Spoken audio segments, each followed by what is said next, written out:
Yo, what's going on, Go? What's going on, boys? It's your boy Beatsbyash back with another banger of a stream. I'm here to bring you the goo that you desire. I know there's a lot of horny motherfuckers out there for some amazing, undefeated card game gameplay. And that's what I am here to do. Under promise, over deliver, baby. Let me make sure the YouTube stream is working. Because YouTube has been cucking me, man. Okay, YouTube is not cucking us. Let's go. I love it when I am non-consensually not being cucked by YouTube, right?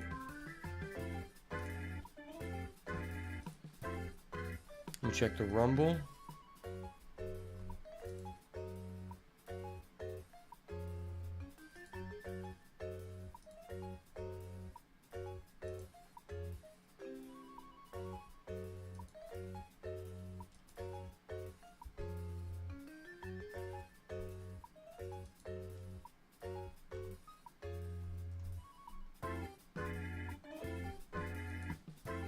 Pretty sure it's working. Alright, we are lit. We are good to go. Shout out to Rumble, where I can say anything I want to my heart's desire and not be held back by the barriers of this socialist economy, man. So this is why I lose so many subs, because I say the things that other people aren't willing to do, you know?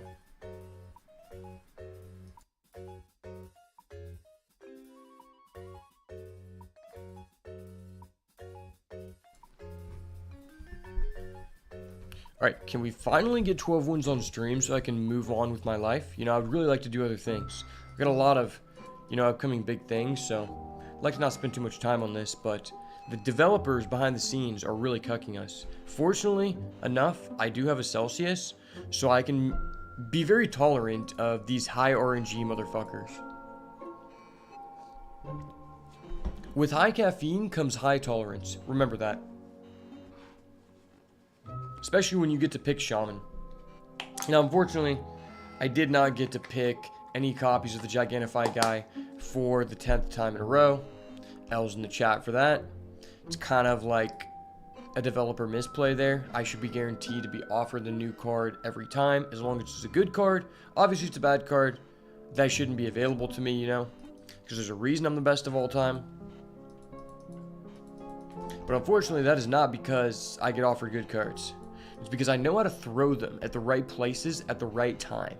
And it just so happens a good amount of the time, the right place to throw cards is at the face. And that's why I'm an expert in this field, you know? Never pretend you're an expert in something you aren't. If you're good at throwing things to the face, let it be known. Alright, that's a really good card. The fact we get it in golden really just increases our chances of winning this match, specifically because it's from his class. So it really shows that, like, I'm the big homie in this matchup, right? Especially since he has, like, an elemental quest. Honestly, this card always fucks me over, so I'm not a fan of it. Not a fan by any means. We're gonna go play some whack-a-mole real quick, okay? Cool. I hit the mole first shot, and now I have an elemental on the board, and he does not, which demonstrates that I am a high-value man as well as a better player than this guy.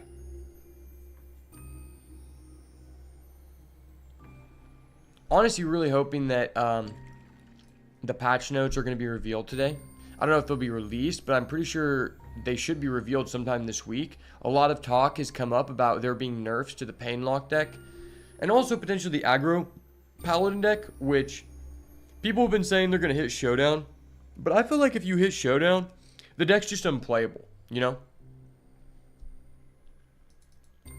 It's so crazy that in modern Hearthstone, just because there's so much card draw, it makes it to where certain strategies that are reliant on one or two key cards are still somehow insane, right? Okay, so we can't coin this out, which is really, really cucked, you know? I've expressed many, many times how much I dislike non-consensual cuckold situations by the other player, you know?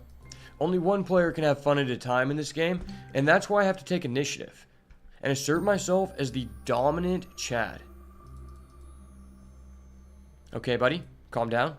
Calm down. You're getting a little too hot there. Youthful Room Master. We're going against a Boomer, boys. As a Chad Zoomer, this card means nothing to me, right? You know, I probably wasn't even born when this card came out.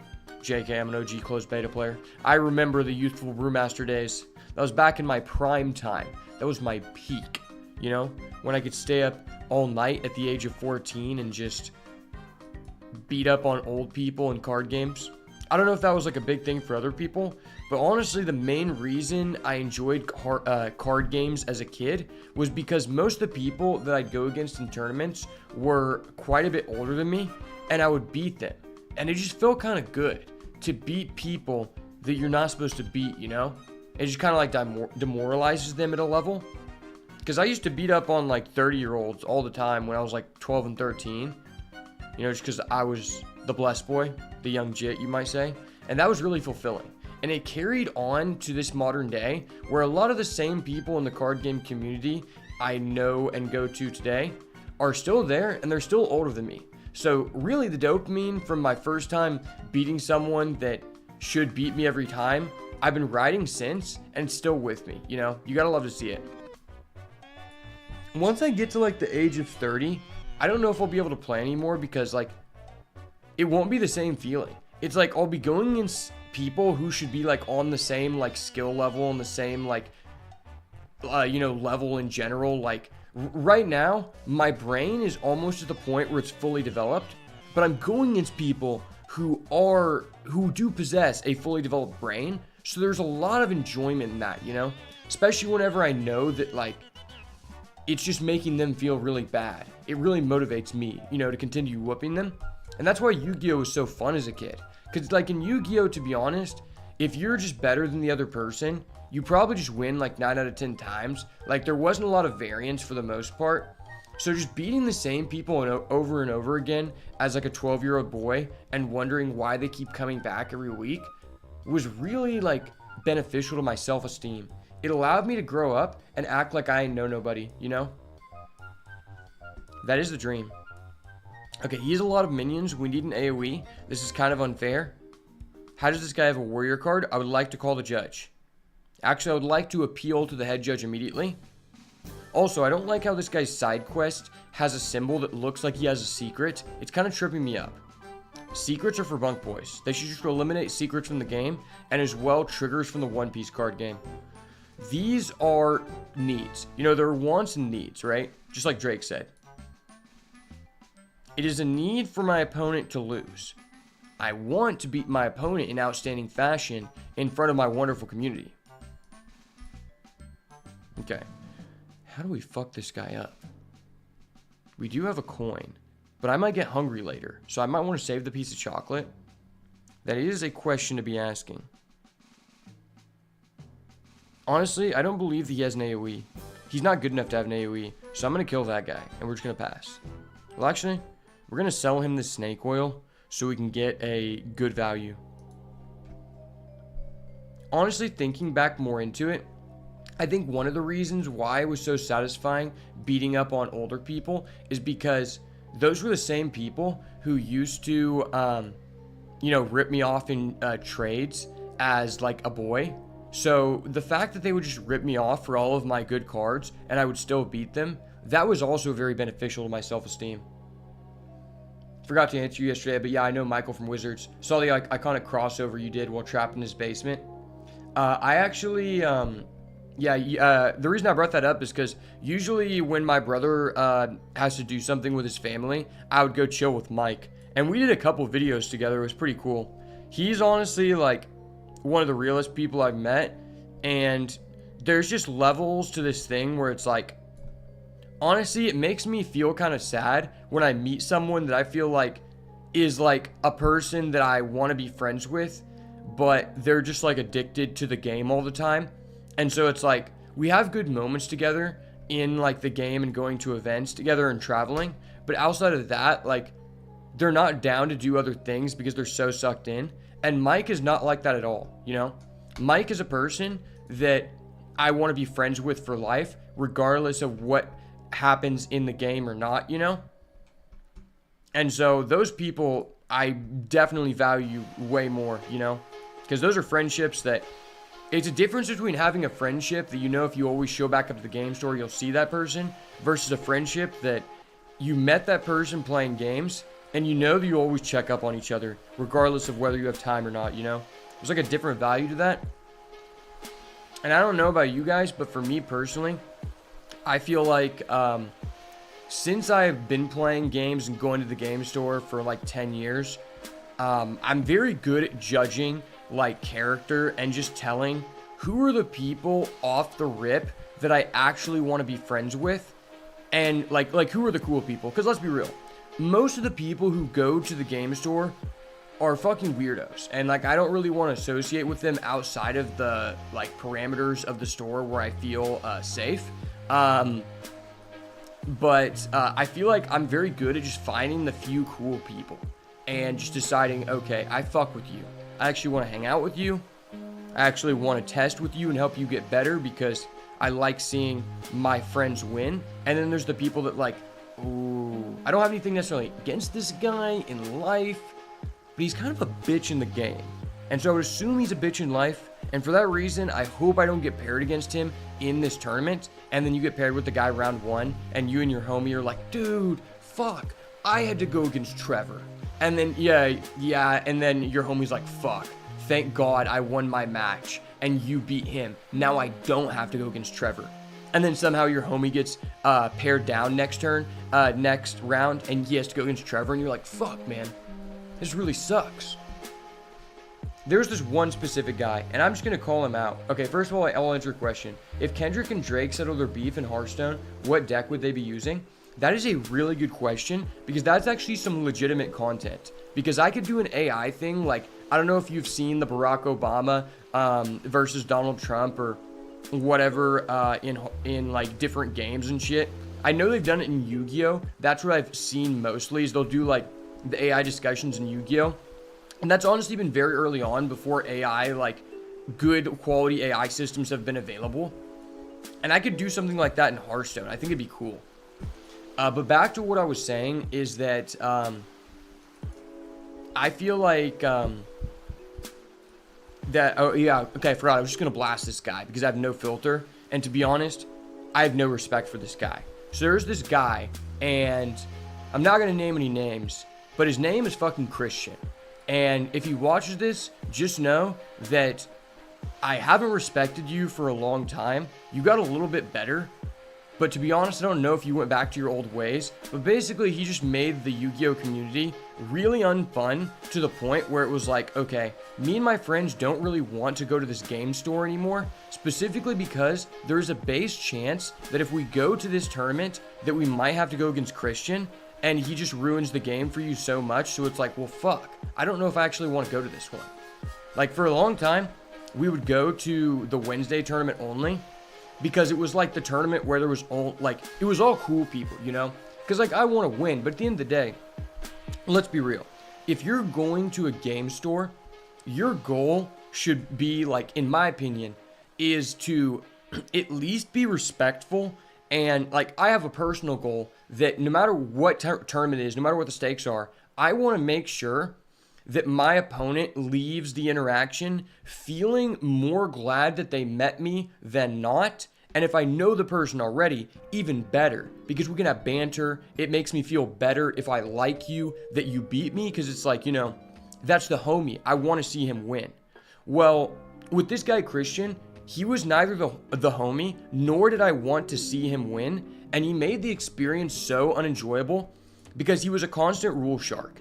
And it was like, I used to have like a thing against him. Like, I don't hate anyone, but it's just like he basically ruined the game for so many people. And there was a couple other people like that, because basically this guy, he would force the same deck for like 7 years in a row, I feel like. And pretty much ever since I got back in high school. And his deck, like, it's never been good.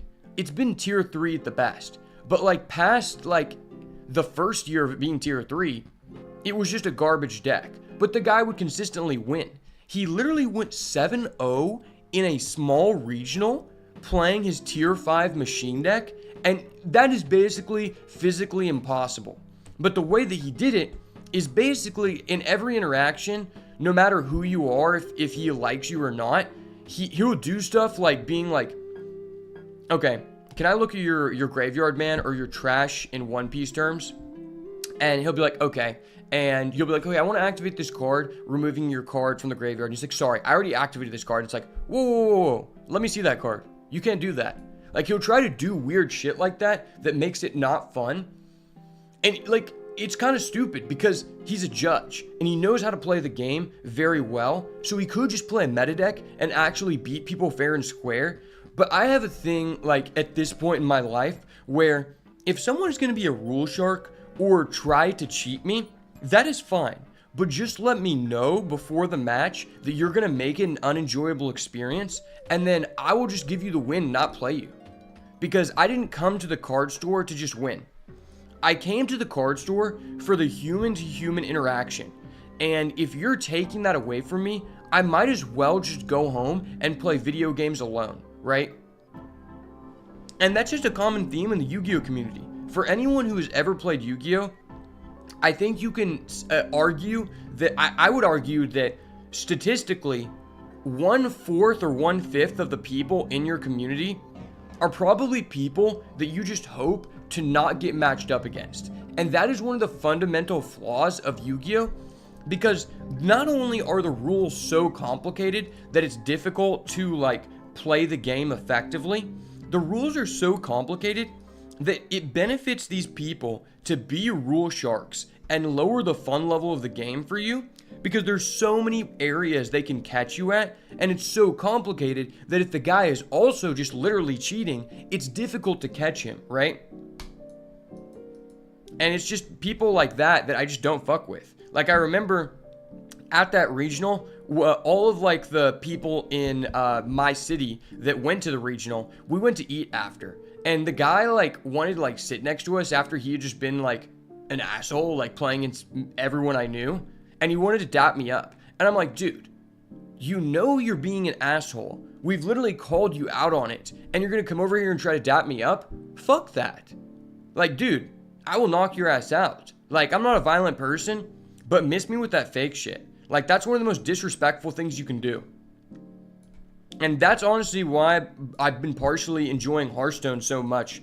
Specifically because I can sit here, you know, talk to cool people in a relaxed form, try to be as competitive as I want, but miss all the BS, right? You know, I want to play against the best people at the end of the day. But I want to play against the best people that are not trying to be sharks or lower my fun level, you know? If you're going to do that, I'm just going to leave. Just let me know. I'm going to leave the tournament. I'm going to go do some cool guy shit. I'm going to go interact with some females. And you can go back to being a basement dweller. And that's completely fine. But at least let me know that up front.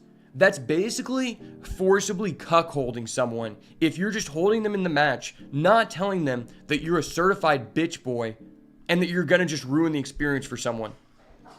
Because for some people, they can't even go to the tournament all the time. So the fact that you have no, like, fucks given about ruining the experience for another person that this may be their only point of leisure during the week.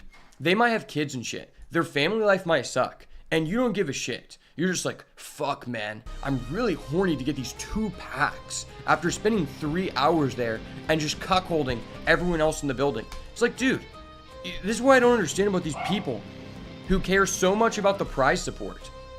There's, in whatever game it is, there's these people who care so much about the prize support, and I'm like, bro, number one, if you're actually good at the game, and you're spending so much time to get good at the game, just go, I guarantee you could put that much work into a job and make way more money, you know? So if it's about money for you, why the fuck are you even playing, you know? And that was a big reason why I stopped playing in online One Piece events, because there's so many, like, fuckheads.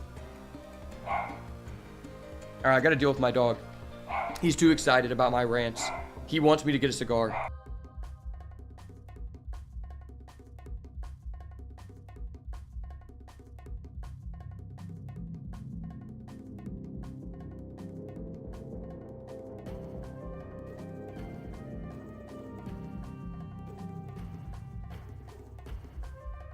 Alright, back to the One Piece card game online regional rant, boys.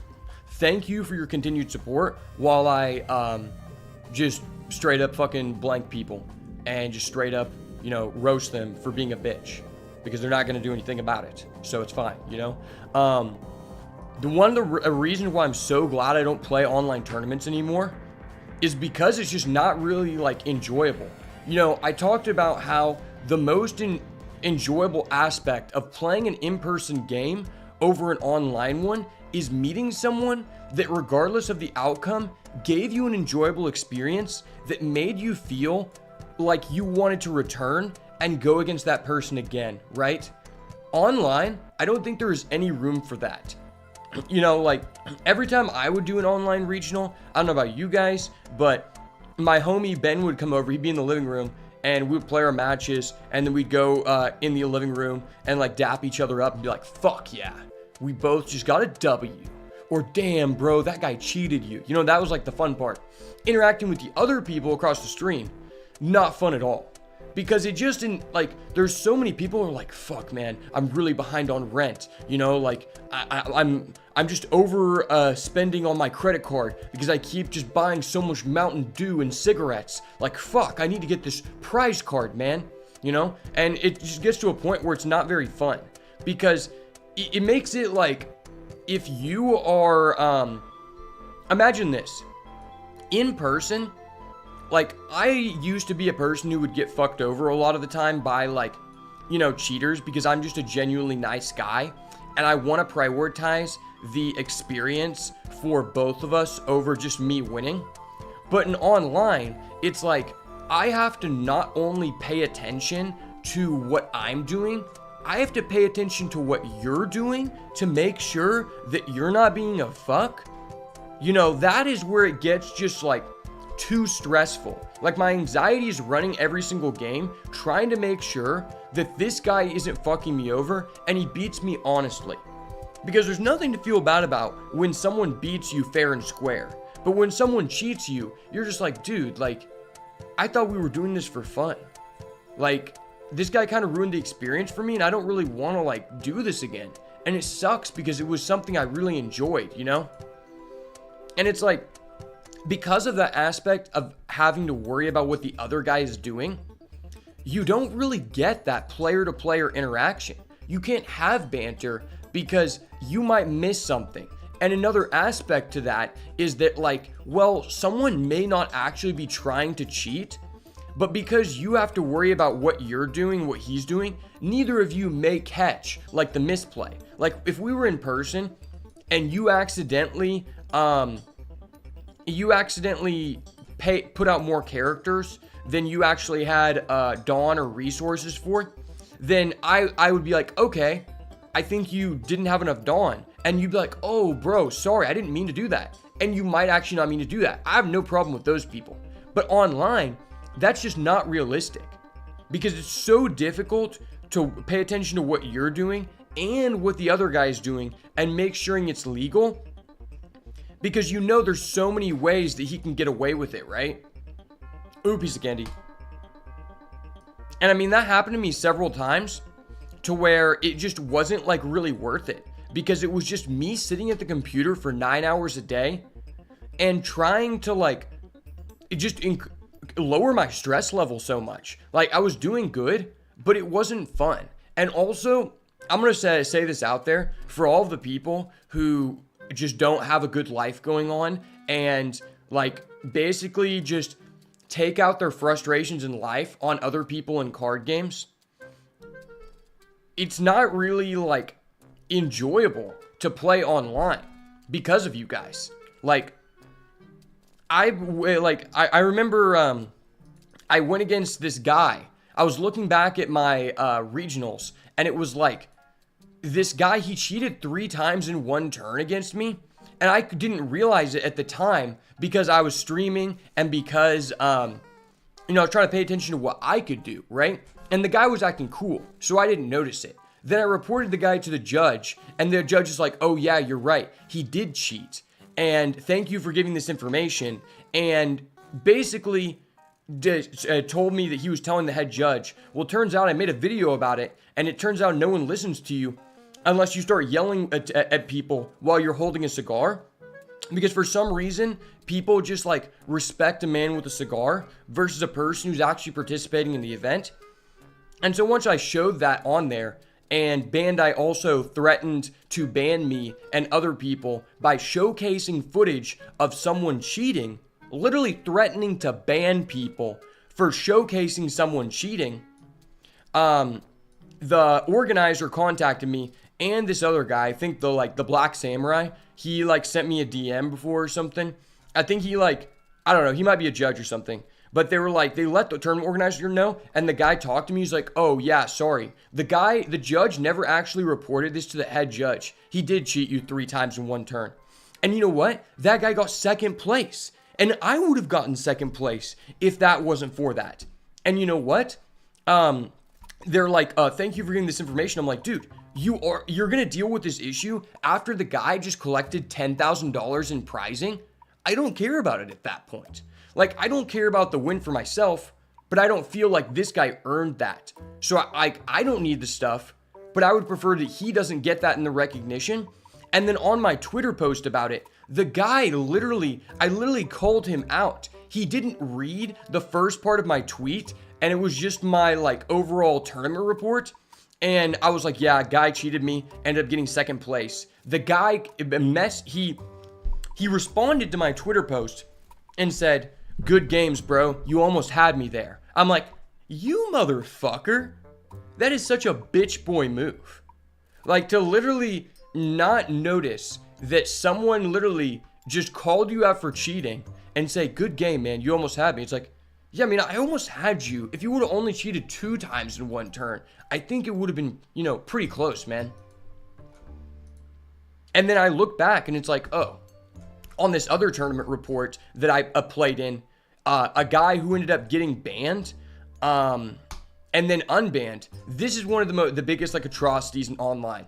I guess there was this guy who like, he played yellow, and basically he turned his life cards the opposite direction. So whenever he had a card in life that was a trigger, it was opposite ways. Like the sleeve was facing to the right, like the opening, not the left. So he could tell if it was going to be a trigger or not without having to use his leader ability. Well, the guy got caught doing it and he got banned. And he had already topped like a lot of times at this point. Well, he created a new Bandai ID and started to pretend to be another person and did it again. Then he got caught. So he got lifetime banned after that. Then he got unbanned for no fucking reason in time for the Nationals. So basically this guy was able to go into the Nationals with a multiple round bye from events that he was knowingly caught cheating. And when I saw this thread about this, I looked back at one of my original tournaments I played in, and I'm like, oh shit, the same tournament where this other guy cheated me, that guy who is a confirmed 5-time cheater also got first or second place in that event. I'm like, dude, this is just a literal clown show. Like, I'm not paying to go to the circus here. Like, at least when you go to the circus, even though you're getting scammed by carnies, there are lions, tigers, and bears. I didn't get to see any of that shit, I was playing fucking One Piece. But I wasn't playing because I was being cheated. So it's like, why is it even worth it to play an online event, Oh, I forgot what I was going to say. Is these people who top these online events and act like, yeah, man, I topped, like, I'm the GOAT. It's like, dude, it's an online event. We need to make this distinction because One Piece is the only game I've seen people do this, where they act like they are cool for getting a top and that they are like a player people should respect. Online tops are not on the same level as an in-person top. And we need to make that distinction right now. In any card game, it is not the same.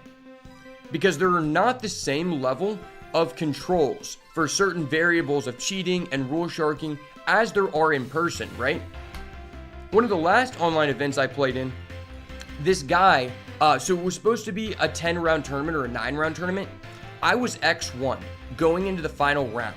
Well, right before the final round, the organizers found out that a guy who was undefeated, and there's 3 undefeateds this time, right? So that's why there's a guaranteed another round. And I'm X1. So if I get to play the next round, I'm guaranteed top 8. And this guy was found to be using a 25 card deck in the final round of the tournament, which is essentially half of a deck, right? Half of a deck. And this guy was not found out until the last round? How the fuck do you get away with using half of a deck for 9 rounds of a tournament? But because of this, you know, my homie, he was already out, so he said, I'm gonna go get his food. And I was like, fuck yeah, that's awesome. You know, and I'm waiting here for the next round to start. They delay it like an hour. We've already been in the tournament for like 8 hours. And, you know, I'm thinking about like, do I even want to play anymore? Like, I've been sitting in this chair so long, like I just want to go outside and touch some grass. I know a lot of people aren't familiar with that term. I want to go like, you know, do some cool guy shit, hang out with some bitches, do some nose beers with the boys. But the guy gets caught, and because of that, they just end the tournament right there. So after the hour of waiting, they're like, yeah, we're not going to play another round. And I'm like, well, fuck. That's actually so BS, because I was most likely going to get top 8. And because they ended the tournament like that, there was more X1s than should have been because the tournament ended a round early. And so because of that, I did not actually get anywhere near the top 8. And it was like, damn, you literally just made us wait so damn long. I spent a whole day of my life in this event just because I wanted to perform well, to have the accomplishment. Because doing well in an event, like, to me, I don't care about the pricing. I care about the self-accomplishment, because I know that playing fairly in a competitive card game and topping, that means a lot to me. Because I think it's a really difficult task to complete, right? Because there's so many people who are cheating or rule sharking, and I want to win with integrity. But you just made me waste my entire day for literally nothing, because you didn't catch this guy with half of a deck for 9 rounds. That's actually just a joke. Like, I've never played in a tournament where if you were X1, you didn't top in any card game. I'd like an exclusive online regional with only cheaters, so who can rank the highest without getting caught. So that would be awesome. I would actually love that. I would endorse it. I would sponsor it. You know, I don't have a lot of money, but I would put up money. I would put up packs, whatever it is, to do that. And it would be a ban off, okay? So everyone is going to get some amount of a ban because you're a cheater. Whoever gets first gets their ban reduced the most. And I'll give you some packs or money, whatever works. But just to showcase, like, everyone, like, these are the people you don't want to go against. And for once in their life, they're getting a taste of their own medicine. And because they finally have to, like, you know, experience that feeling and they're getting blasted, maybe they won't cheat ever again, you know? Because these consequences are not, like, difficult enough. The consequences are not good enough, you know? It's kind of stupid. We act like, oh yeah, like, this guy only deserves a 3-month ban. Well, it's like, but he just took everyone else's day away? You know, there are people who go to jail for fraud who ruin people's days. There's people who go to jail for, I mean, just random shit like that. And we're just like, yeah, we're just gonna ban this guy for 2 months. I mean, he just fucked everyone, you know, out of the tournament. He literally just ruined so many people's days. And he probably just got a lot of people to quit the game. But he gets the 3-bond ban. We're going to unban him in time for Nats, and we're going to allow him to keep his invite. Because this guy is a VIP. So we want to make sure he gets a 2-round bye, right? Because it's like, I mean, it's not like the guy could actually top without getting a couple free wins, right? So we have to put him on a level playing field compared to, like, what his actual skill level is, right? Okay, enough ranting. It's time to fuck this guy up.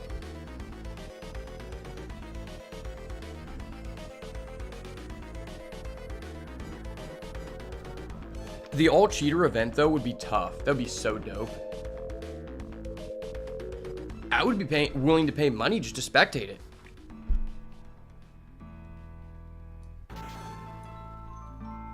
Or make it even better. We can make this even better. So let's set up the event to where the people who are cheating were playing for charity, to pay for their sins. That would be great. I would love that so much. So it'll just be a charity event, and everyone, like, gets to flame, the people who are cheating, but you have to send in a super chat if you want to flame someone. So for that reason, we will take all of the money from the super chats and we will donate it to charity so that we can have these guys actually do something good in their life for the one time. That would be amazing. I mean, that's almost like card game community service, right? That'd be dope. And that's like the difference between someone cheating in like a game like this versus a game like One Piece or like Yu-Gi-Oh or Magic is like, honestly, if someone is able to find a way to cheat in an online game, I have a little bit of respect for them because it's difficult to bypass all these firewalls and be like a good hacker. And especially because there's real consequences to cheating or hacking in a game, because a lot of these AAA companies that have esports set up will actually prosecute you. And depending on what you do, like if you do a remote command execution, then you could potentially see jail time. So the fact you're willing to risk that, I actually give you props because that takes some balls. Like I wouldn't do that, but because there's like no consequences to cheating in like an in-person like event, there's nothing that really like prohibits them, right? That's kind of why there's a lot of things I dislike about Yu-Gi-Oh. One of the things I do like is that the modern system essentially makes it to where you're almost like guilty until proven innocent, and a lot of times the company doesn't even allow you to prove yourself innocent. So because there are such high punishments in Yu-Gi-Oh for like doing anything, a lot of people, you would think, are less likely to try to like ruin the experience for other people because there's real punishments. And that's what I would like to see in all games, right? I hate that it has to come to that, but it almost does. Like, if you feel the need to defend yourself over like a cheating accusation, then you probably did it, to be honest. Or at the least, you are a person who is unpleasant to play against, and I'm fine with you getting incorrectly banned at that point. Anyone who just like goes out of their way to lower the experience for other people that's in a thing that's supposed to be like for people to relax and like, you know, get out of the troubles of daily life. If you get incorrectly banned, I don't care. That's fine. Like, it's probably better for the community that you're not doing this. It's probably better for you because it seems like a toxic activity for you because you're just projecting onto society, right?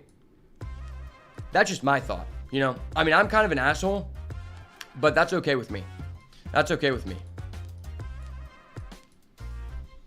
It's actually crazy that in the One Piece card game, the developers threatened to ban people who are calling out cheating, right?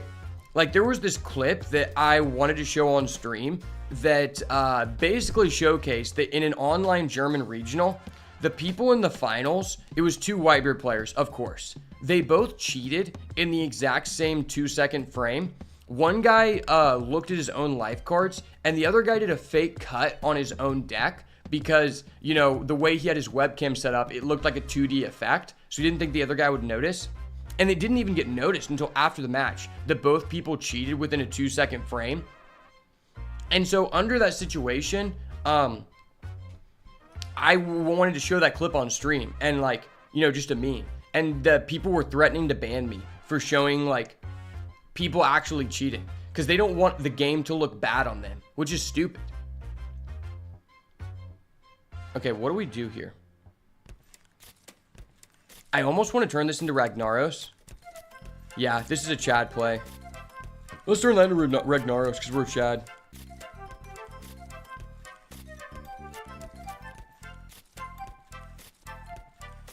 Alright, cool. We got the Azurite Murloc. Azurite Murloc, let's go. If you know me, I am a Murloc OG. I think the first deck that I hit Legend with was Warlock Murloc. Murloc, specifically. CK.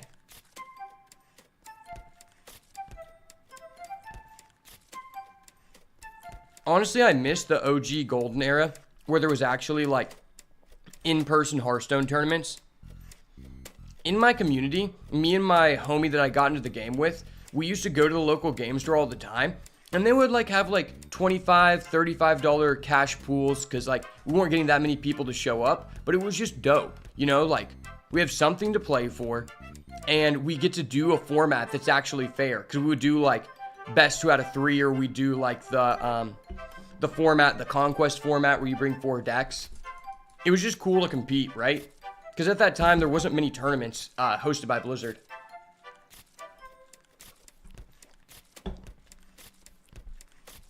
No way. You're kidding me.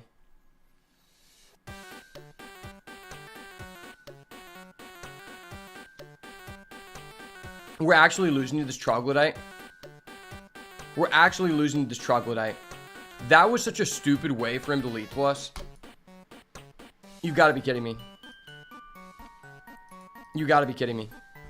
And even then, I feel better about going against that guy than the person who ruined Yu-Gi-Oh! For my community. That is fine. I will live to draft another day. Trust me. We're going to be offered the Gigantify Murloc guy eventually. Maybe not today, maybe not tomorrow, but I believe one day we will be the chosen one. Okay. Well, I guess we're going to go Hunter, because Hunter, I'm really just doing this to like get a wild collection, but also I want to get 12 wins so that my community members actually respect me as the young Jit I am. Alright, well, this is a Colossal. Colossals are very busted. I like Colossals. After your hero attacks, discover a secret and cast it. I'm honestly not a huge fan of that card. It just seems overcosted in Arena for what you're doing. Secrets are worth 2, so you attack 1 time. You probably hit a minion because you're behind on board.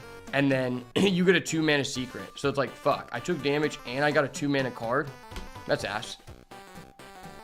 But Colossals are good. Colossals are almost Titans, right?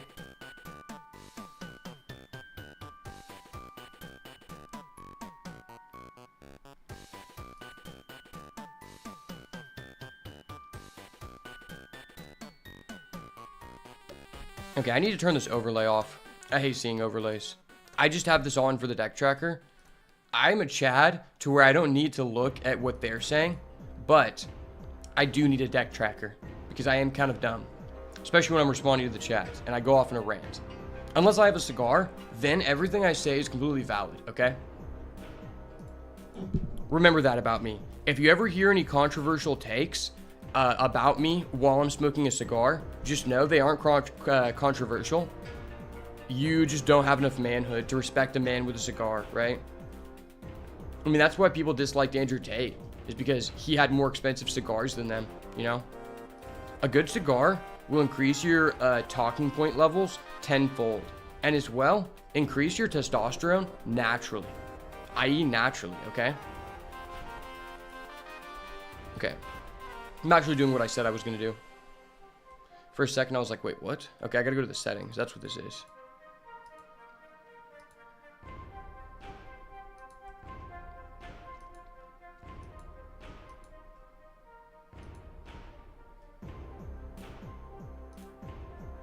There we go.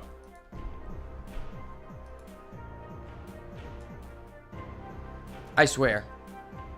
This is why you can't listen to the overlay trackers, because they try to just force you to pick the highest cost card every time, and it just kind of fucks you over later in the draft, because then you get in a situation where eventually the best card you're being offered might be a mid-range or aggro card, but because you committed to an archetype too early, you can't actually select that card, and then your deck power level ends up being way lower than it could have potentially be. Alright, unfortunately, this is potentially the best card here, which is really sad. I mean, I guess we are playing Hunter, so if we're going to ever play this, is probably the best time to do so. This card's good to discover, but it really sucks to actually, like, pick. Okay, there's a good card. Alright, if I get shown 3 more of these, we might actually be able to go 12-0 for the one time. For the boys, eh? Gosh. I have such a vendetta against this card, because anytime I play it, my opponent has a Hex. Anytime they play it, I just suddenly have no answer to polymorph it.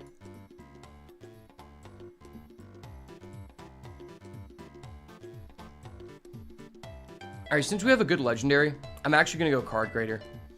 I think, honestly, this card is really undervalued, Because if you have a good legendary, you should almost always just pick this card. Because anything that allows you to access your most broken card more consistently is something that you would be happy to have in any arena deck. Assuming you have a very powerful card, right?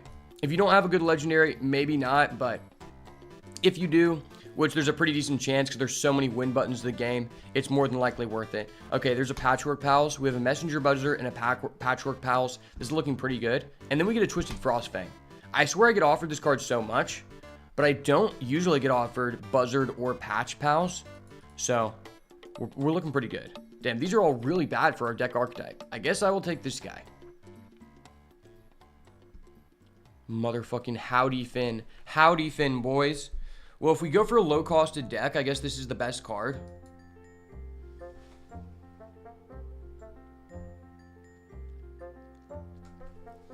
See, this is a perfect example of why you can't listen to the deck tracker. Because they want us to go containment unit, but it's too early in the draft for us to commit to playing a control deck right off the back. Like, you're going to get offered high-costed cards, like, throughout the draft, and you don't need that many of them. Containment unit is also another one of those cards that suffers from the same failsafe as Obsidian Revenant, which is that if your opponent has an effect that transforms it or silences it, you basically get no value. And this card is so bad in my experience, I didn't even realize it has magnetic until just now. That's how bad it is. This card is criminally underrated. Cards that have a strong merit to play them at any point in the game are cards that I want in every deck. I don't know how this has a 35% win rate. That seems like falsified data. Seems like propaganda.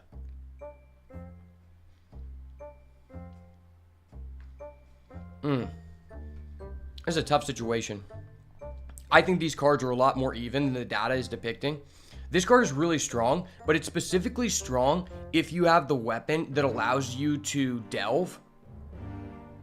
I think it's called delve. Or no, it's dredge. If you have the weapon that allows you to dredge, this card's insane. Because you dredge, reveal this, reduce its cost, play it, save the durability for your weapon until you trade this in. Then you immediately guarantee the Sunken Saber from the bottom of your deck to be top deck next turn, which just increases your tempo so high. But I'm going to go with the Silver Serpent because this is a goated card. Okay. Okay. None of these are really that good. I think Jeweled Macaw is less beneficial than what they're saying. But because we already have multiple beast synergies, I'm going to have to go with it. Because cheap beasts are just really strong with the Messenger Buzzard. Discover a copy of a minion in your deck. I mean, if there's ever a situation to take this card, it might be now. Because we do have pretty powerful cards. This can access us the Hydrolodon, and as well, it can access us the Messenger Buzzard, which are 2 win conditions in the deck. And there's not a beast here, so I'm not clearly swayed in one way. I think this card is a lot better if you're confirmed going control, which we are not at the moment. Cards that allow you to add your most broken card to your hand are criminally undervalued, criminally underrated in Arena. Okay, I'm going to go Rustro Viper. We don't want another 3, but it is tradable, so I guess that's fine. Rodent Nest, I just haven't had a good experience with this card, but it might be the best pick here. This could draw us our Hydrolodon, but it can also add us a lot other bad cards. It also could just add us a non-beast, which would just fuck us over. Are all of our minions beast? No, they're not, because we have like the Broomstick, we have Howdy Finn. So this card like is just really bad. All these cards are really bad, but I guess I'll take this. I haven't had a good experience with it yet, but we'll see. I guess it's kind of good with the Broomstick, right? Because then we can rush it. Second Animated Broomstick, second Rodent Nest. I guess Animated Broomstick is like slightly better. They're both just like hella mid. I don't really want to be playing either of these in my deck.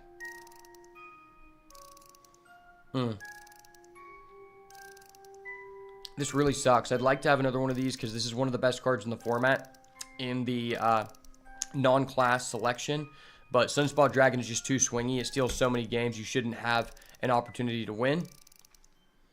And these are all really bad. I don't really want any of these. At the end of the day, I'm never going to upgrade this this card is just so mid. Like, I don't know that you really ever want to play this. This card can at least add us our broken card, so I guess that's fine. And after I say that, we just get offered this guy, which his value would have been increased.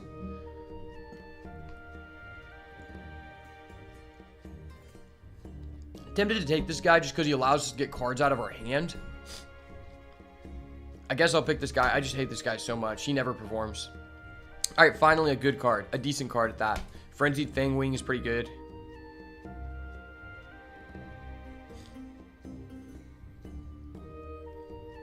Interesting, it's recommending us Animal Companion.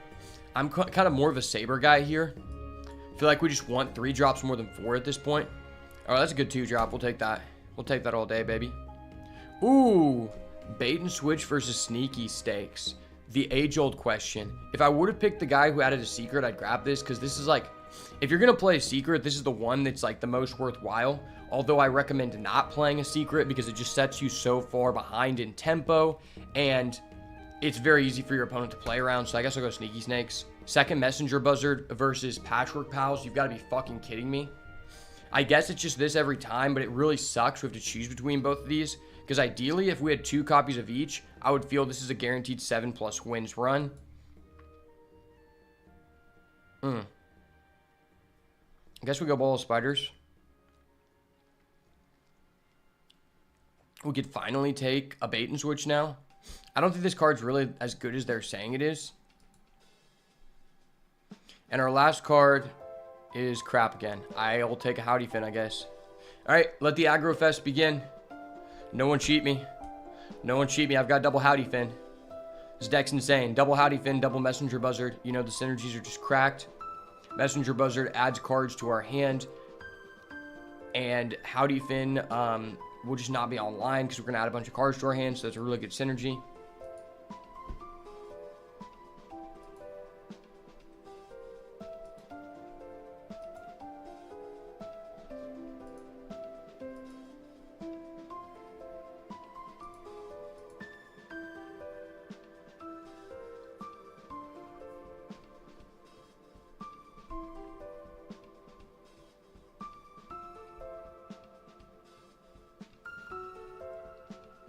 All right, this is a pretty decent hand.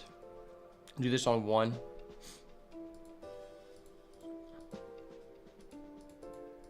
This card's just really good, but I kind of want to find Messenger Buzzard. Okay. Going against Shaman, so I think this card's pretty good. Game's going to go pretty long, I would assume. That's a decent pull. Decent pull. Okay. That's kind of mid. Kind of mid as fuck. I guess we can go potentially Broomstick, Ball of Spiders if we get a 2. Really would like to see a 2 here. We have so many 2s in the deck, please. You're fucking kidding me. You're fucking kidding me. Okay. I mean, we have no other option. We have to just coin Ball of Spiders and hope we, like, roll them. Believe in the ball, boys. I believe in the balls. Let's go.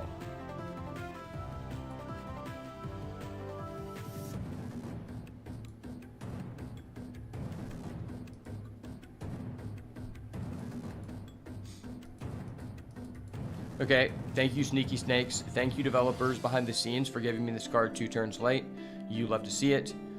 We can just start trading and then potentially Animated Broomstick if we get like a good 2-drop, right? So this is 2 damage if we want to do this play. So, and he has 5 mana worth of stats. So I think this is justifiable here.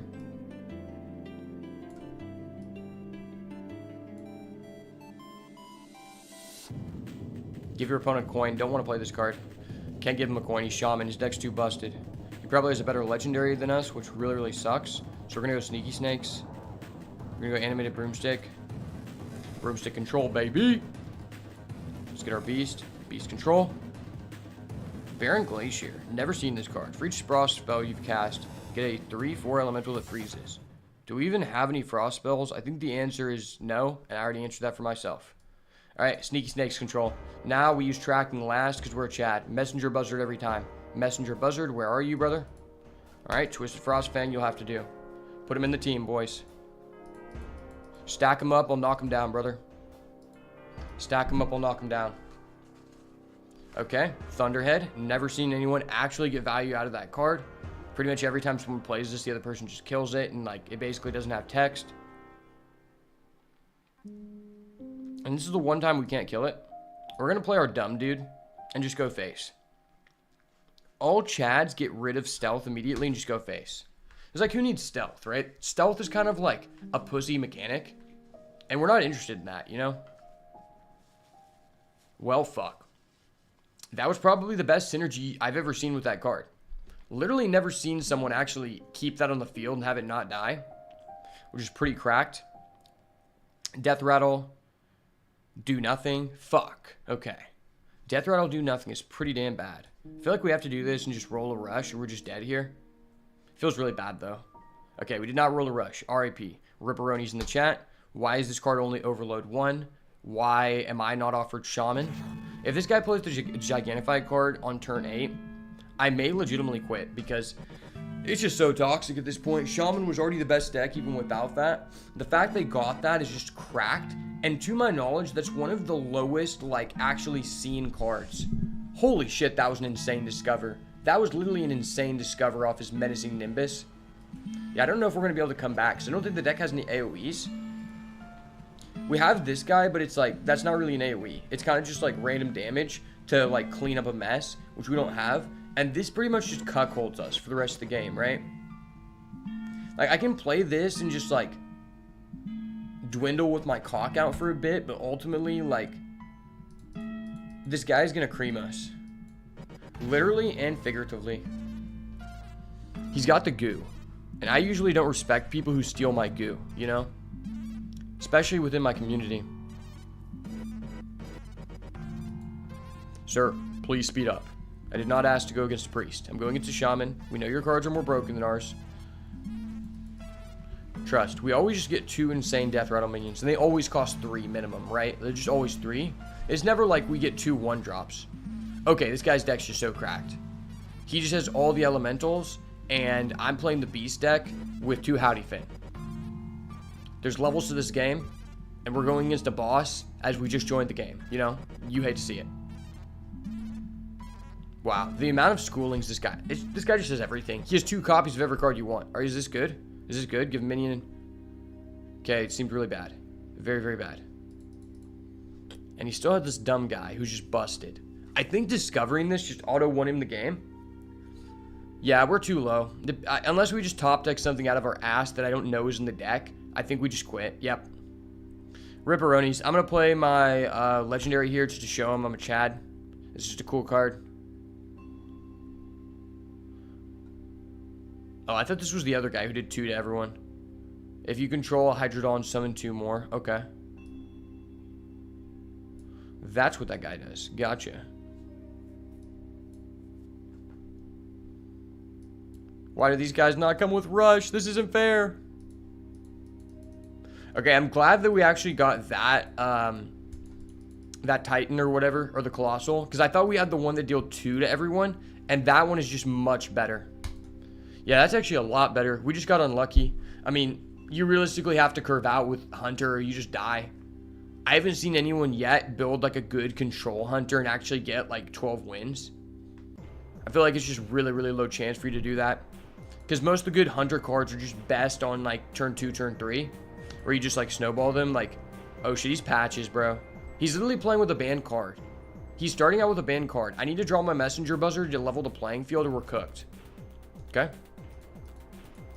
Don't want any of these. These are no messenger buzzard. I don't believe in this hand. Okay. Okay. We have a card that we didn't want to open. We have a card that probably adds us garbage.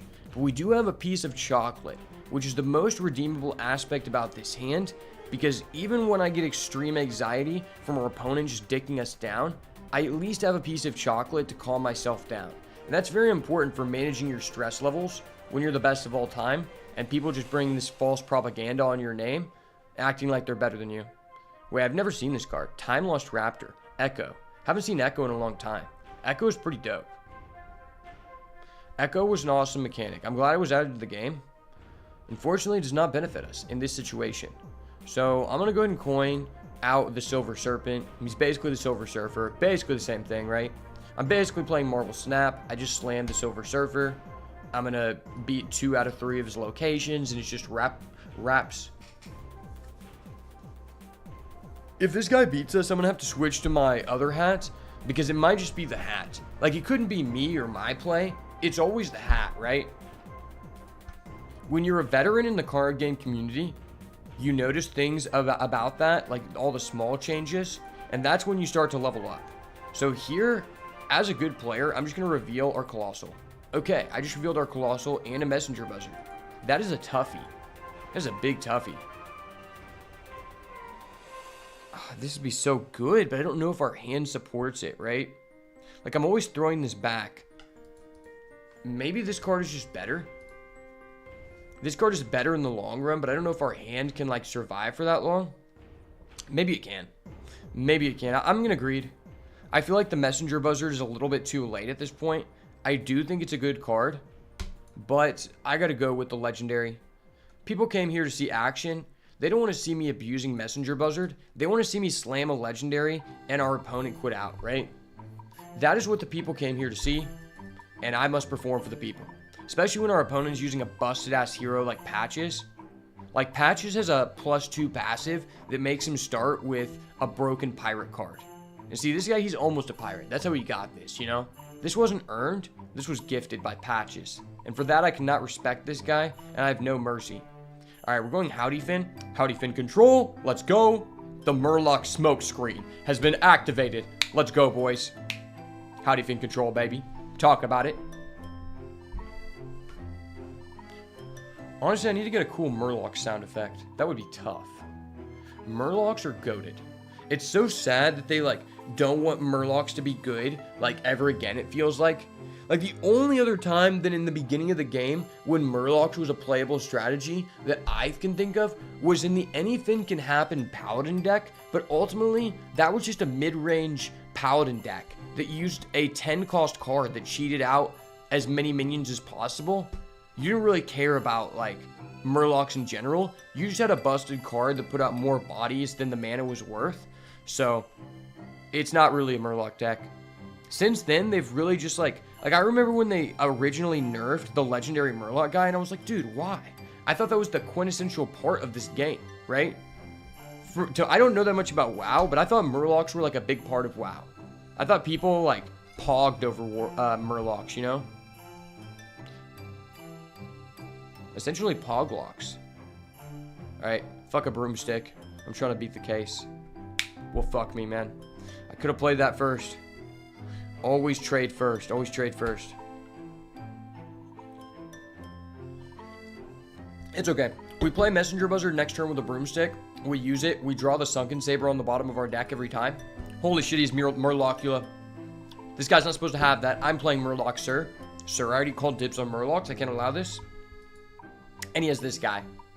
If there's anything I remember before my last break of Hearthstone, is that lackeys are always busted. And the fact that you get 2 lackeys is ridiculous. That's actually a really broken body, specifically against us, to be honest. I want to go Messenger Buzzard here, but something tells me it's better to just tutor out this with the broomstick. Something just tells me this is better, because I can't allow him to have Murloc initiative, you know? Murloc initiative is not something I'm comfortable with, so I'm removing it from the battlefield, sir. Is there any reason to trade this? I mean, he just kills it with his weapon. I don't really care about a damage any one way, I guess. Let's just do this. Just pass. I don't think it really matters. The game isn't going to come down to our broomstick. The game is going to come down to us being the best of all time, and it just happens to be that the person who is the best of all time at this situation is the same person who has 2 broomsticks, right? That is an undeniable fact. Anything against that statement is propaganda, which I'm not comfortable with.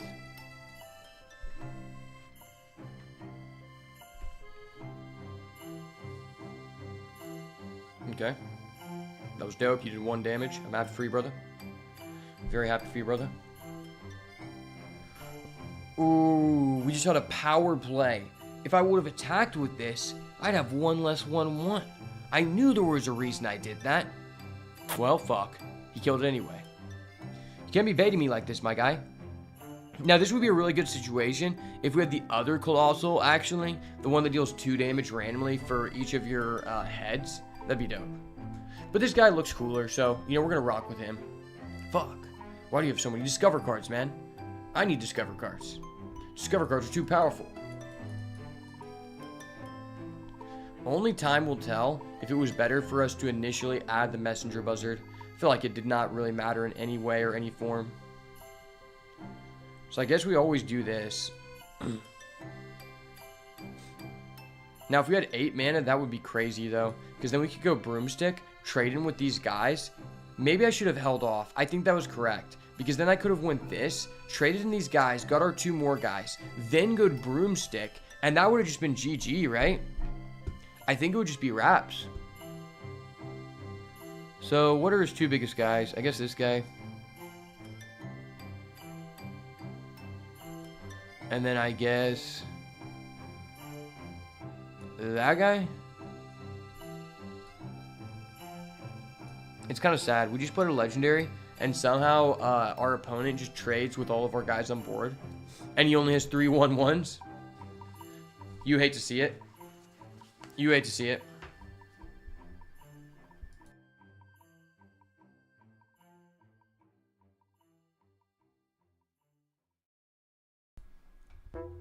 Okay. I hate the discover mechanic when my opponent has access to it and I don't. Cards that allow you to discover a card from another class just feel so degen to me. See, it's like this guy's playing Rogue, and somehow he just got one of the best cards in Demon Hunter, and arguably Reska Pit Boss is the best card within Death Knight, depending on what your deck is. And now we're just like, fucked.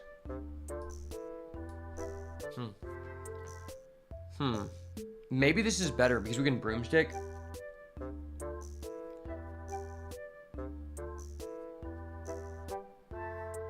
This is a toughie, man. Big toughie. Yeah, I don't know what's better. I think I'm going to start with this and see what we get. Okay, so we get Metronome, which is actually really good here.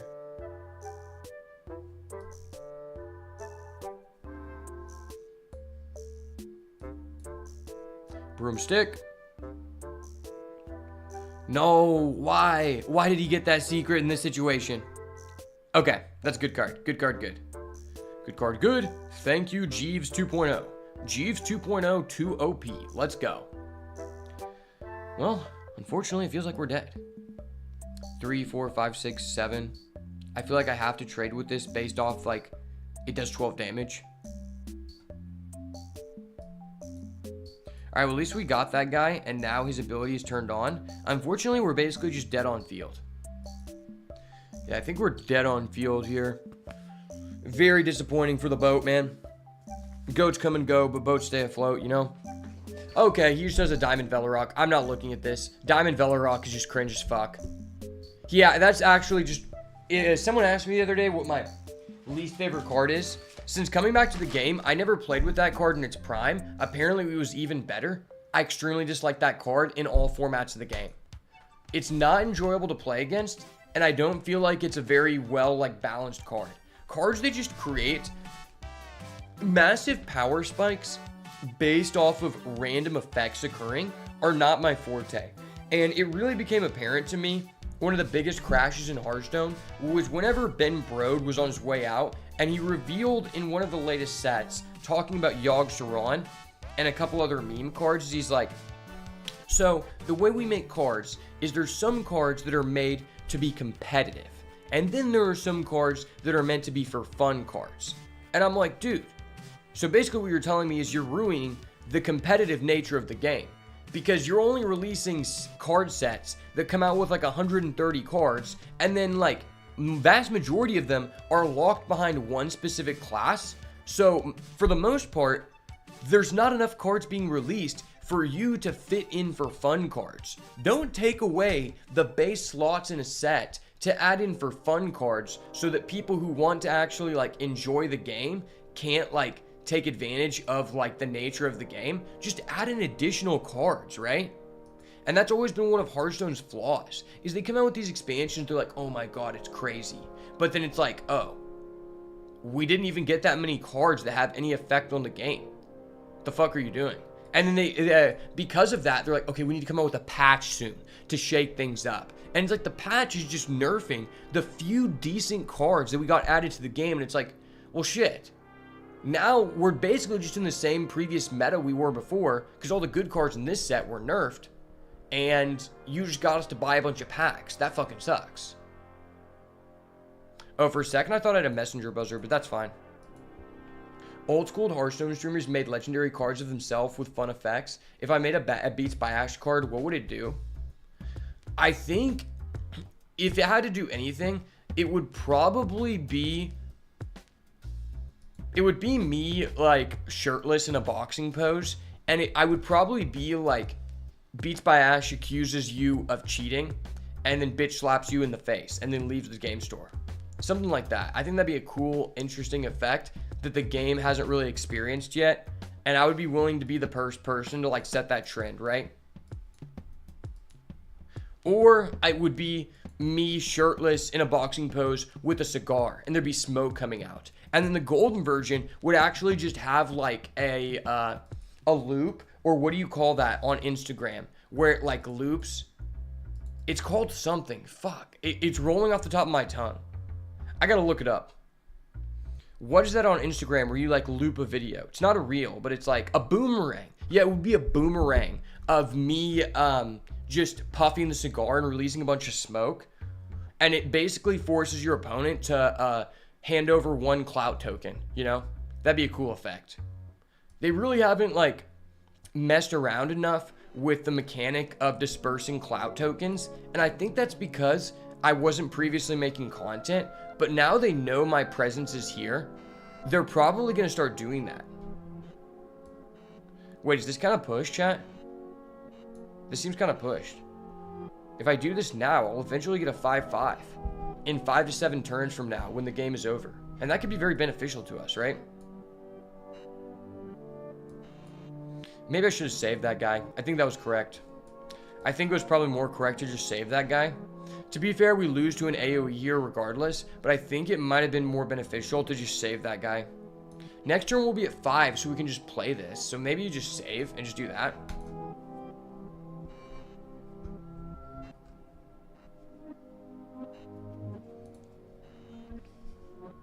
That'd be dope to have your own card. I remember when Firebat got his own first card. Imagine being Firebat, a person that loved the game and was ahead of the curve. He was the first person to win a world championship at Hearthstone, and then you win and they're like, oh, you get to design a card in your image. And you're like, fuck yeah, that's dope. And then they reveal the card and it's a hunter card. You're like, dude, why did you have to represent me in such a terrible way? You know? That's like some modern day. That was some like old school PC type shit, you know? Like, that wasn't very PC of them to turn, like, one of the best people of all time into a hunter card. If anything, that just lowered his value as a competitive player, right? And I would never want to go down like that.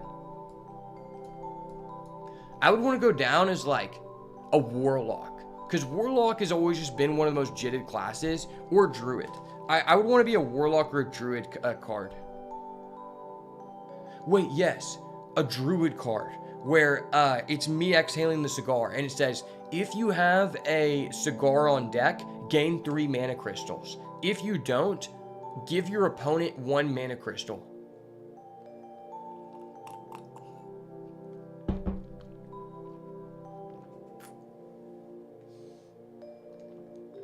I think that'd be cool.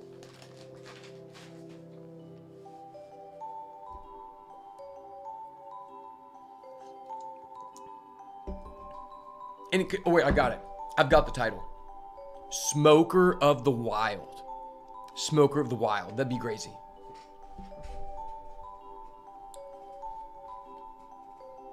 And it would be a part of the core set, of course. It has to be a part of the core set in order for my name to live on. Because I don't want to like have a card of myself to where like the free-to-play players don't get to see my face, right? Like that's kind of the fucked thing. Imagine you get like a legendary card and it's like, damn. I did this for the clout. But now most people can't afford to craft my card. That would suck. Okay. Well, this card is broken, so I think we do this. Because I like broken cards. Okay. That card seems very bad for us. Very bad for us. Imagine we get Hydrolodon and he reveals like a walking mountain and our Hydrolodon gets destroyed. That would suck so bad. So I think I'm just going to go Ball of Spiders because it creates more insurance for our board. So now if he AoEs, we don't necessarily lose because we're getting 2 1/1 spiders with poisonous. We're getting 3 cards in hand, potentially a 4th card in hand.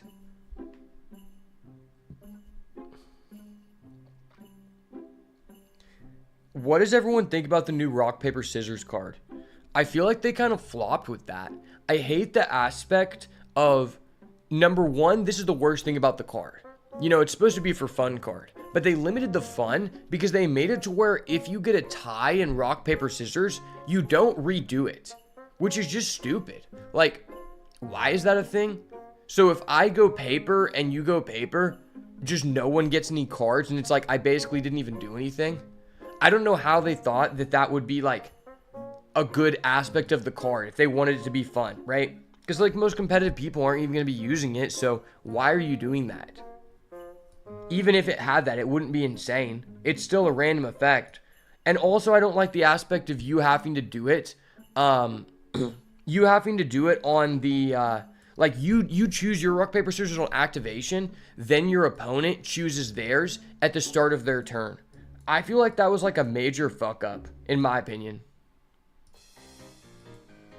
Because it's like, you can't even make a meme deck for it. Like, and if you can't even use it for content, why are you doing it? Like, I saw some people try to make content out of it, and what ended up happening is they just kept tying. So they never actually got to do the thing. And it's like, if you want to do it again, you have to wait till the next turn, wait for them to do it. It's just such a terrible, like, idea. I think it was a huge fumble. One thing that is actually cool about Magic the Gathering is they actually have a set of cards called Rock, Paper, and Scissors. And I remember there was this one older guy when I played Yu-Gi-Oh! As a kid who had that set of cards. He had like Rock, Crab, Scissor, whatever, and like Paper, motherfucker. And he would be like, all right, choose one. And he had 2 sets of them. And we would both choose one. And then we would put them face down and flip them up. And whoever won the Rock, Paper, Scissors got to choose go first or second. And that was really dope. You know, that was a good way to implement rock, paper, scissors. This game, bunk as fuck. Especially like pro gamer. It's like, oh, pro gamer, ha, you died. You tied, get fucked, you know? Nothing pro about that. Let's do this. I believe. Ooh, that's dirty. That's so dirty, low-key. Low-key dirty as fuck. Low-key dirty as fuck.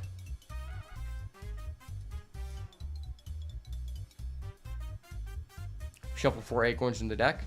You gotta be kidding me. Ooh. I have a penguin. I have a penguin. He can't stop me. He cannot stop me. My penguin is now live.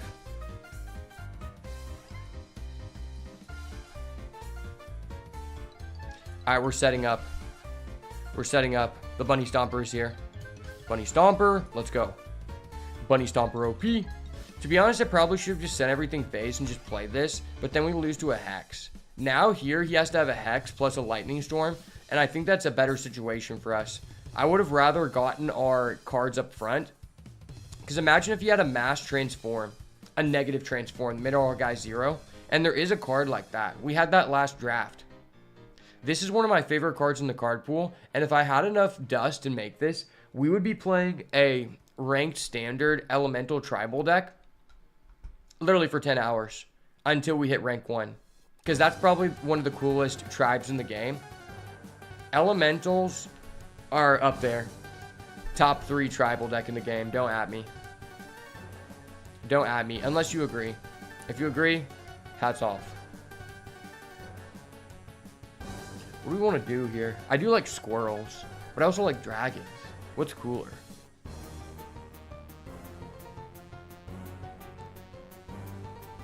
Let's do this. This is probably better. Okay.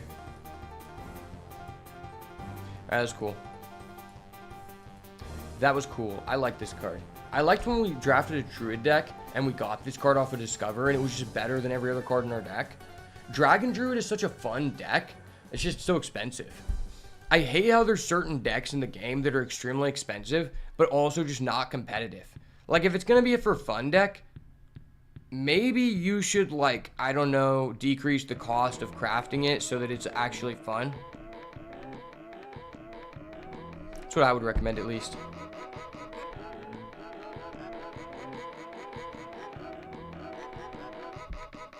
Alright, calm down, buddy. Calm down. You're getting out of hand, sir. You're getting out of hand. But on the bright side, okay, never mind. There was no bright side to this. Fuck. I was gonna say at least he didn't hex our guy and we got to use it one time, but there was no bright side to that. That's a dope druid card idea. Are the mana crystals empty? Of course not. You think I blow empty smoke? Fuck no.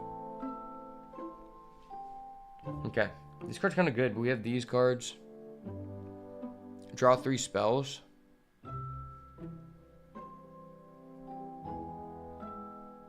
That's a spell, I think. 1, 2, and we get Patchwork Pals. That's kind of good, right? But this is good.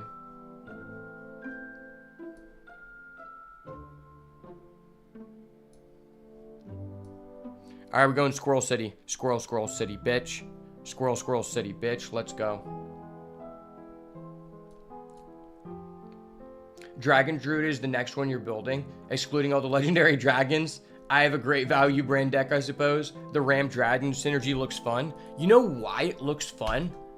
Because the ramp mechanic is supposed to be a fundamental core aspect of all Druid decks, and they literally took that away and locked it behind a fleet of dragons. So it's like, I like dragons. Do I like that the core mechanics of what Druid is supposed to be are locked behind them? Well, no, but do I like the aspect of dragons? Fuck yeah. Do I like the aspect of all of the good dragons being legendary cards? Well, no, but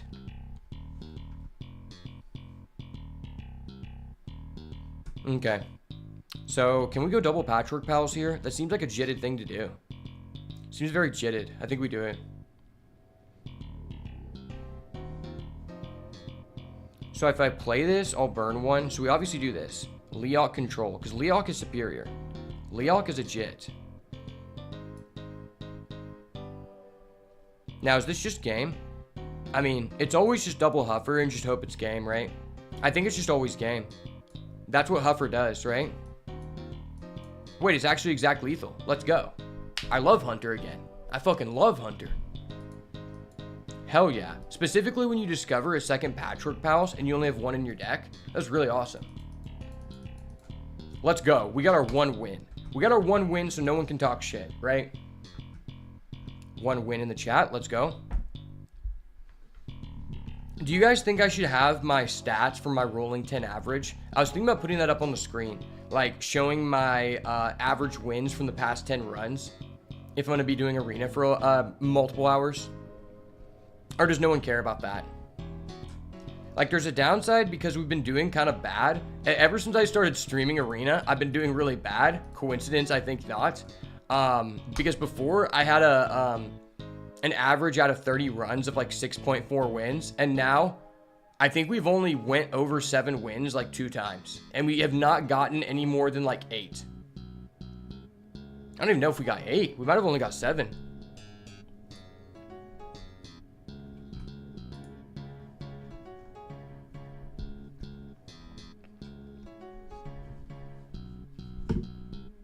I might restart the stream in a bit because my Rumble stream is not live, and I wanted to start streaming on Rumble, just like doing anything, because I feel like Rumble is the future. And also I noticed there's not a single person playing Hearthstone on Rumble, and it might help push me. There's not a lot of gaming people in general, so maybe the people who randomly are on there for gaming might be directed towards me because I have a nice thumbnail of me in a suit, and that kind of just makes me the most clouded person on Rumble. Sounds like handy info on the reference screen. Okay. We can definitely do that. Let me go to my stats. Let me see if I feel comfortable sharing them right now. Ooh.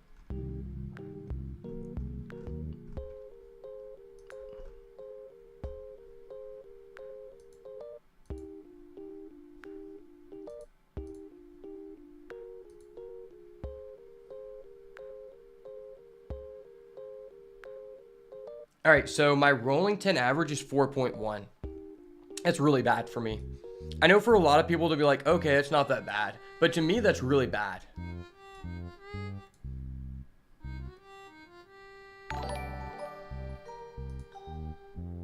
Yo, Lord Finley, thank you for the follow, brother. Appreciate it.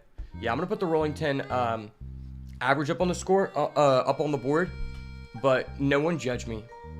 If you say anything negative, I'm going to pretend you're a Russian bot. Because that's always the answer, right? You've never even heard of Rumble before. Okay. Well, Rumble is basically a platform where a lot of people... So in my opinion, it is the best streaming platform in terms of its benefits for creators. And as well in terms of like... Basically, there's been a big issue on YouTube the past couple years, and as well as Twitch, with censorship. Like, even if you're not being specifically censored yourself, there's a big issue in the content sphere, you know, and this was especially prevalent over COVID and as well like the election time, that a lot of people, even if they're not specifically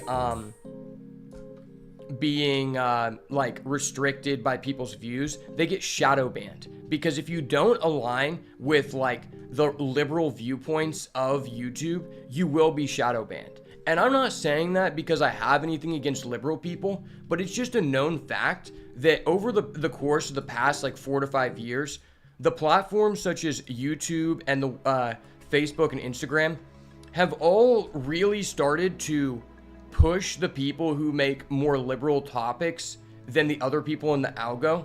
Like, for example, the guy started the company like 4 or 5 years ago, and I watched an interview with him. Basically, there's a Republican Senator, Ron Paul, and he had a podcast. And basically on YouTube, he had like 5,000 subs or something like that.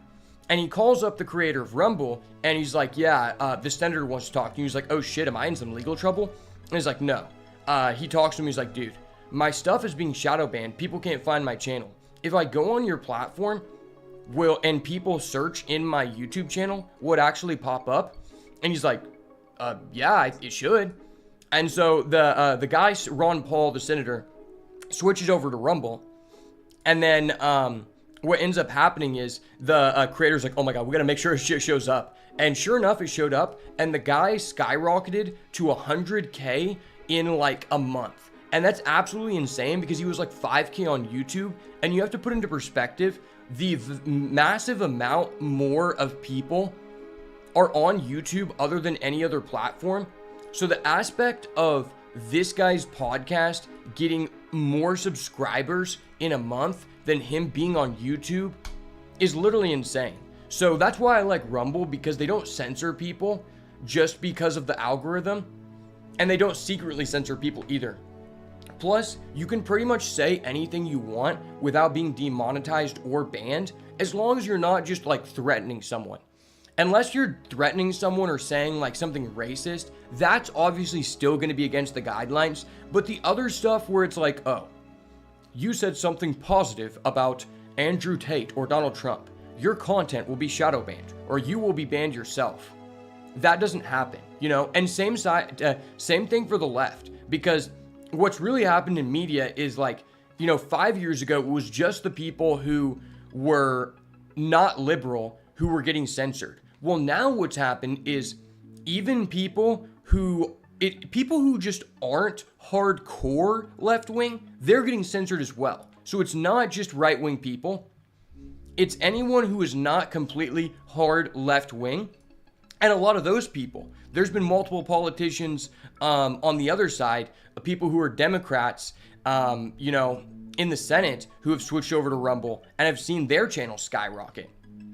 And I mean, not just political people either. There's one big guy, Steve Will Do It. I don't know if you guys have ever heard of him, but he was kind of like a prank / challenge guy. I guess you could kind of put him as like a Mr. Beast type guy in the aspect of like how big his videos are, except he would do stuff like that involved drinking or like taking like a lot of edibles or going to like In-N-Out Burger and eating like 30 burgers in one time. And he got banned from YouTube without any notice. And at the time, like 3 years ago, he was the #1, like, he was the fastest person to ever hit over 1 million in the history of YouTube.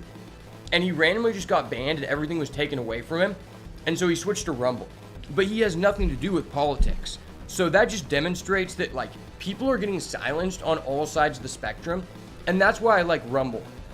Plus, they make it on Rumble where if you're a creator, you actually get paid so much more fairly for the amount of watch time and views that you get, whereas on YouTube, it's like pennies on the dollar. Like, I'm pretty sure the split for, did we miss Lethal? No, we didn't. The split for super chats on YouTube is really, really bad. On Rumble, it's like a way better percentage. I don't know exactly because I'm not at that point on Rumble, but from what I've heard from other people, it's way more beneficial. And I've seen how the metrics work, right? So I want to start streaming on Rumble for sure, doing anything. It doesn't have to be gaming, but I just want to see, because I kind of have that voice where eventually I feel like I'm going to get censored because I'm not afraid to talk about what I actually like think. But at the same time, I'm not just like attacking people and shit, you know, like I don't want to do that. But getting censored for something that I shouldn't be censored for is pretty stupid. I mean, there's been some times where I've been shadow banned for sure. There was a time when people would search for my name on YouTube and it wouldn't populate.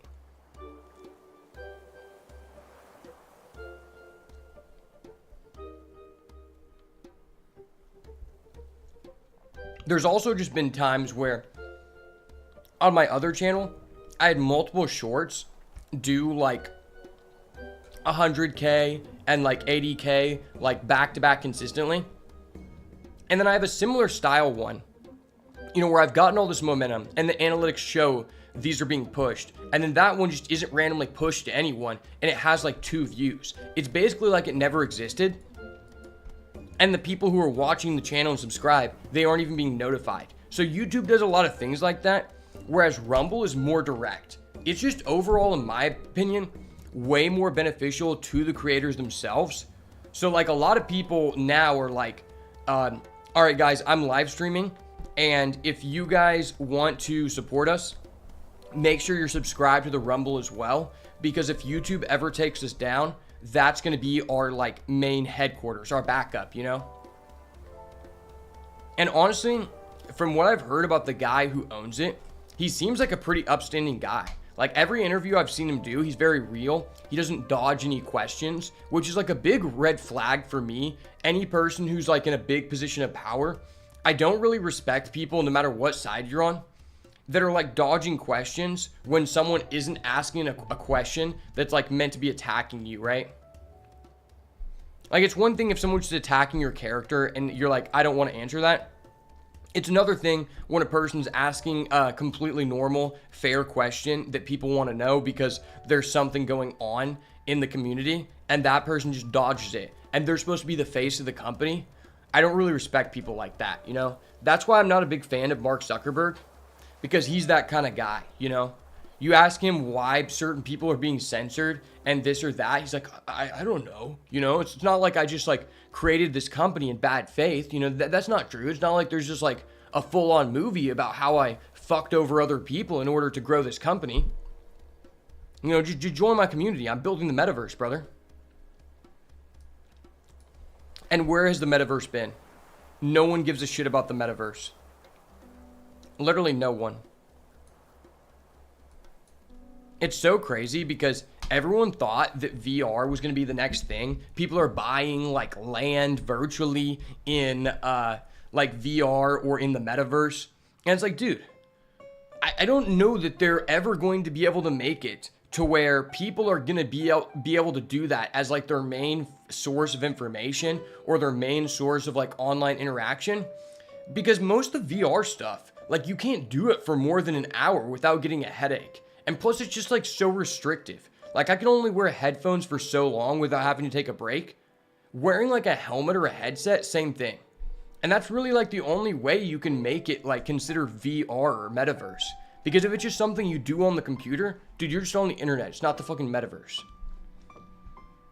And unless you're using something that is like making you feel there, which is currently just not possible to do without having like a restrictive headset or gloves, it's just the internet. All right, this guy's really dicking us down, and I do not consent to this. Remember, Always ask for consent on this channel. Learn first from the frat OG. Consent is always important. And this guy didn't ask for consent, and he's playing Priest, which are 2 no-goes in my chat, you know? Maybe I should have held off on that. It's probably better. Okay, that's kind of good.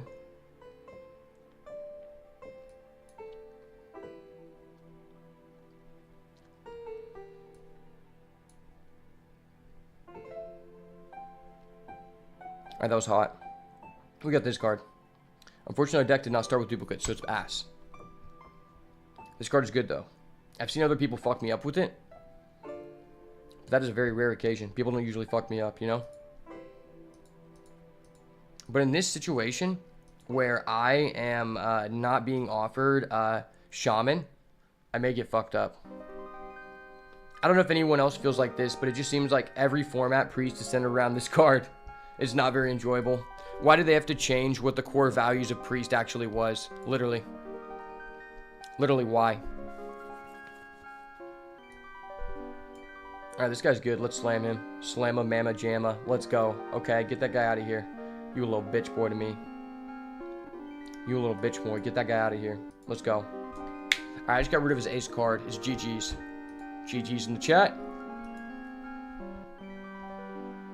Bro, I got slaughtered by a druid last night. He Puppet Master Dorian'd into Juicy Psycho Melon into so many legendaries via Aviana and some mana refreshing nonsense all on turn 4. Yeah, that's actually crazy. I think Puppet Master Dorian is a really underrated card. People are saying like, it's ass, it's ass. It's like, dude, people complained about Barnes so much. Do you guys remember Barnes? One's in the chat if you guys remember Barnes. Barnes was an OG card. And people complained about it, saying it's one of the most oppressive cards of all time for so long. I think even Rarin put it on his list of like top 100 cards. Puppet Master Dorian just seems like a modern version of Barnes. Like it just seems so much better because you can control it more. Barnes just gives you the 1/1. You don't get the battle cry, and there's no way to manipulate it. With Puppet Master Dorian, there's a lot of cards where you're drawing a card, but it's a very specific card that you chose to draw, right? And that in itself is busted. So I think Puppet Master Dorian, potentially on what, depending on what we get in this next set, could very well easily get his mana cost increased in the future if it becomes a problem. Obviously right now it's not that big of an issue because it's really hard to play a combo deck right now when Painlock and Flood Paladin end the game on turn 3, turn 4. But in the future, it definitely could be possible. Especially in Wild. You find Priest incredibly uninteresting. It's my designated disenchanting class for Arcane Dust. Lol, yeah. Barnes and Ragnaros. Forgot about that. Yeah, that's...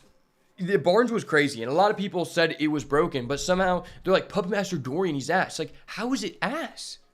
You're paying 1 more mana, I think, and you actually get to manipulate it, and you can also get battle cry effects off the card you get. Like, one of the most degen things with that card right now is that people will set it up to where they draw into that druid guy who costs 10 and says refresh all your mana crystals, or the Titan guy who says refresh all your mana crystals, and then it's like, oh, you were at turn 4, but suddenly you're at turn 10 5 times over. Basically, you're just skipping your opponent's turn for 4 turns, and you auto win, right? Chat, is this disgusting? This seems disgusting. Alright, it was disgusting. It was disgusting. Get this guy out of here. Get this guy out of here. So I actually used to really love Priest. But what was cool about Priest in the beginning, and you guys can tell me what you think about this, is that Priest, like the fundamental things it used to be about was number 1, mind control type of cards. Cards that take control of another card. And that was cool when that mechanic was designated to that one class. It was not very cool when it's like they started adding better take control cards into stuff like Death Knight with like Reska Pit Boss, which is just a power creep version of Sylvanas. And it's like they took that core mechanic away from Priest.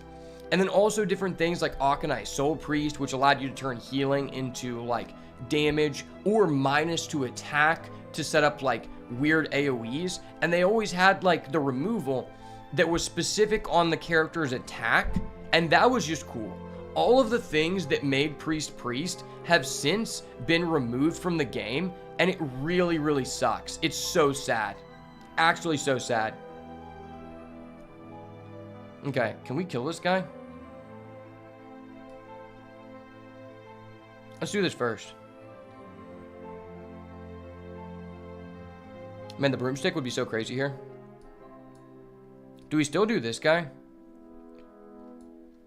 I think we just go for this.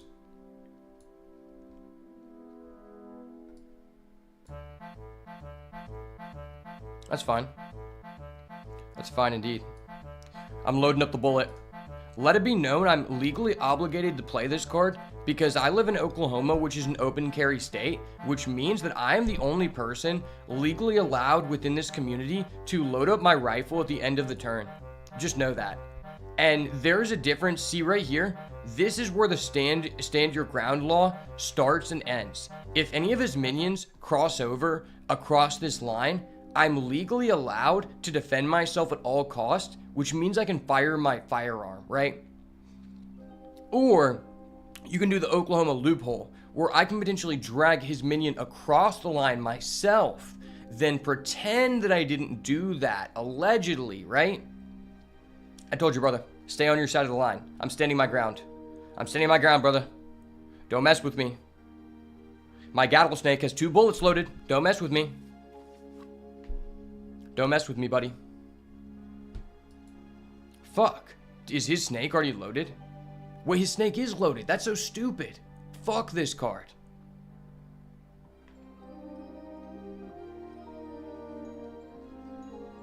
I can tell by the way that this guy is playing is that he lives in a blue state, which means he shouldn't be allowed to make that play. He's not allowed to possess a firearm in the public. I don't believe in this. He's going against my core values as an American, and I won't stand for it. I will not stand for it 1 second. Okay. So we could play our Hydrolodon, which is just kind of a pushed-ass card. I kind of like that. I like playing pushed-ass cards. But let's discover first. Discovering is cool, especially when we get a broken card. Look at your opponent's hand and choose one. It can't be played next turn. Wow. This card is toxic. I love that for us. I love how toxic we can be by playing Hunter into a Priest. I don't like that he took away my firearm. He took away my rights, and obviously he lives in a blue state, so I cannot stand for that. I'm taking this to the Court of Appeals, boys. Taking this to the Court of Appeals. This is what happens when you enact the stand your ground law. You get 5 Hydrolodons. Well, fuck, buddy. You can't be doing that. Buddy, you can't be doing that. Dude, I swear, anytime I go against a Priest in Arena, they always just have a constructed Dragon Priest, and when I play it, I always am playing with the core set exclusively. Literally. I hate this card. Why does this guy just get a +2 in card advantage? Your political drags and remarks are so refreshing in this era of humanity, never change. Thank you, brother. See, this is why I will inevitably end up on Rumble, because there's a lot of people that are not okay with that, and that's fine. We'll restart the channel from ground zero. See, as me legally classifying myself as a comedian, I'm allowed to take jabs at both sides. You know, I'm kind of like Joe Rogan. Except I don't do dad jokes because I'm a Zoomer. I make Zoomer jokes. And it's incredibly more funny when I do it because I'm the only Zoomer who is not politically correct, right? Okay, kind of want to do this just because it's frustrating to him, right? He kind of deserves this for being in a blue state. Oh, fuck yeah, we're not letting him play that. Fuck that. That was actually so worth. It's actually insane how worth that was. He actually just has one of the most oppressive cards in Priest. And I can't look at him the same. I knew this guy. I knew that this guy voted for Biden. I knew it. I knew it. First, he took my guns away. Then, he was going to play a Shadow Priest Anduin. 2 things that I do not agree with. This is why I'm headed to Rumble, because of people like this. I can't keep my mouth shut whenever I go against people like this. These are literally the kind of guys who are trying to silence us. Our voices will not be silenced. And just know, if anything ever happens to me, I would never commit suicide.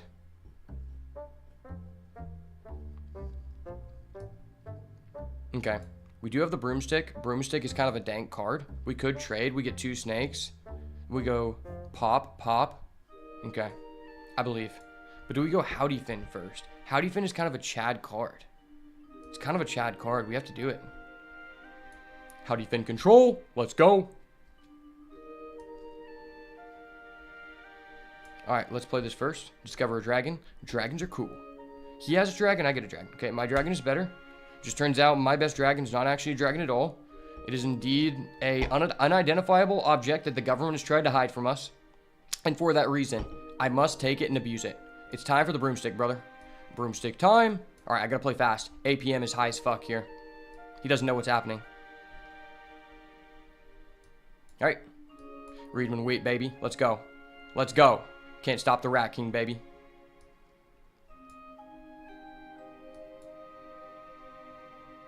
Fuck, I can't let the Howdy Finn take damage. It was probably better to save the poisonous guy, but this is Howdy Finn.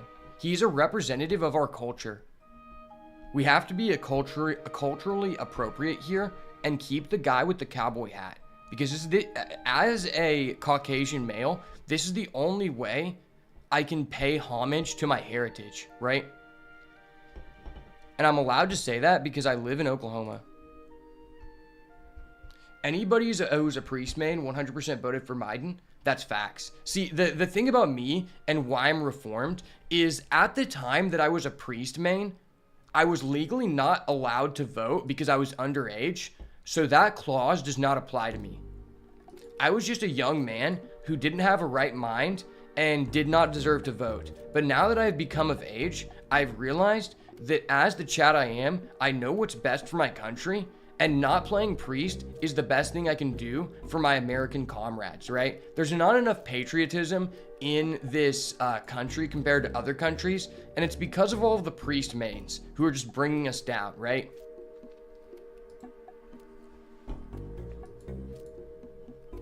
Like, if there were more people just playing like Warlock, Druid, and Warrior in America, I think we would not be nearly as divided. It's all of the priest mains who are dividing our country.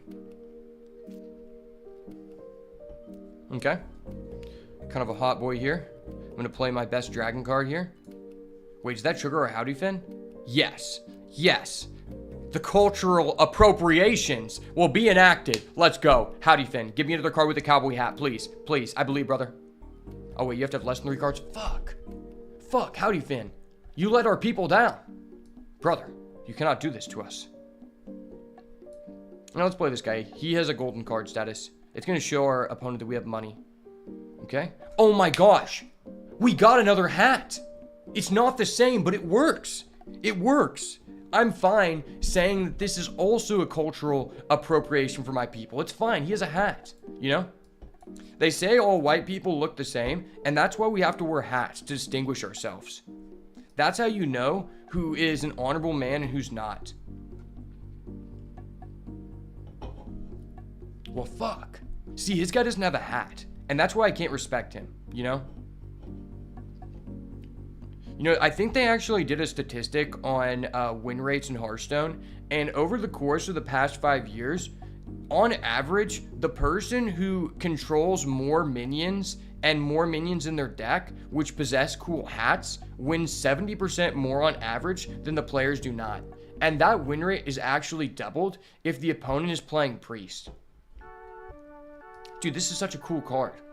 I'm so glad that we got this, because my Twitch Prime subs are not enough to pay for this legendary card, because we're not at that level, but we will be someday. I'm not the best, but I'm going to be the best, and this is a good representation of that. Plus, I'm the Rat King, and we control the 5 rats, and I'm willing to release them at all costs. At any time, if this guy triggers me, I'm going to release the rats, and then he's cooked. Literally, by Cookie the Cook, okay? Okay, let's go. I fucking knew it! Oh! Hashtag make Druid ramp again. Facts. Hold up, let me add that as a tag in my YouTube stream and on Twitch.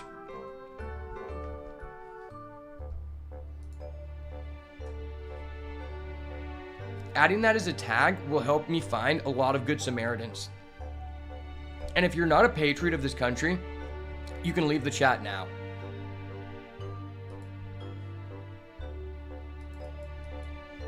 See, this is how you know you're American. When you do the Pledge of Allegiance, you take your hat off. And when you're playing Hearthstone and you want to flex on a priest player, you put the hat back on. That's what brings us together. Hashtag Druid 2024. Let's go. Let's go. If it wasn't for Joe Biden, I would actually be able to afford a Druid deck, but the price of inflation on ramp cards has just become so rampantly high, you know? Wait, we got another card with a hat. It's literally wraps. It's wraps, boys. The hats are out of control. And this card could discover us another card with a hat. That would be jitted. I'm going to do that. Okay. Okay. Who has a hat? This guy almost has a hat, I think. I think this is a hat. We're going to classify this as a hat. It's golden, so it's kind of hard to see. So even if it isn't a hat... Wait, no, it is a hat. It is a hat. We're luck. We're lit. Let's go. Your message pop up on screen.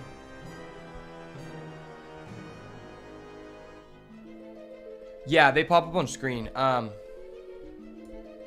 I was trying to do that earlier. I actually didn't know that that wasn't in effect for a while, but it was because if you're on YouTube, if you have an avatar active, sometimes it just only populates as an avatar bubble, which is kind of weird. I don't really know like what affects that, but I guess that's a thing.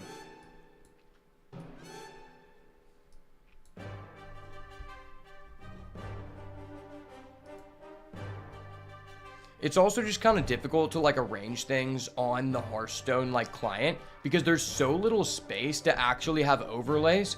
And that's another reason why I get so pissed when people like come into the Twitch chat and they're like, hey, are you interested in purchasing any of my artwork? And I'm like, well, like, are you even looking at what kind of content I have?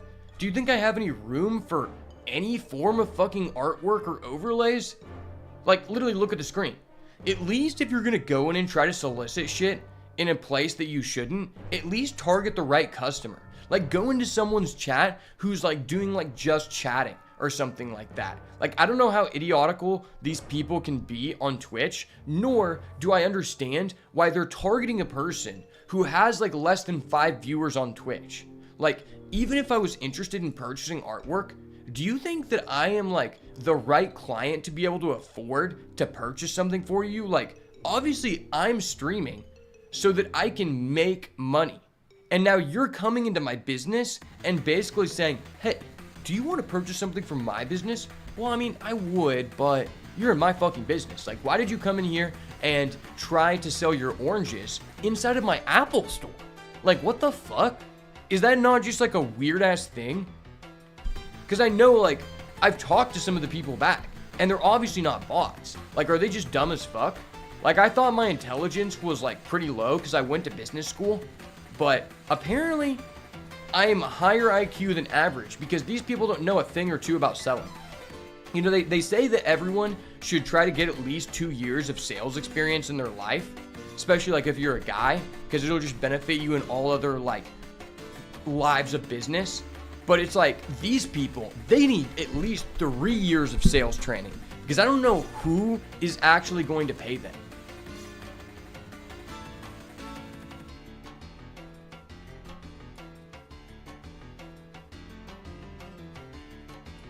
Like, I respect people for getting on their hustle, but you're just fucking weird if you go into someone else's, like, business and try to sell them something when obviously their business isn't even doing that good. It's like, are you gonna steal my one customer here? Go into a person's chat that has at least 30 people. Like, you would think that they would think about that because it's like, okay, this guy, he's got enough success going on with his business that he might be interested in a product that could potentially improve it. Don't go into the guy's business who just went bankrupt because he didn't qualify for the Joe Biden business loan. Like, I don't know what the fuck you're doing. Go into the guy's business that just purchased a McDonald's franchise and is interested in, can actually afford to pay for a billboard. Like, it's almost made me, like, just remove the streaming from Twitch and just do it on all other platforms because it feels like Twitch has the most solicitors.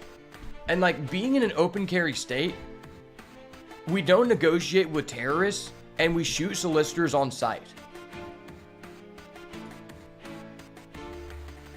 That's another way to identify if someone is from a blue state or if they just live in like a communist country, is if they're coming into your business trying to solicit something, you know?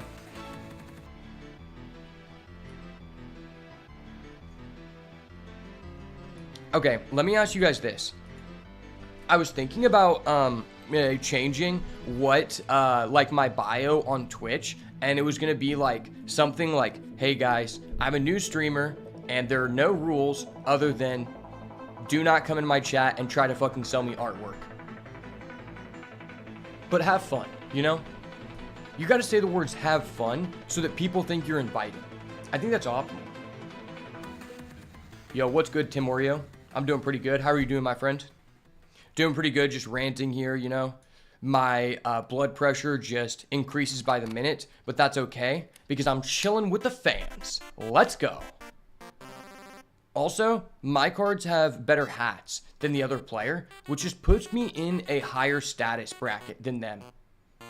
The fact that he felt like his confidence is so low, he has to use a hero card to fuck on me, just tells me a lot about his self-esteem, right? You had no viewers when someone tried to sell me shit. That's exactly what I'm saying. It's like, dude, like, go get 4 years of sales experience. I don't know what's gonna help these people, you know?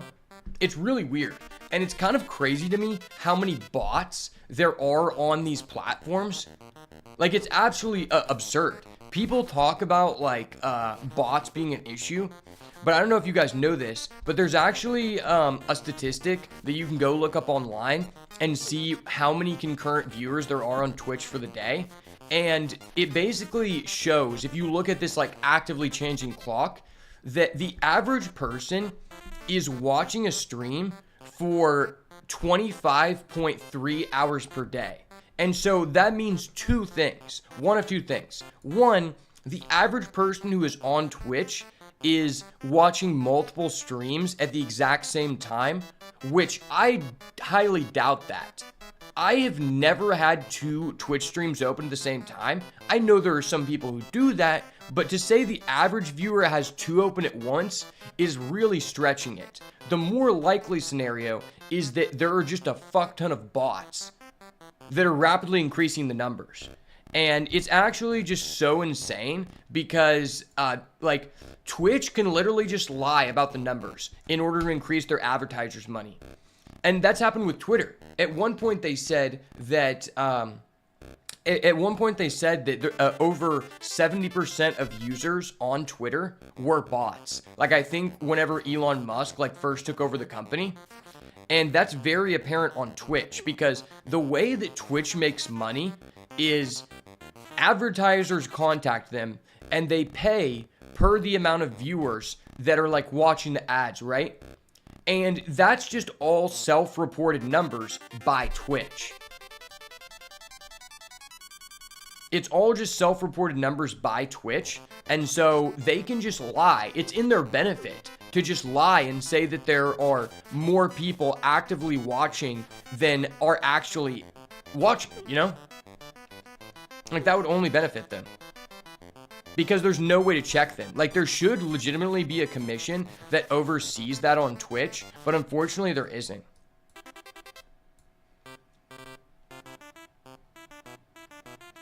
It's kind of like insider trading. You know, like, there's a regulation behind stocks because people broke the system for a while. There should be one of those on Twitch or just any of these streaming services to stop people from abusing bots who are created by the service owner. Okay, I just want to take a moment to recognize this, chat.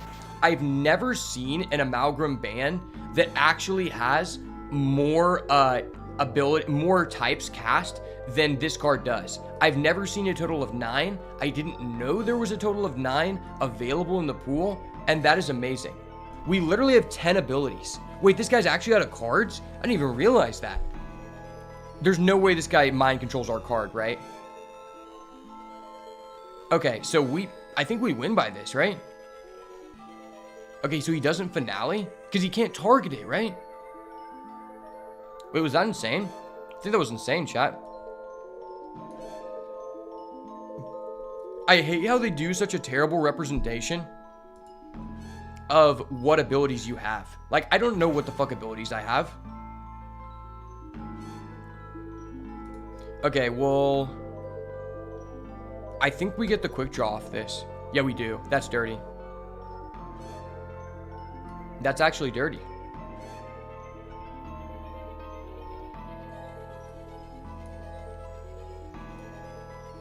I mean, since he's in fatigue, we just have to do this, right? Thank you for the Paladin deck one more time. Got legend with it, and event at legend rank has a high win rate. Thank you so much for me being able to give you value. You know, that's the main reason I enjoy doing the videos, is because I don't want to do something I'm not an expert in. And you know, I've spent like 10 years of my life playing competitive card games at like the highest level. So the fact I'm able to actually give valid information to people that's actually helping them is a huge W in me. And I'm not here to chase W's in the game. I'm here to chase W's in life, baby. And the way I do that is by giving other people W's. You know, it's a very interesting concept that America is one of the only countries, it's actually the only country, this is a real statistic, that if you are feeling down or depressed, you go out of your way to improve your own life and do something for yourself. So a prime example of that would be, let's say you lost your girlfriend. So what you might do is you might go ahead and try to get a new promotion at work or buy a car so that you can increase your like dopamine levels and get back to normal.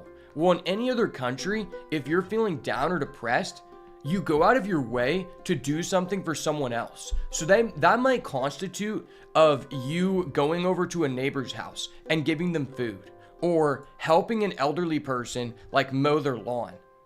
Because it's just a fact that helping someone else is actually the highest level of fulfillment for 99% of people. And in America, that is not the case. And I think that has a big impact on why so many people are sad or depressed than actually really should be. Because a lot of people could fix their issues by actually doing something that's not about them, but it has to be all about them because they're the one down, you know? Like, it can't be that like, oh shit, life's short. Maybe I should help someone else so I can be remembered as a good person. I mean, I'm depressed, so I'm gonna go buy some drugs. I'm gonna go buy a Bugatti, right? You know, it's never, do you want a Bugatti? It's always, what color is your Bugatti, you know? How many Bugattis can you get before it stops being as fun as giving someone else a Bugatti, right? You know, that's what I'm saying. I'm not trying to get a Bugatti. I'm trying to give my brother a Tesla. Fuck a Bugatti. Okay. This is a really Chad move here. So we just have 2 Messenger Buzzard, which is like the ultimate Chad play. And he's using an absurdly broken card. So we need to take advantage of that. Alright, I believe the Wombo combo is here. Enter the battlefield. Leok, let's go. Yes, Sirski, I believe. Hydra get on. Hydrolid. Wait, I don't have a beast? Wait, what happened to my guy? Wait, chat, what actually happened? Oh, what the fuck? He has this random card that mitigates death rattles? I've literally never seen this card.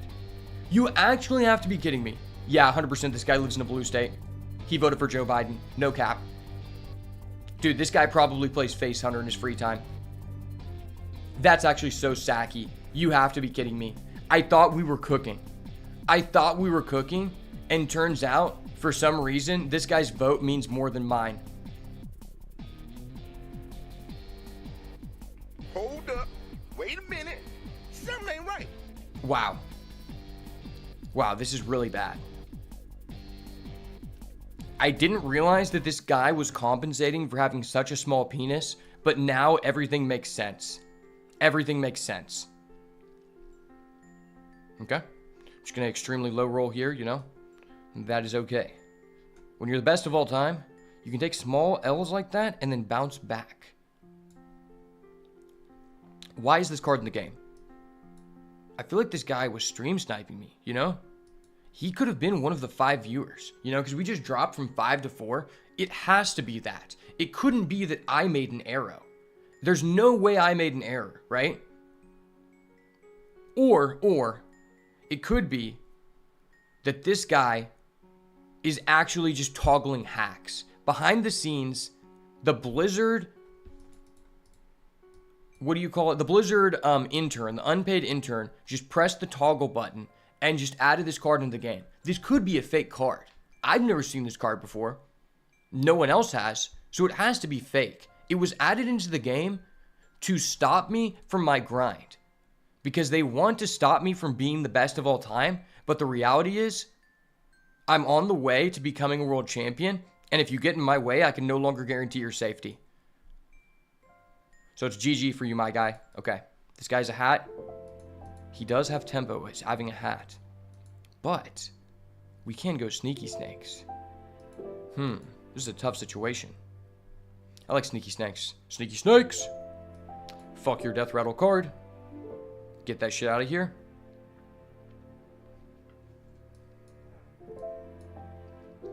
Alright, it's wraps. It's wraps. As soon as he crosses this line, I can activate the stand your ground law and trigger my bait and switch. It's GG. There's no way he can come back from this. I don't believe it. Honestly, this guy might be a Russian bot that was sent into my chat to divide our country. There's no other logical answer for that, right? I mean, there can't be. I mean, you know what they say in America. We don't negotiate with terrorists. So I'm not giving this guy a chance. Fuck him. Oh, also, I just realized I didn't have the sound on. The fact people were still watching without hearing awesome animations of my opponent fucking us up was actually low-key needed. Because I can't go down like that. I have to mitigate the damage, okay? So this gives us rats, and I am the rat king, so that might be beneficial.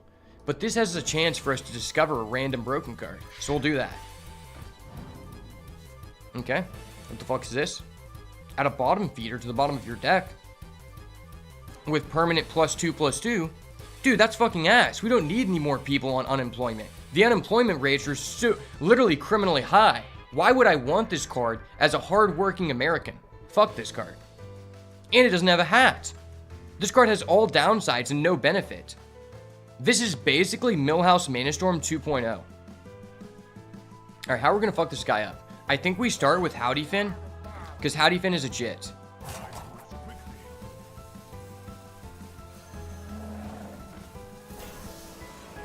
Howdy Finn control. Let's go. Okay, a good Murloc. We're lit.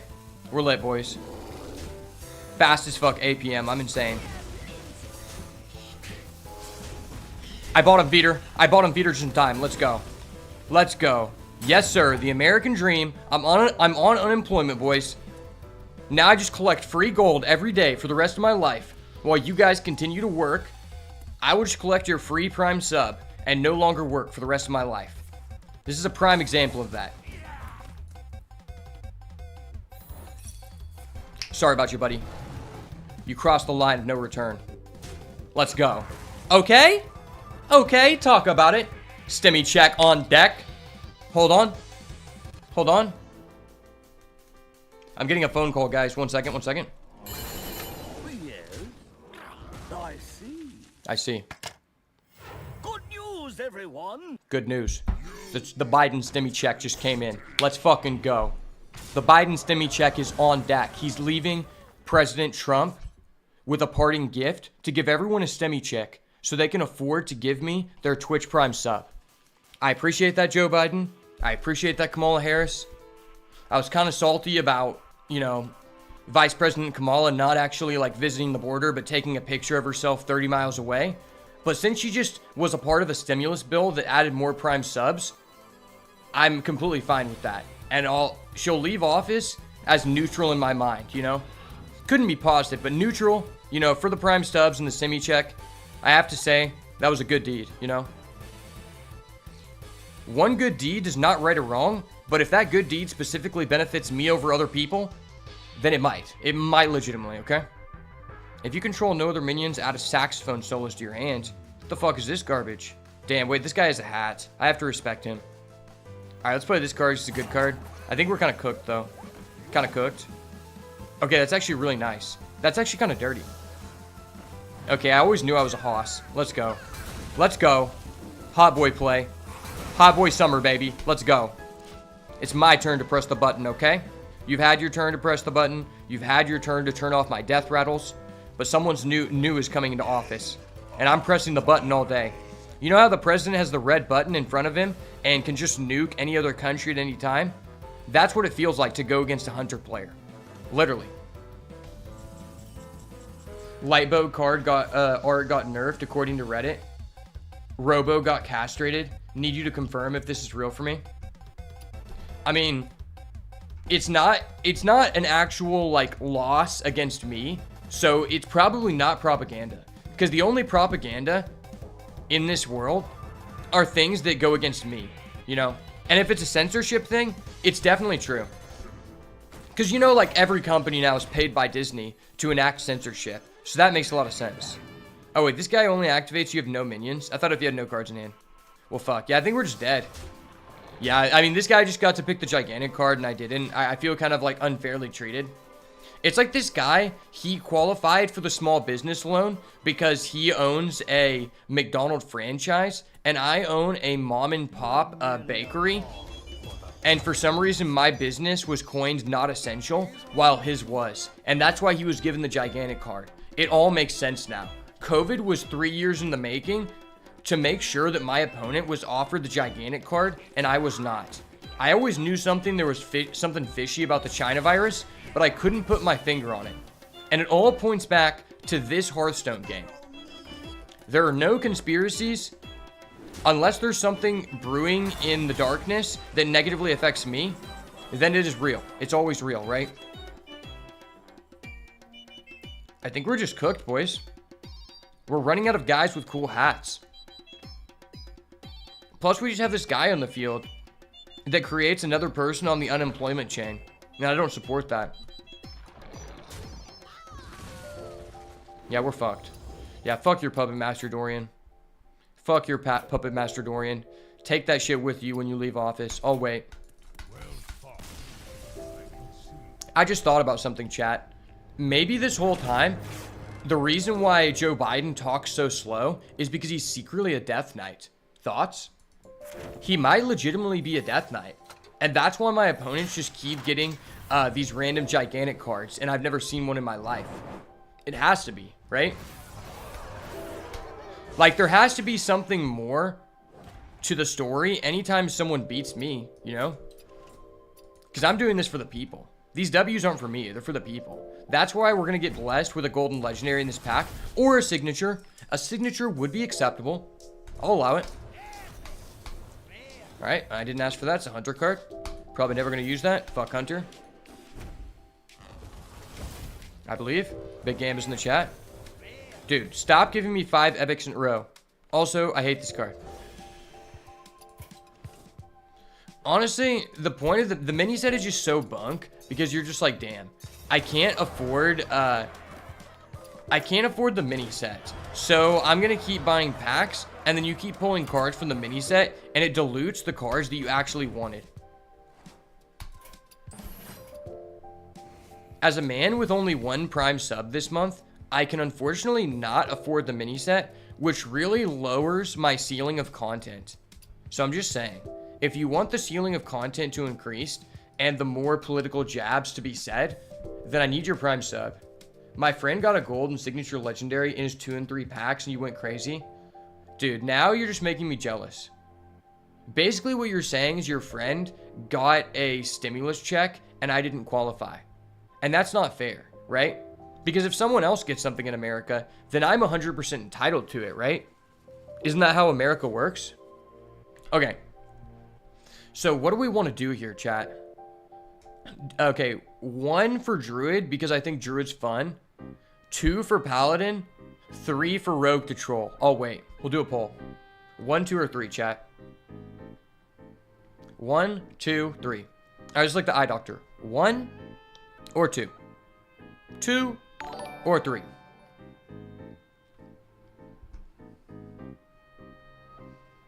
Mud and Cliche, thank you for the follow. Alright, one. Alright, we'll go Druid. I only needed one person to convince me we're gonna go Druid, right? Because Druid's just the best class in the game. Druid is literally the best class in the game. Let's go. Okay? Okay? Okay, it's not actually that good. That's not actually that good. Wait, maybe this is actually good. I saw a hero card, and I immediately wanted to pick it because I feel like hero cards are just really busted when the other player doesn't have one and you do. But this card says good win rate, so good card good, right? Good card good. Plus, shuffling random busted cards in my deck that create non-games for my opponent and allow me to win based off of a random event that occurred are really enjoyable and make really good content, right? Like, because who wants to see someone win by skill? We already know that I'm the boat. Skill has already been established. Now we're here to establish my RNG level and see if I am a good enough friend to go with the casino with you. Alright. Alright, what's it going to be, chat? Let's go. I believe. Alright, where are these bunk boy cards? We need more ramp. I told you. They're removing the ramp. They want to put us at a disadvantage, but they can't hold us down. They can't stop all of us. I'm picking this card because previously we just didn't pick it because everyone said I wasn't allowed to pick it, but I'm picking it now because these other cards are bunk as fuck. Okay. We actually get offered a Gigantify card. I feel validated in my life. Everything is okay now. Unfortunately, my Gigantify card is in the worst class and arguably the worst Gigantify card you could get. It is still a Gigantify card, nonetheless, which brings it up to a above 60% win rate. Arrow Soilizer. Okay, this one is for Will. We're going Treant Druid in Arena. Just wait. Wait for it. Alright. So, this card says draw 2 cards that cost 6 or more. Ripperonis. I wish we could draw Sky Mother with this. Why can we not draw Sky Mother? They're literally putting us at a disadvantage from the very start. Alright, we got a gift. Gifts are always good, you know? You gotta be grateful for your gifts. You have to be grateful for all blessings that God gives you. So we go with the gift, right? Because you have to pay homage. Boomkin. Ooh. Restore 8 health to your hero or deal 4 damage. That's actually a really good card. But I've heard this card is really insane. I think people still use this in Wild because it's so powerful, right? And it is a card that I think we can get off of Summer Flower Child, right? Yeah, I think we can. That's pretty good. Okay, so we have an Amalgam of the Deep. Ideally with Druid, I think our game plan is to get as many cards as possible that allow us to discover a non-Druid card. Because that is typically the win condition of Druid in Arena, because Druid isn't allowed to have nice things. They can only take nice things from other people, and that's how you win. It's a secret win condition that not a lot of people know about, but that's why I'm here to support the people. I wanted to reveal the goo on stream so that my loyal supporters understand what the best thing to do in Arena is, but all of the bunk boys who didn't tune in are not going to have that information, and that's okay. Alright, we're going to go with the Trent card for Will, of course, obviously. Spinetail Drake. We have literally zero dragons, and we have a Spinetail Drake. But I think that's okay. Because we just play Sky Mother on 5 every turn. We just coin it out. And then we just get, you know, 10 legendary dragons. And this is just always live, right? Like, that's always how that works, right? Third Treant card. Or first big Treant card. Thoughts? I like the big Treant card because he's epic. I have no attachment to either of these cards. But this card is epic. And it means it's an all-around better card, right? Oh shit, another epic? But once again, we have to pay homage. We have to pick the gifts. Okay. Okay, what the fuck is this? What the fuck is this? This is literally a straight up depiction of the 2020 election. A rigged set of picks meant to set us back as a unit. Okay. Attorney at Maw. I mean, I am a very politically based person, so we'll probably need this guy to defend us whenever the haters come in and try to shut us down. This could be single-handedly the only thing stopping us from getting banned on YouTube, so I might have to go with this. That could be good. It's always good to bring protection, chat, and that goes for everything in life, you know? That also applies to females, but if you're watching the stream, you probably already have too many females, so that's going to come in clutch.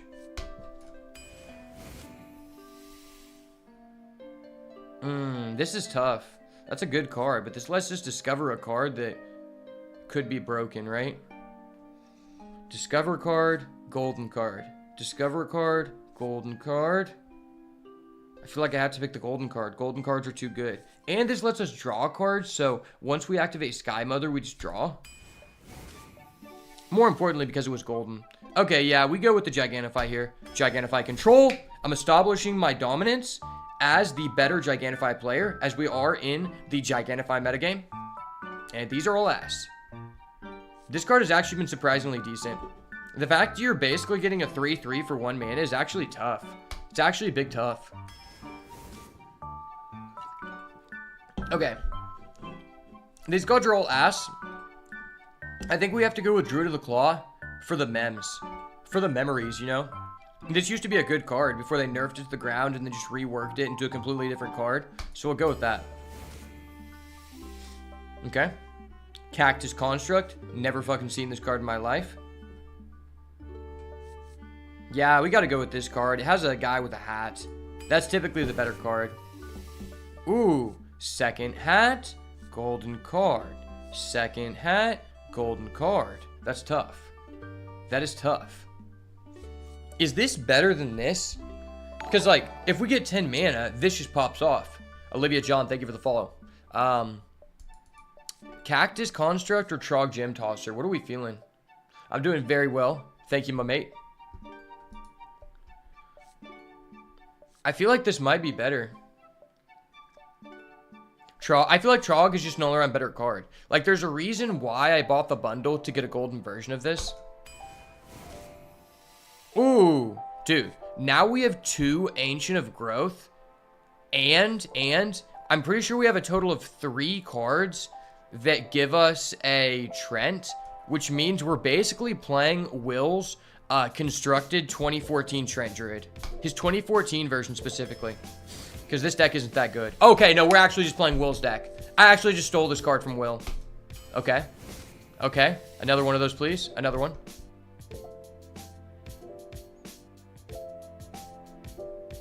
Really? Really? We're going to be offered our second fucking dragon. 24 picks in. You got to be fucking with me. How many nature spells do we have? 1, 2, 3, 4? There's no way this is better than this, right?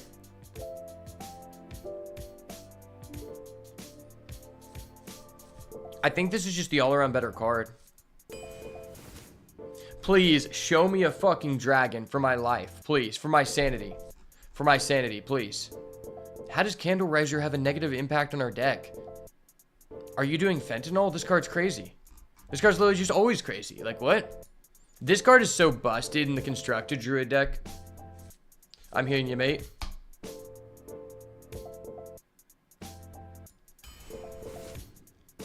Okay. Another non-dragon card. You hate to say it. We're going Flipper Friends because Flipper Friends performed back. It performed last run we did, you know? Okay. Finally, we're offered our 3rd dragon. Oh, wait. No, we actually have 3 dragons already because we have an Amalgam. In that case, is this better than this? Because this card overperformed for us, I feel like. You suggest Ultimate Infestation? I feel like we don't want this. This is a really tough decision. What do you guys think? I understand this is a good card. Hey, Olivia John, I just want to let you know. I don't appreciate people coming into my chat and trying to solicit things. That is not what this community is about. And it wouldn't be so bad if you weren't just like the 10th person who came in and asked to sell me something per day. But just a bit of business advice for you, because I have 2 bachelor's degrees in business. It's never a good strategy to go into someone else's business and then try to sell something in that person's business. It's kind of a big fuck you. Now, no offense to you, but you basically just came into my business and said, hey, how are you doing today? But by the way, fuck you, you know? All right, I just wanted to get that out of the way so everybody understands we're on the same page. If there's anybody here who is not tolerant, you can leave and we'll restart from the bottom, because We only create a great and, you know, welcoming community in this stream, you know?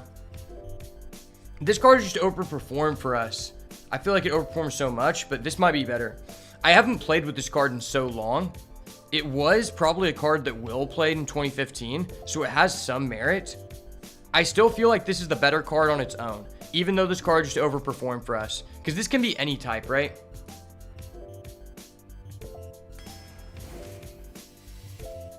Ooh. Okay, we just get our 7 Ancient of Growth. Okay. This is our little 3rd Ancient of Growth. We're lit. We're lit, baby. Infestation is good, but considering we already have 2 copies of the 4-mana dragon that deals 5, I really wanted to pick another dragon card. That's why it was such a tough decision, because ultimately we already have 1 win condition. It would have been nice to get another, but I do just think that picking up another dragon there was just really important, right? Maybe I should have picked the 3-mana dragon. It was tough to say. I just feel like in a vacuum, if we don't draw the synergy cards, Amalgam is a better card. And one of the ways you can lose with Druid is not having any early game plays, right? So I don't want to lose that way. I want to lose by decisions you actually made during our draft. We have so many Trents that I almost want this, right? Observer is just better. Observer can be good in this deck. How many Trent cards do we have? Let's look at this. So we have 2 Ancient of Growth, which synergize with each other. We have an Arbor up, which is good. So we have 3 cards. We have 4 cards. 5 cards. And then this can get us another Trent card. Yeah, this is actually... Or no, it can't. I thought Trent was a type for a second. This could get us a Trent, though. That's possible. I don't know. This is a tough decision. Very tough decision. Honestly, I mean, how many 3-drops do we have? How many early game plays do we have? 1, 2, 3, 4, 5, 6, 7. And then we have 1, 2, 3, 4. Yeah, we don't have the most 3-drops. But I don't like playing this card turn 3, to be honest. And the coin is pretty beneficial. I'm going to go with this guy just because I'm greedy. I'm greedy, boys. Alright. That's fine. Just don't offer us a single dragon. Okay, we actually get this guy. He's actually a dragon. Okay, fuck yeah. I'm actually so glad we ended up with, like, a total of 5 dragons. Because now when we draw that broken card, which is arguably the best card you can get in Arena, it's probably going to be online, you know? Thoughts on this draft? Predictions on this draft. I feel like it's like a 4-win draft. I would like to say 7, but it depends if we can just, like, either draw all of our Trents or draw our Sky Mother, you know? Or maybe this card is just insane and I'm just, like, not valuing it enough. I just feel like the 3-drop variant isn't that good, right?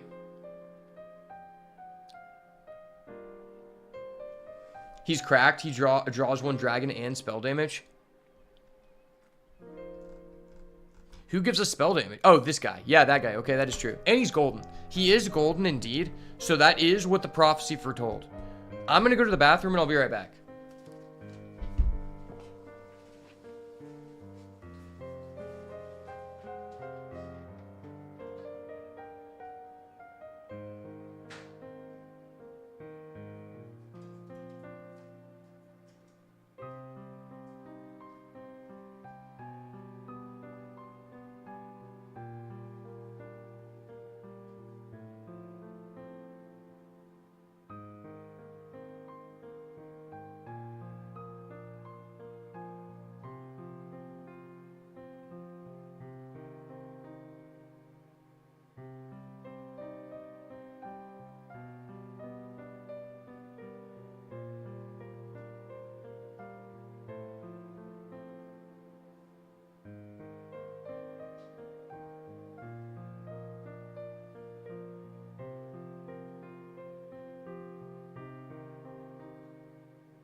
All right, boys, I literally just had the best idea of my life.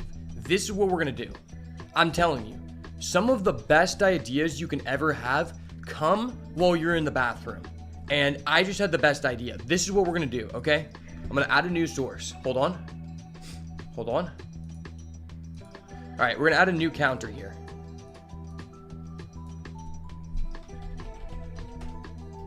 We'll title the counter Dumbos. And this is what we're gonna do. People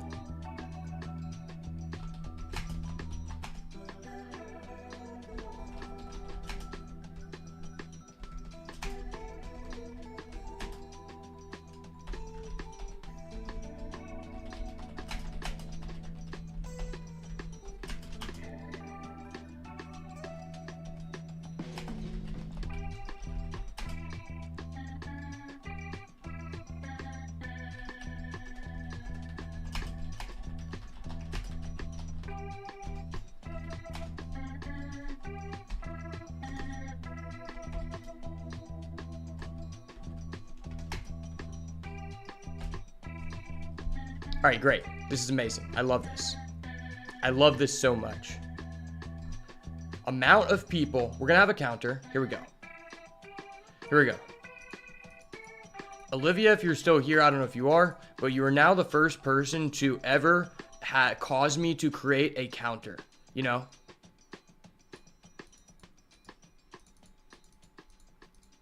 If I can edit this.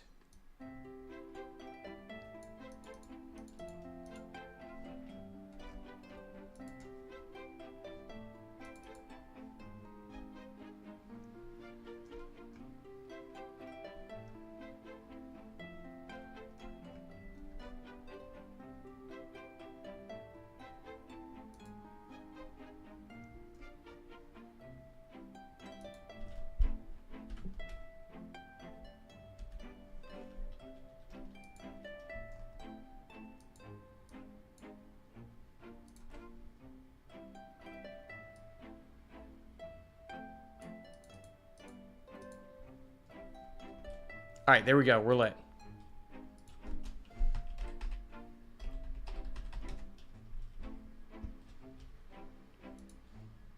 Okay, I actually misspelled solicit. We're not lit. Hold on. We're almost optimal.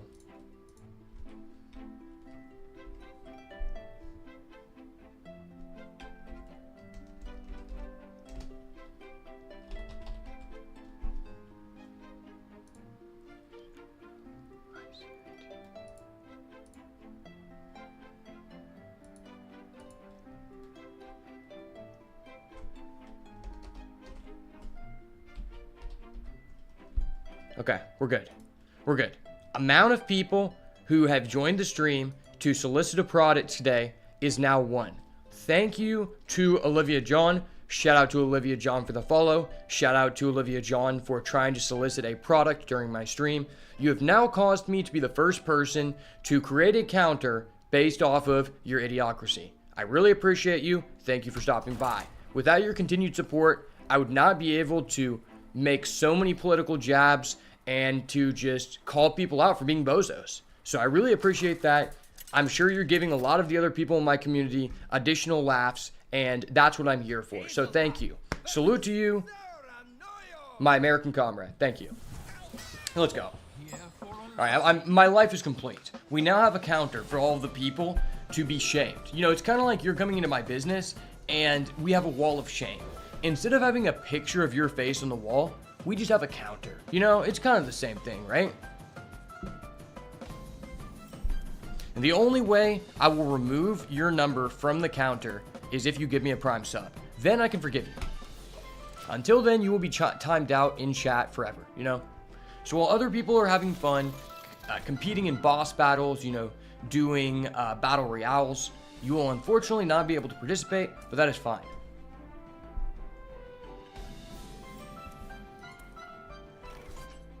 Okay, we have the Treant card. We're lit. Let's go. Yo, what's up, Ryan? How are you doing today, my friend? It's so sad Treants don't have a type.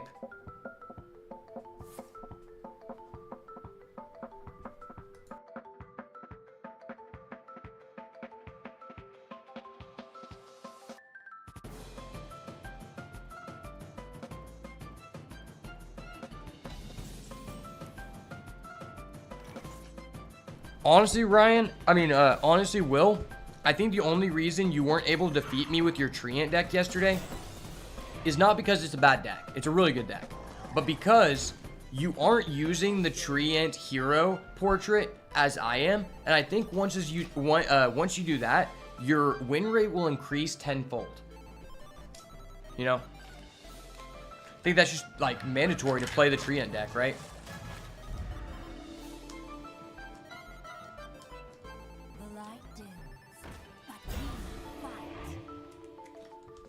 I'm actually really excited for what this counter holds for our future, because there's also a potential that in the future I create a separate counter specifically for people who disregarded the large bubble of text at the top of my stream and still tried to solicit something. That could be like a separate counter, right? Good, brother. I threw together the mage list and went from the bottom of bronze all the way to gold 1, only lost 5 or less on the way. That's awesome, man. I'm really happy that you were able to do well. As a valued member of my community who has not tried to solicit me anything within my own chat, I really respect you, you know? You're a dying breed, Ryan. Without your support, I wouldn't be able to take jabs at people who are bozos. Because no one would be here to laugh at my jokes. Alright, Invigorate. This gains us a mana crystal. Getting a mana crystal is dope. Wait, is this just a better wild growth? Choose one, gain an empty mana crystal, or draw a card? This is in the game? Is this just a better wild growth?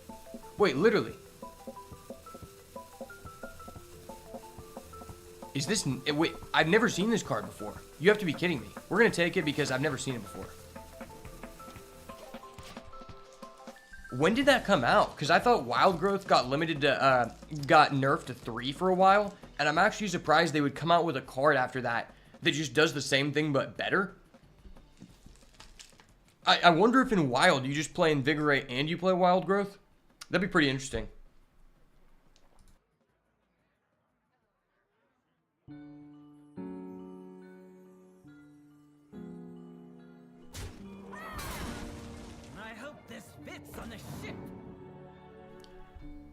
Good news is we don't have to care about this guy's tomfoolery because we have a big Teddy.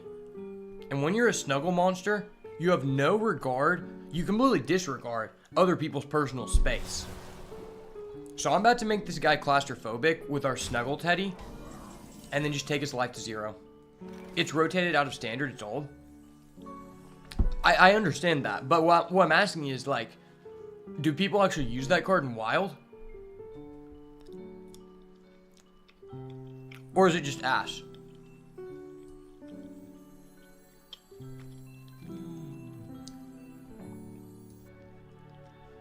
I feel like we should do this, right? I don't like it when my opponent has Murloc cards and I don't, you know? I'm playing a Nagaling because I can't afford a Murloc, right? Oh, shit. That was dope. Unfortunately, I didn't get to choose one. I was going to choose to gain an empty mana crystal, but I'm surprised I don't get to choose one, right? It's busted? Okay, I'm glad to hear. I'm just wondering, why was Wild Growth ever nerfed to 3? I hate all these nerfs to ramp because that was a core component of the game.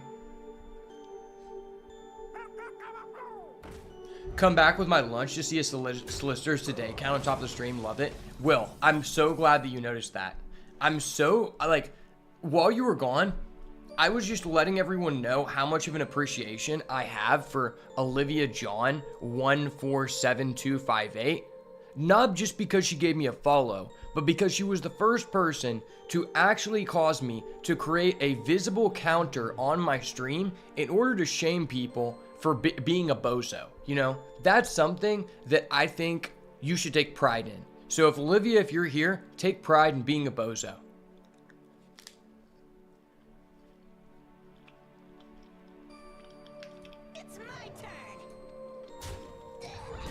Because, like, a lot of people, I wouldn't openly call you out for being a bozo. Because, like, I kind of feel bad for those people. Like, they don't know anything about marketing. They don't know anything about sales. But you, I wanted to support you. So I visibly called you out to let you know you're doing something wrong in your life. And I really hope you change so that you can succeed. Because I want to see everyone win, right? You coming into someone else's business and trying to sell something inside of their business is not winning. You're better than that, Olivia. Do better.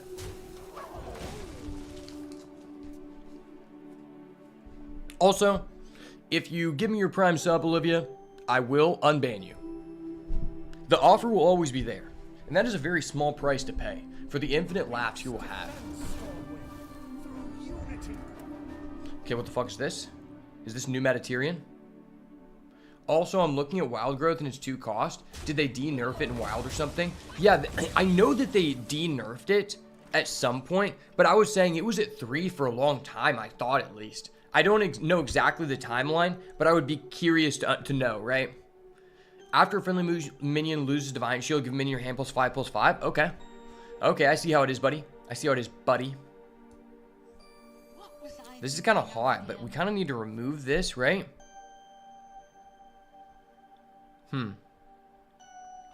Is there an effective way to answer it? I don't know. I think it's just always correct to go face here with everything. Face is the place, baby. And then, like, we could play this, but I feel like... I don't know, I feel like he's playing Paladin. He could just buff, right? I don't want to get blown out. I've had my back blown out enough today. Unrelated to Hearthstone. Allegedly. It was always related to Hearthstone. It was actually specifically related to Death Knight. And or Joe Biden. Which may or may not be a Death Knight, you know? Alright, get a dragon here. Dragons are good. Okay, we literally just discover this guy every single game, and I love that about us. We have such a great community that we just always find this card. And it always ends up being the nail in the coffin for our opponent, because our opponent just doesn't know what to think. Like, is this a dragon? Is it a Murloc? Like, how do they counter it, you know? There's no direct counter to it. You hope they de-nerf Innervate someday? I hope so too. But it's like, I think the issue with it is there's people like fucking Rarin, who's basically like the president of cocksucking Blizzard, and he's just speaking to the void. Oh my gosh, mana cheating is too unfair. Oh my god. We cannot allow people to gain additional mana. That'll put me at a disadvantage. Fuck, guys. You know, and it's just like, the devs are like, oh, okay, Rarin, we'll do whatever you want. You make challenge videos. You spend lots of money on additional packs. We need to protect our whales. And I'm just over here like, all right, guys, stop selling out. Our country is going to be very different this year. We need to start making changes. Disney doesn't control the world. Okay, what can we do here? We've ranted enough. Now it's time to fuck our opponent up, right? That's always been the play. Wait, why does this have rush and not charge? You've got to be kidding me. How nerfed can they nerf Druid? How many nerfs does it take to nerf a Druid, you know? That's the facts. We could trade into that guy. I don't like that. We play this guy and we just get what we want, right? Play this guy, get what we want, I believe. Always rush, always Divine Shield, always poisonous.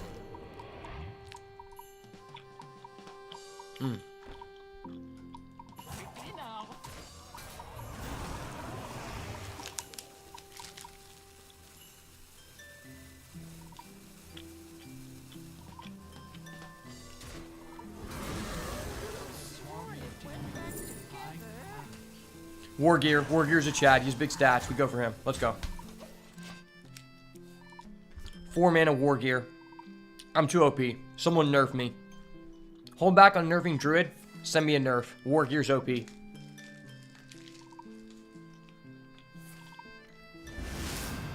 Alright guys, I didn't ask for that. I take back everything I said about the Blizzard devs. I love the Blizzard devs. Please just give me some good RNG. I love you guys so much. I love all of the great designs you make for cards, you know. Cards such as the Warlock quest line. It was a great quest line. Keep doing stuff like that. And also give me some good RNG, because I'm getting fucked. What does this do? Okay, he didn't even get the ability. Let's go. Not good enough, buddy. Not good enough. If we go for this, we get an Ancient of Growth and a Scale of Onyxia, which seems pretty hot. Pretty hot indeed. If this card didn't fucking cost 6 and cost 5, we could do both in the same turn. Which would be really, really nice, Blizzard. Like, come on, guys.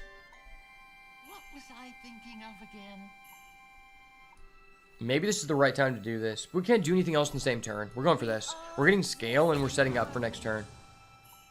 Okay, we got scale. Let's go. Oh, I don't reduce it. That sucks. That really sucks. How many times can they nerf Druid? Literally? Like, and I heard this guy Roran say, when Druid is the best deck, that's how you know that the metagame is fucked. Which is such an ignorant statement to say. Also, Yanocent, thank you for the follow over on Twitch. Appreciate it, brother. Anyone who gives me a follow and does not try to solicit something will be honored as a hero for the rest of their lifetime, a part of the streamer community. Just know. Judge unworthy? Brother, why must you do this? Why must you do this, brother? I didn't want to have to do this to you. The scale of Onyxia is coming down, brother. This guy has one card in hand. He doesn't know what's hit him. He doesn't know what's going to hit him, boys. He doesn't know. Get wrecked, buddy. You know what's better than one dragon? 7 dragons. Talk about it. Talk about it.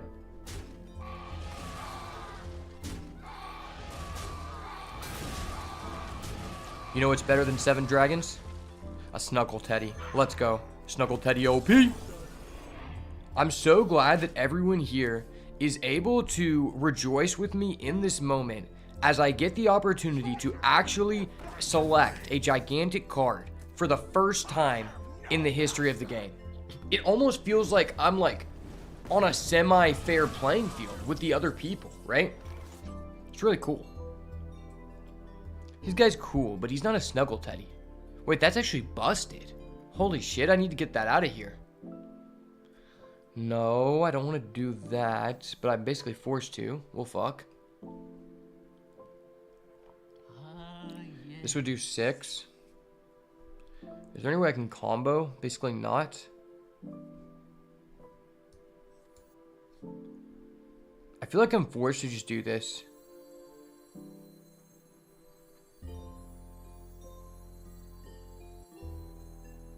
What was I thinking of again?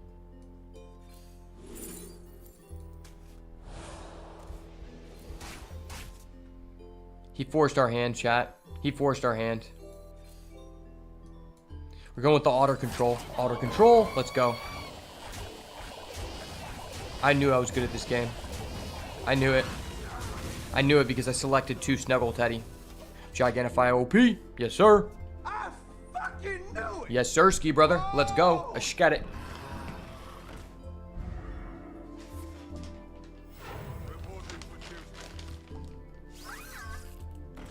Alright.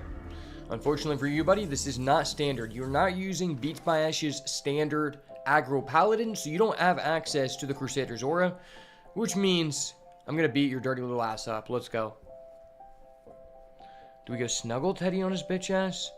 Or Spreading Plague? Spreading Plague's kind of toxic. I kind of like this.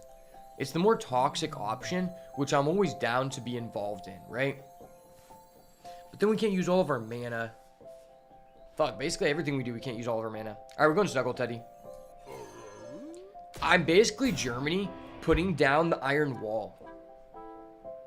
I'm enacting the red curtain. What can this guy do? Nothing. The red curtain has already come down, brother. It's GG. Let's go.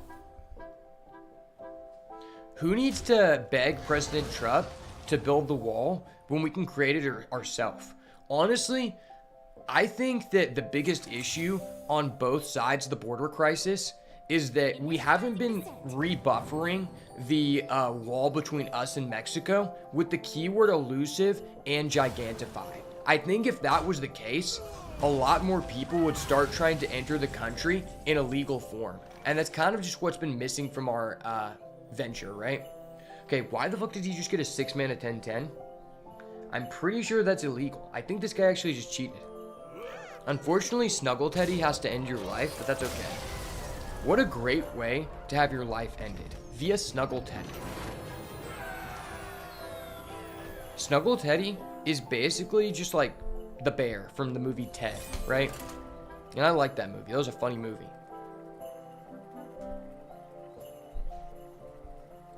I really wish that in Hearthstone, you could update card images to where they could be custom. Would that not be so cool? Like, there's so many things that would just improve in the game if you could update the card images.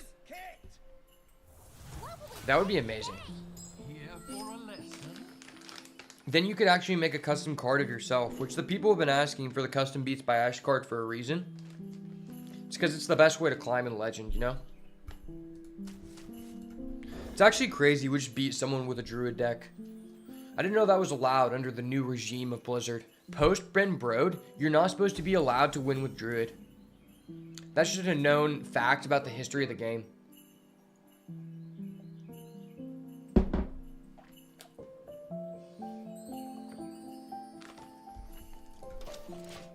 They don't want to see us winning, but I'm going to do it anyways, boys. Let's go. Double dragon control. This is how you know you're the chosen one, because you only have like 4 dragons in your deck, and you actually just draw them when it counts, right? Dude, I hate this shit. Like, can they please change the symbol for the guy having a side quest? Because it literally looks like he has a secret, and it's raising my blood pressure so damn high. Alright, these are all just crap. I mean, we have like no one cost, so that's crap. This is just random. It's like this guy, pretend that he's like decent, right? Pretend he's decent. If we use our imagination, anything is possible, right?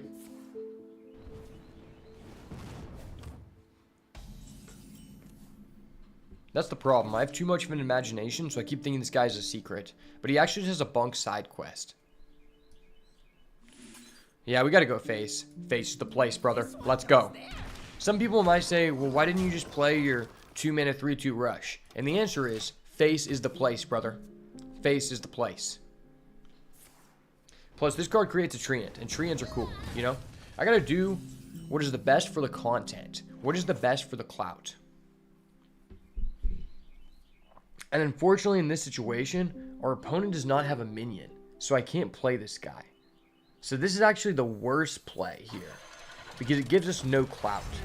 But I must do what I must do in order to protect my beloved dragons. The dragons will live on another day. This is basically the pre-release for House of Dragons Season 2, essentially, you know? It's kind of like in the OG Game of Thrones where they keep saying, the dragons are coming, don't worry, 10 more seasons, the dragons will be coming. And then I actually finally get the dragon, and my opponent doesn't have a minion on the field. You hate to see it. Ooh, Arbor Up is kind of cracked, because then we can go Arbor Up into Ancient of Growth. That jiggy bastard. He literally killed our one treant, and we could have done the Will Wombo combo here. It's actually really sad. I'm going to go Flipper Friends. Flipper Friends is for the jits. Let's go. Flipper Friends. Go ahead and use your AoE now, sir. I'll wait. I need to protect my treant, so I'm setting up a bait. I basically have bait and switch active without having to play Hunter and stoop to a degenerate level. Of course, I knew it. I knew it. Get that out of the way. I'm playing the treants next turn. Yeah, get rid of that bunk-ass quest, brother. Get rid of that shit. Not in my house. Not in my fucking house. I'm an arborist, brother. I gotta protect the trees. It's people like you that are the reason I recycle, because I have to protect the trees. If I don't, who will? If not now, then when? If not who, then why not me, you know? Damn, this guy gives him armor. I don't like that. That protects him from his my treants, kind of. Which is honestly, like, fucked. You know, like, that's basically increasing his carbon footprint. You know, like, as a treant activist, I don't feel comfortable with that, right? See, that's why I like to use Arbor Up, because it decreases my carbon footprint. Something that a degenerate mage player like him could never get behind.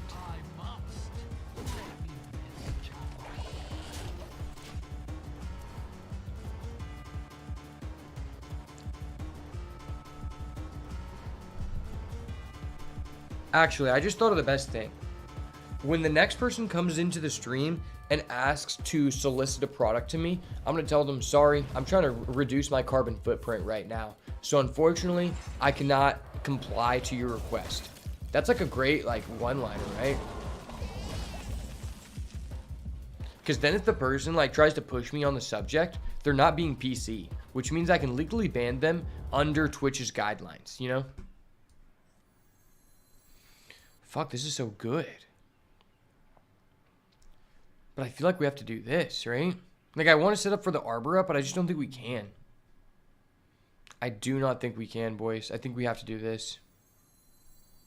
We go rush. Rush for the Chads. Yes, sir. Yes, sir. Talk about it. Let's go. Literally MMR farming with Druid. Name someone who's done that since 2015. I'll wait. I'll wait.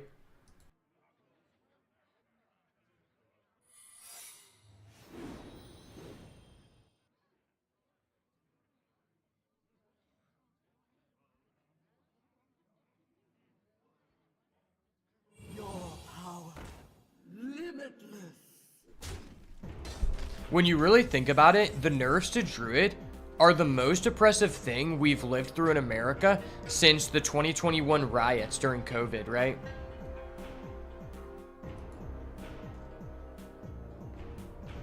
If they want to sell me something, they have to beat me in Hearthstone.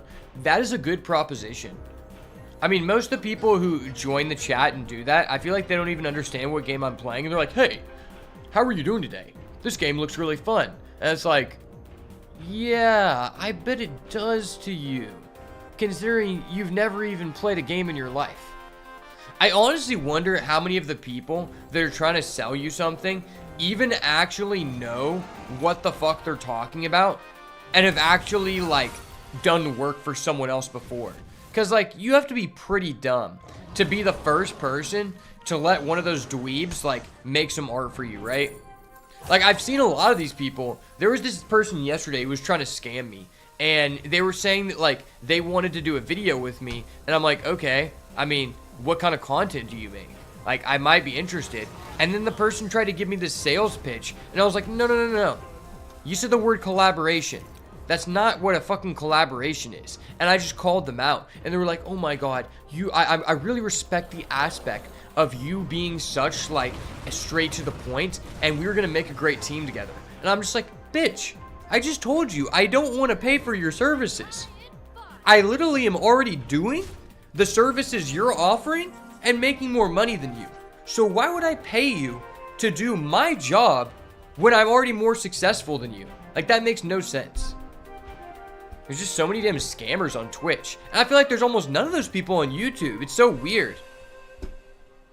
Because for, like, most streamers, I feel like most people do better on Twitch than YouTube. It's kind of weird. Okay, so we have this person. We're legally obligated to play this card for the content. So, I mean, it is what it is. Sorry about you, brother. Alright, we're dirty. We're dirty. It's raps. It's raps. GG, brother. Get cooked. Get cooked. Get cooked, buddy. It's so funny you couldn't clear this. They nerfed it and my guy couldn't clear it. Talk about it.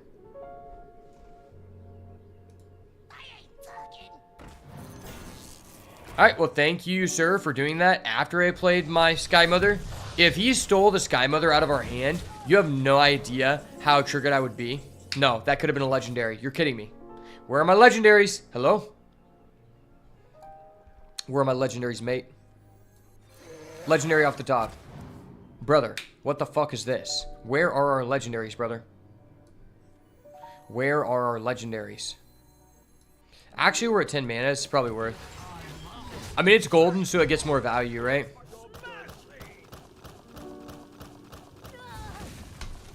Alright, that was okay, I guess. We did 10 damage, and his guy didn't die, but that's okay. His other guy died, right? We can only take him out one at a time.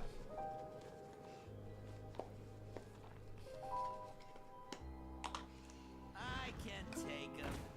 Wait, not all of them. Look how it burns.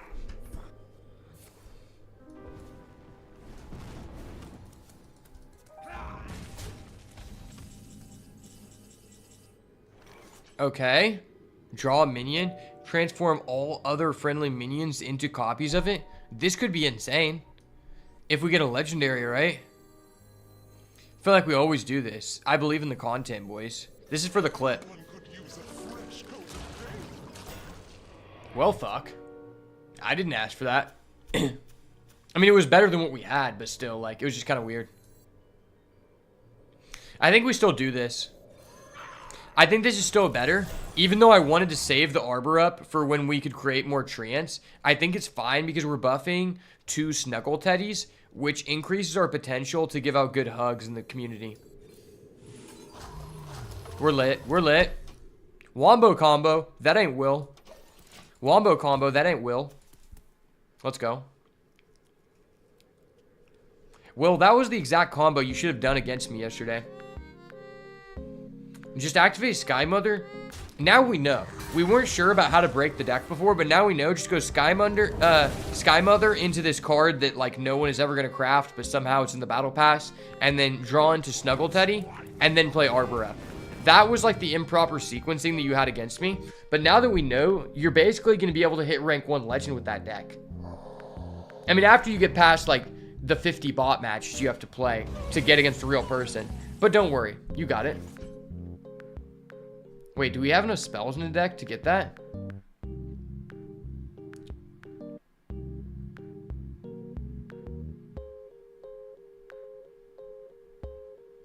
So we have 4. I mean, this is just always worth, right? It gives us 4 cards, and it gets rid of cards in our deck that aren't the legendary minions. So I think that in itself is just worth.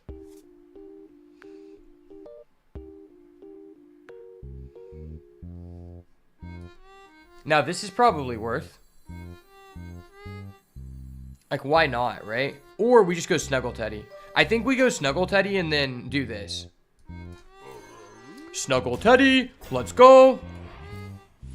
I'm here to give you a hug, sir. Don't worry. Wait, is this a beast? Wait, that's broke. Okay, we're gonna do this. Yeah! Snuggle Teddy OP, let's go. Snuggle Teddy control, baby. Yes, sir, ski. Damn. I love it when I have a Gigantify card and the opponent doesn't. This is such an awesome deck, man. See, this is what people don't understand about religion. You know, you ask for things and God answers your prayers in mysterious ways. I prayed that no one would come into my chat and try to solicit me a product. And I thought that God didn't answer my prayer. But then he gave us this awesome druid deck. So always remember, even if God doesn't directly answer your prayer, he's got something coming for you, you know? And for us, that just happened to be a saucy druid deck. And a way to shame the people who are doing degenerate things in our chat. So, always make sure. Okay, well, they removed our Snuggle Teddy, which was kind of fucked. We can do this, though. And treants are cool, so we'll do it. What the fuck? What the fuck? He's not allowed to do that? I would like to call the judge, sir. Sir, please stop that.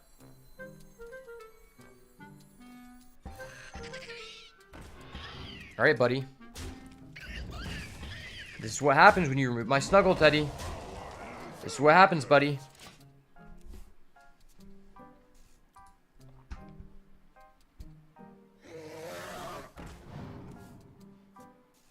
Spell damage, swipe would have full cleared. If only your Treant was as good as the Arena Treant deck. That's a fact. That's a fact. My Arena Treant deck is actually pay to win.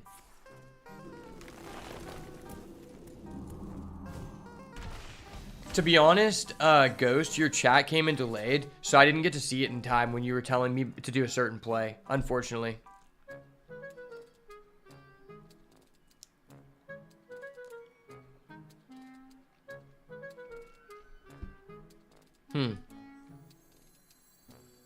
What if we do this? What was I thinking of again?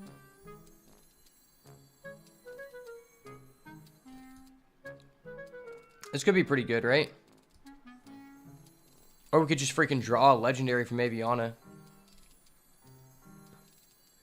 Trade first. Wow, he didn't have a negate. That was great. I thought he was going to negate. I was honestly scared. I was almost willing to just waste this Because I felt like there was a chance. Okay. I mean, the longer you elongate the game, the more Sky Mother Aviana monsters we get to draw, which I'm all for, because it just makes better clips for my stream, brother.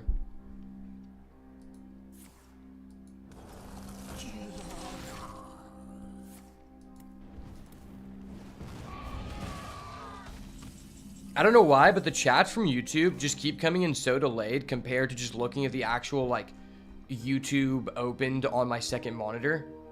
So I basically just have to have that open. It's probably Summoning Wars. I always get that card. What was I thinking of again? Summoning Ward. When your opponent turn starts, summon a copy of your highest cost minion. Okay. That is very possible. It's good that you pointed that out. For the rest of the game, your totems have +2 attack. Why am I low rolling so hard? Why could this just not be a Treant legendary? Someone tell me. Do we actually want to trade with these? I don't know. Testing the waters. 1, 2, 3, testing. I'm just going to play another one of these so he knows we're cool. Yes, sir. That's dope. Now his totems are +2 attack for the rest of the game. Now we're actually in a back and forth. This is what you call a legit back and forth, guys. I know Hearthstone doesn't usually create many back and forths, but this is what it feels like. Because now we both have +2 attack to our totems for the rest of the game, so it's anyone's game. Holy shit. Does he have the guy that throws his hero power at everyone? That'd be so disgusting if he does. So disgusting if he does. Alright, he doesn't. He doesn't. He just wanted to stall out and waste some more time. That's fine. That's fine. Thank you for prolonging the game. You're just increasing the watch time on my stream. I appreciate it, brother. Thank you so much. I actually hate this so much about YouTube. Streams start off as monetization is off, which is literally so dumb. So every time I'm streaming, I have to go into the stream and open it up in YouTube, which it takes like a couple minutes delay at least for it to populate. This time it took like an hour, and then turn on monetization so I can actually get the benefit of the watch time. The light heals all wounds. Here for a lesson?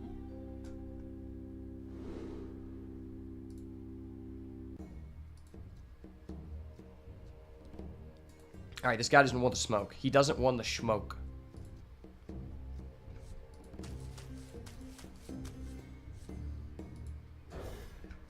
He doesn't want the smoke, brother. I've got the Trents. I've got the dragons. I literally just draw 2 dragons, send 1 back, give me 2, +1s for days. Let's go.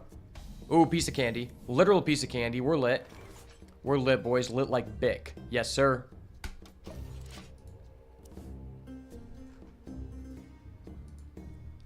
Turns out they don't need to de-nerf Druid. As long as you just always draw this card +1 dragon in your 4 dragon deck, and you draft Sky Mother. I just want to get a 12-win arena run so bad for the content, because the content has been lacking, man.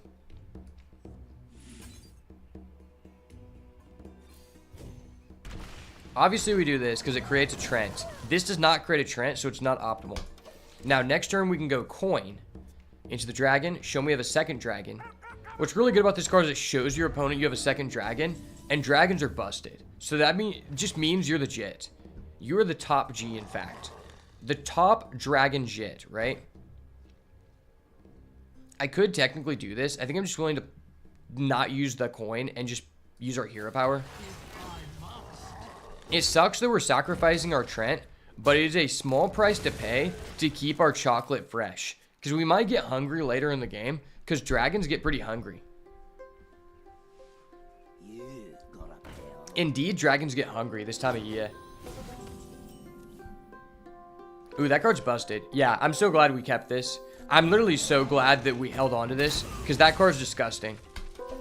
That card's absolutely vile in Arena. Literally vile. And then we can go turn 6, coin Ancient of Growth, turn 7, Ancient of Growth, and probably transform our Treants into stuff, right?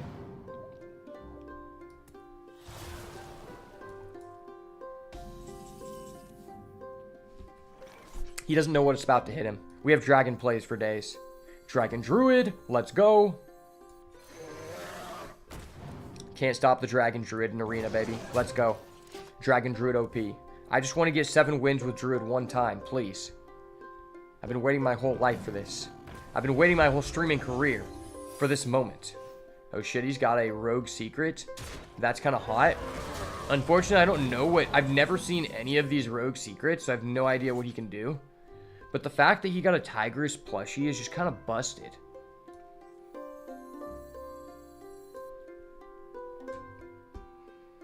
I think the only way we can counter his Tigress plushie is if we counter with a Treant Onslaught. Okay, well, that's fine, I guess.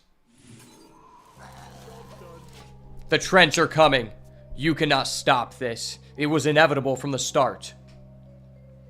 I knew I was a greedy boy for a reason, and it was for this moment, to come in clutch.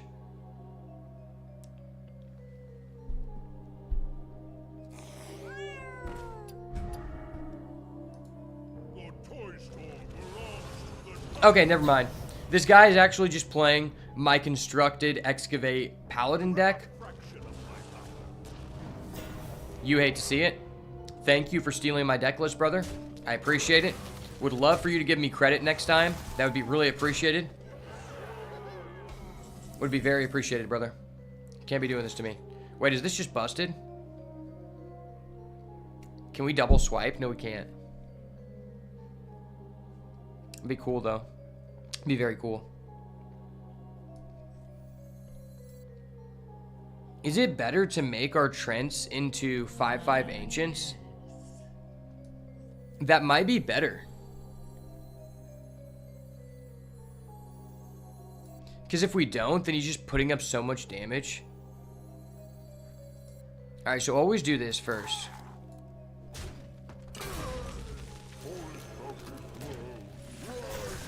Alright, that was cool. We got to do the thing. So this is what you want to do in the Treant deck, Will. Learn and perform. That was not cool. That was not cool, my guy.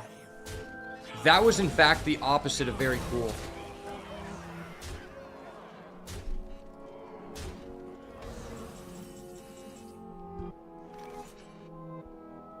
I don't know if I'll ever be able to gain back the respect from this guy.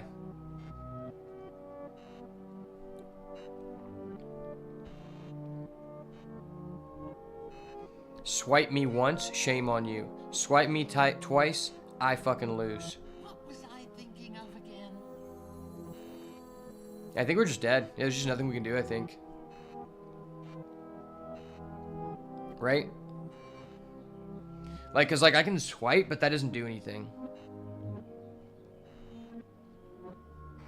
One swipe hits here, his guy becomes 7. We play this, it doesn't do anything.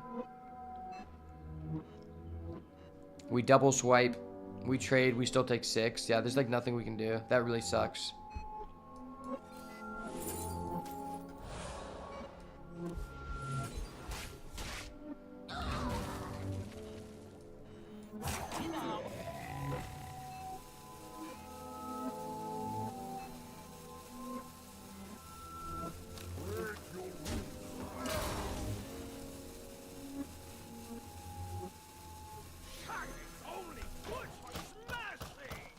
An excellent play.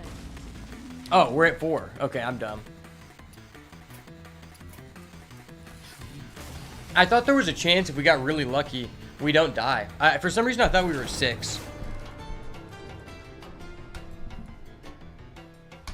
2-1 is a fine start for the Druid Jit.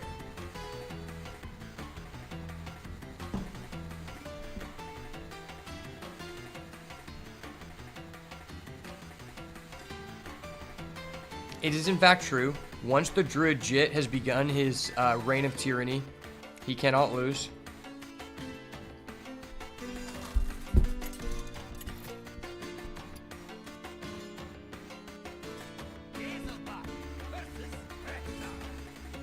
Alright, Dame Hazelbark, I need you to perform, brother. I need you to perform.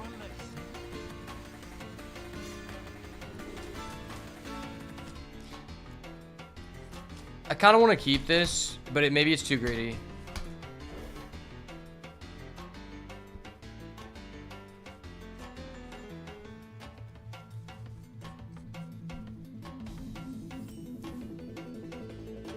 Alright, well, we just drew our best card, so that's pretty good.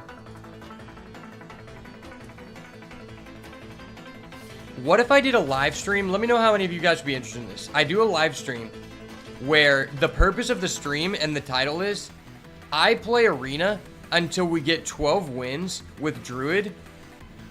And the joke is that we never get 12 wins, and I basically have to stream 24 hours a day for the rest of my life.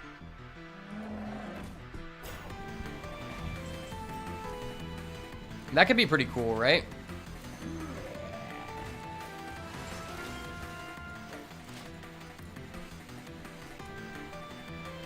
Alright, so we have a dragon. So if we get the dream with the spine tail next turn, we're just lit.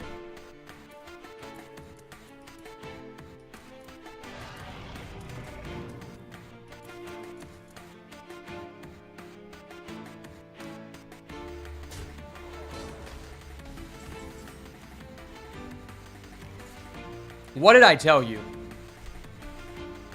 What did I fucking tell you? I fucking knew it. What did I tell you? I'm literally insane. Literally insane. I told you, this was the dream. This is the American dream, to be exact. We draw our dragon on the previous turn, then draw the spine tail. And there's no counterplay, because dragons are insane. That was literally such a high elo play. When you call out the play and call out the heart of the cards, it always happens. As an ex-Yu-Gi-Oh! Pro, I know from experience. Sounds great for entertainment and not for your sanity. Well, the whole purpose of the past couple streams is that I save you of your sanity, but you still get to receive dopamine. So it would really like go along the lines of my central content strategy, right? Holy shit, this guy's a Silverback Patriarch. Dude, this guy's insane. I don't know if we can win.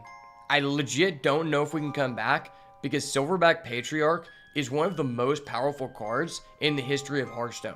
Think about it. How many cards from the Legacy or Classic set are still relevant today? Pretty much just Silverback Patriarch, and that says a lot. That says a fucking lot.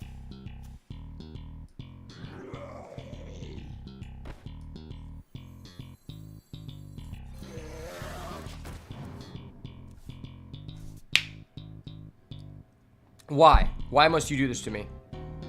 We play our dragon. We draw a dragon that requires a dragon. I didn't ask for this. Give us a swipe. Swipe him now. Please. Swipe him now. I need this. Oh, fuck. That gave that guy poisonous? That was so stupid. You gotta be kidding me. You gotta be kidding me, brother. Alright, the infinite value engine starts. Let's go. Let's go, boys. Poggers in the chat. Is it snuggle time? Or is it arbor time? I am a botanist.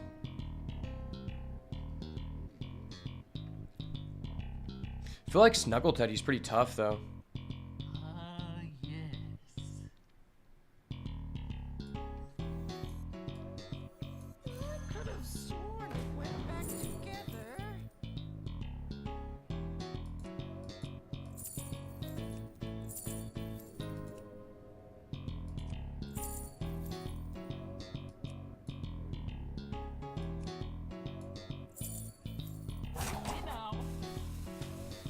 Oh, wait, this is just broken.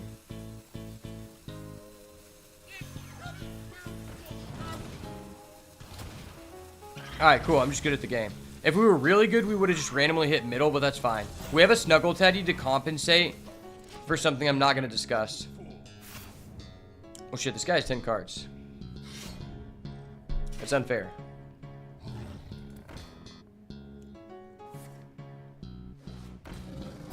I knew there was something disgusting about Hunter, and I couldn't pinpoint it now.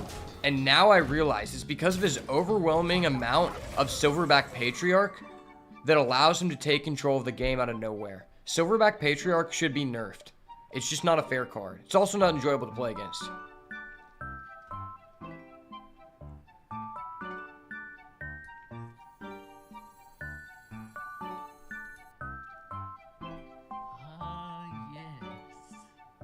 This might just be better.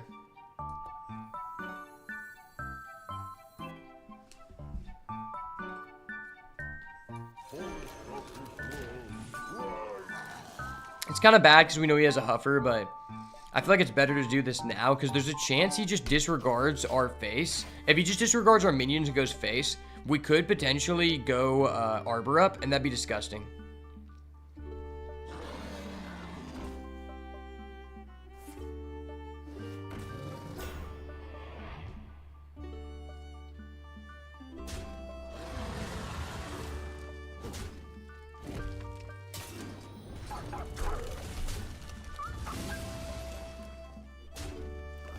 Brother, stop this. Stop this.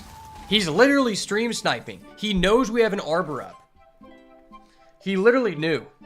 You gotta be kidding me.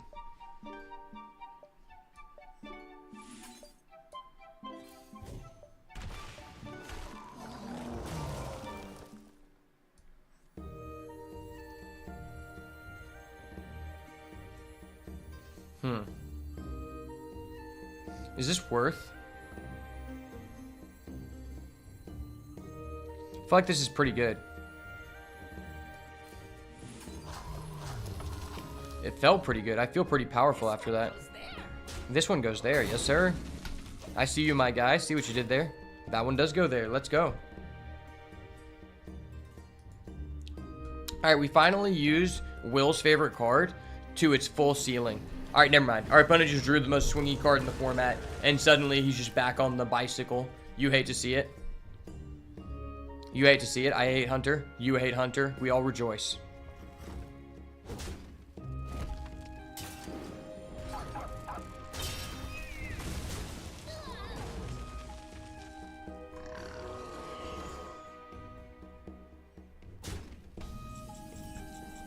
This silverback motherfucker. I gotta punish him.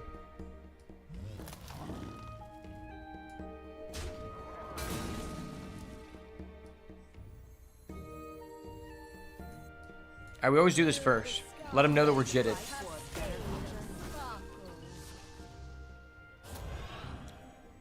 Alright, thank you. I was waiting on my buff. Maybe I'd trade into that. I mean, we're like super healthy, right? Hope prevails.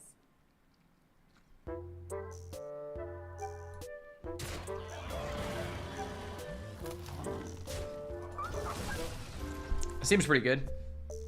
Yeah, I can trade into our guy, but that's fine. We just traded into his guy, so it evens out. I disrespected Poison Seed. I thought you were talking about Ultimate Infestation, you mean? You're talking about Ultimate Infestation, right? Not Poison Seed. I don't remember Poison Seed at all. What did Poison Seed do?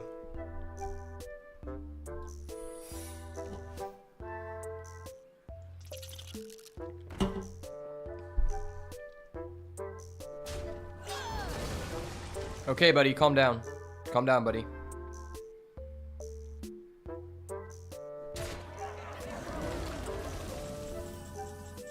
Sir, where is my legendary minion? I didn't agree to this.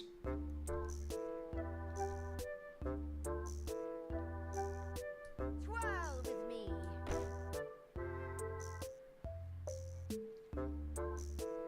Twirl with me.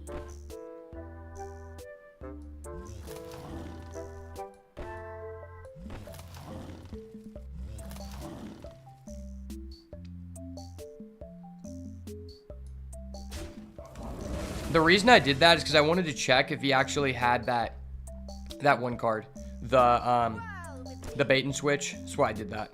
Twirl with me.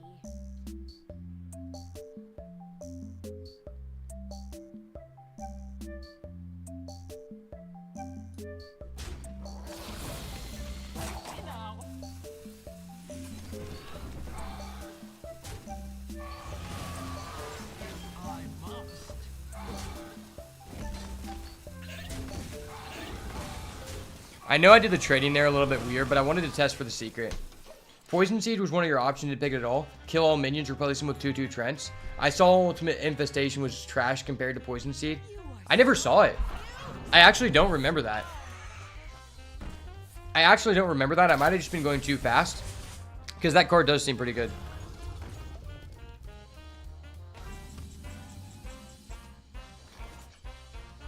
Okay, this is insane. Other than the aspect of us not having a single silver hand recruit or any ability to actually access it, RIP. I mean,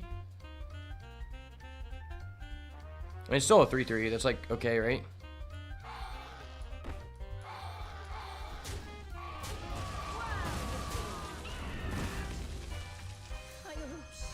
This is what happens when you don't respect Snuggle Teddy.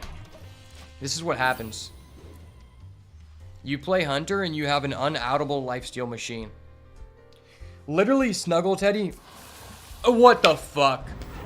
He just stole our Snuggle Teddy? What the fuck? Alright, Sky Mother Aviana. Get us out of this cuckold. Get us. What the fuck? Sky Mother Aviana, I believed in you. What the fuck is this? What the fuck is this?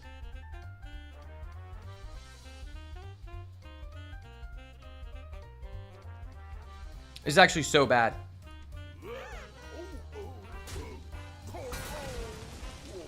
Literally terrible. I feel somewhat forced to just jam everything at this, but I have to hit it with Hero.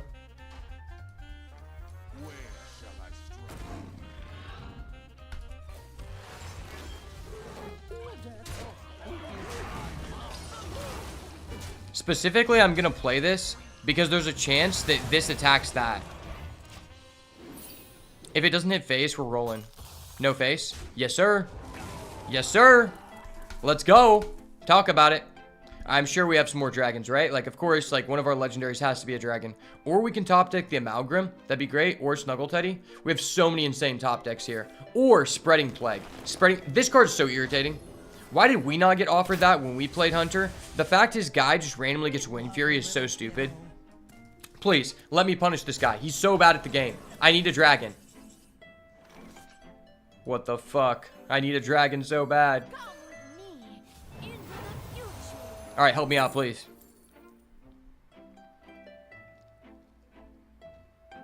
Okay, I needed a dragon, thank you. But I can't afford to do this all in one turn. You're kidding me. That's so BM. That's actually so BM. I have to do this, and then we're just fucked. Because he can just go double Wind Fury, please. Oh my gosh, that gives us a chance, right? No, it gives this guy plus 3/3. Why? This is the wrong dragon. I didn't ask for this. How much does Feral Rage cost? Is it 3 as well? It is. That's so stupid. So stupid. That's a 4 mana play. We can't even afford to do that.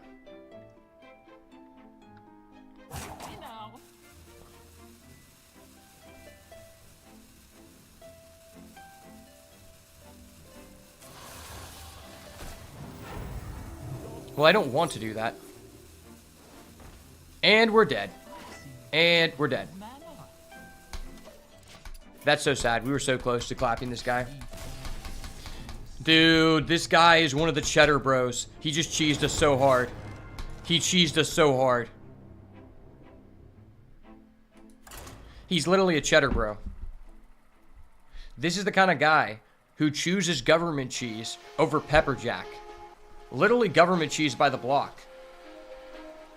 That was so stupid. Our Sky Mother I've never seen get worse targets. Usually anytime someone has put a Sky Mother on me, I get just straight up wrecked. And the fact that his were just all insane is so infuriating.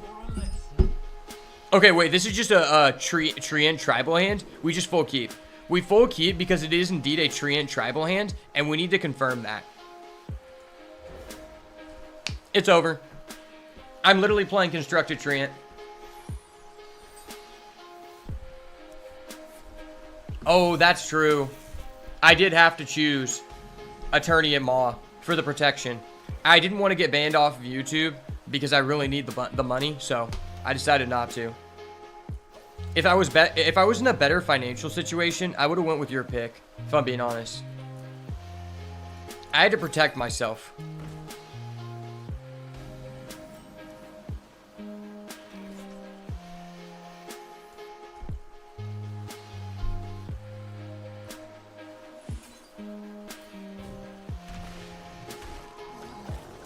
I don't want to use the coin yet. We're saving it. Worst case scenario, he clears this, and then we can hero power.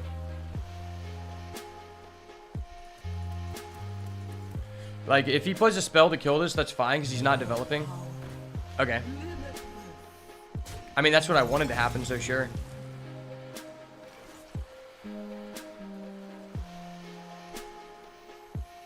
Okay, this is literally perfect in the situation. This card is probably best suited against Mage, since it's, like, most relevant for them to target our stuff, actually.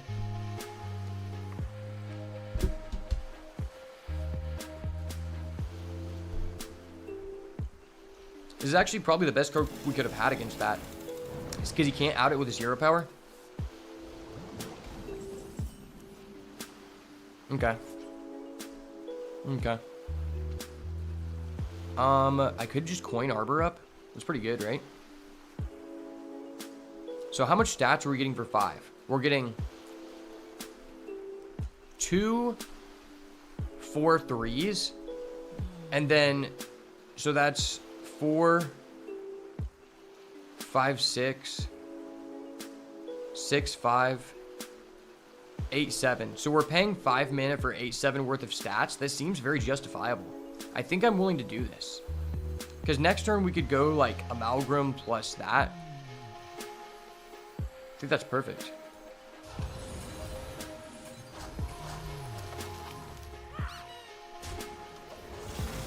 Sure, he can hero power one of these guys, but that's fine. I mean, if he's doing that, he's not going to be able to develop, which means this probably wrecks him. And if he trades this in, that's even better.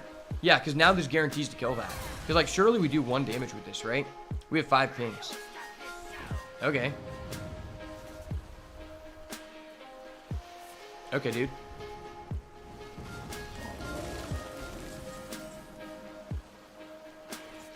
Alright, that's even better. That's actually hot. That's so hot. Is it hot in here to anyone else, or is it just me? Because Attorney and Maw just came in clutch. As you can see, my client is... Well, that was perfect.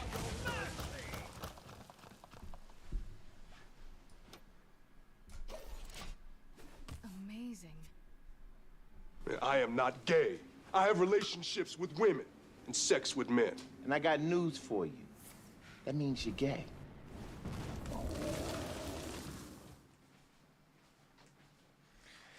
We had 5 chances at a 50-50. You've got to be fucking with me. My rights were not protected. Are you literally kidding me? That was so stupid. That was actually the most unforeseen circumstance I've ever had. Like, what the fuck, dude? Are we just not allowed to have fun?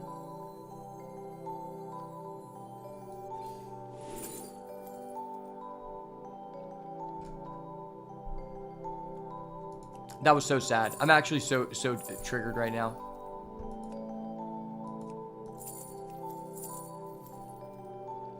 It's tempting, just a wild growth to get our Snuggle Teddy next turn. I guess this is okay. I just hurt so much. The fact that we missed a 50-50 5 times in a row. He literally was. He was a covert member. Dude, he was on the wrong team. Like, what can I do about that? Like, there was... I don't know. I felt like it was an insane play, and we just get wrecked. Like, am I Raynat all of a sudden? Like, I feel like Raynat or Crip. I'm like Crip now. I'm Crip because I'm just the most iconic person getting fucked over in the arena.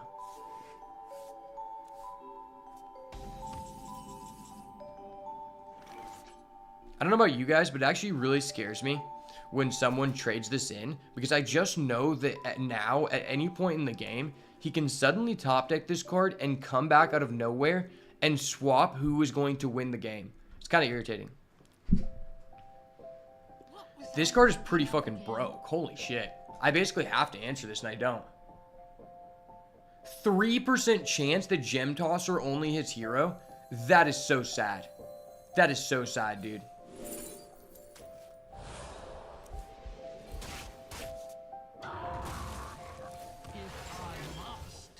This guy's golden. Get him out of here. Get him out of here, boys. Plus, that was actually just a 5-head play, because if he has an Amalgam, he now gets his Discover pool diluted by having 2 types. 5-head play. Alright, never mind. He's just insane. Alright, well, I guess, like, I'm just, like, not allowed to, like, have fun. I'm just Crip 2.0. R.I.P. R.I.P., boys. I'm just Criparian 2.0. I'm gonna play Snuggle Teddy here. Because I want to go out with a bang. I want my opponent to know that I give very, very plutonic hugs. Even to my worst of enemies. If you ever want a hug, come into my chat, don't sell me something, and give me your prime sub, and I will give you a very consensual, non-plutonic hug. Alright, never mind. Okay. I was trying to be a man of honor. I was going to let him do the lethal, and then he comes into my community with this BS. Brother, why must you do this? I was literally playing Druid. I wasn't bothering anyone.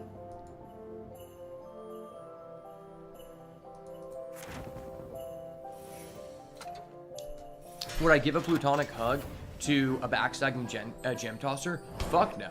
Fuck gem tosser. I might actually have to disenchant his golden copy now because of what he did to me. That left a scar in my heart and a scar in my chat. I don't know if I'll ever be able to recover from that, and I don't know what's more scarring. The gem tosser or the person who came into my chat today to solicit their whatever the fuck they were selling for the first time and caused me to make a counter for the amount of people soliciting stuff on Twitch to an up-and-coming, young, handsome, and talented streamer. Like, I don't know which one is more heartbreaking, but I'm glad you guys are here to experience all these emotions with me. Okay, finally, this is our one chance, guys, I believe.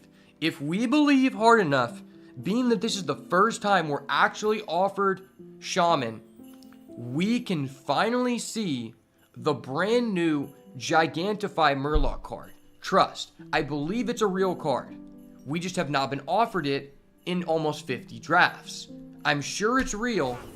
They were just saving all of the copies for me in this moment. This is the time we pop off, I believe. Okay. Too bad we have to choose between these cards. Let's go purely by the tier list. Calamos Primal Lord.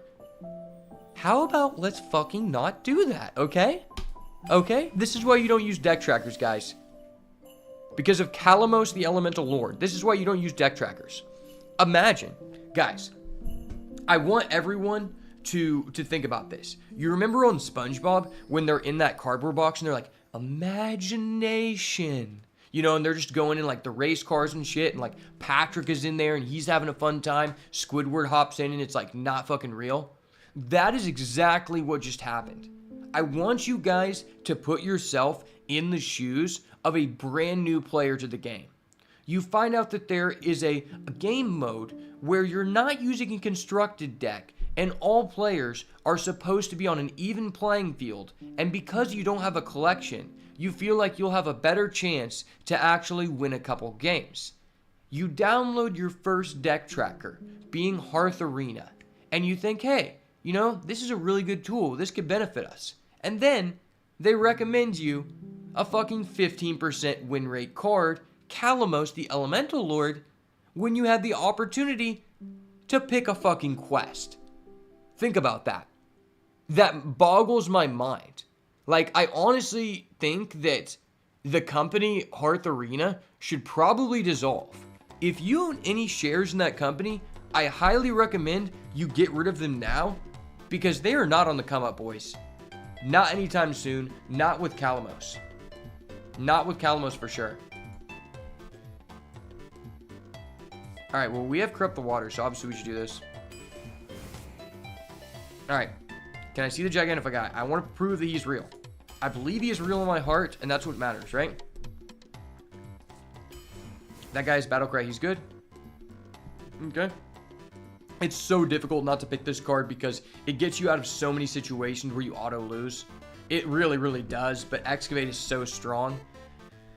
And if we end up getting, like, either Burrow Buster or the Cobalt Miner, then we could potentially double that Battle Cry to trigger our Legendary Excavate without having 4 Excavate cards, so I think we have to go with this. There's a reason I own this card in Golden, and it's for Arena, so I know Golden card mean good card, and I don't just straight up sabotage myself. Okay. Okay, I can rock with this. I can rock with this. Honestly, I think this card should be rated higher. I think these cards are pretty close. Because in my opinion, I feel like in a vacuum, this is a better card. But with the quest, I feel like this is a better payoff for the quest. Because when we had the quest the one other time, this card actually just carried so hard.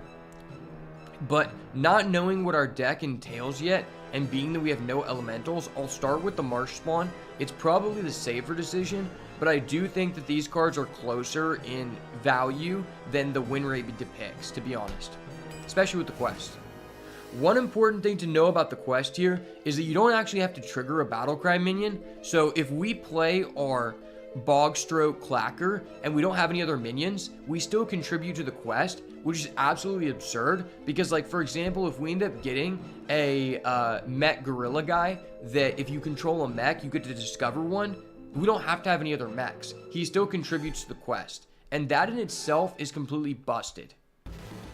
I really like Burrowing Scorpid, and it does contribute to the quest, but specifically because we already have an Excavate card, I have to take this, because this could be the difference between us either getting 2 hexes and only having 1, or excavating the legendary status, and then doubling it with the quest, and we win the game.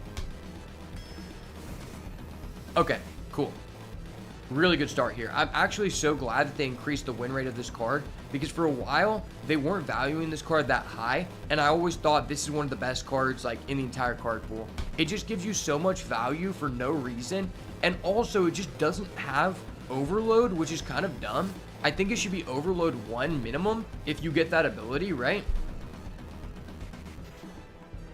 Stoneboard General, I'm not a fan of, honestly.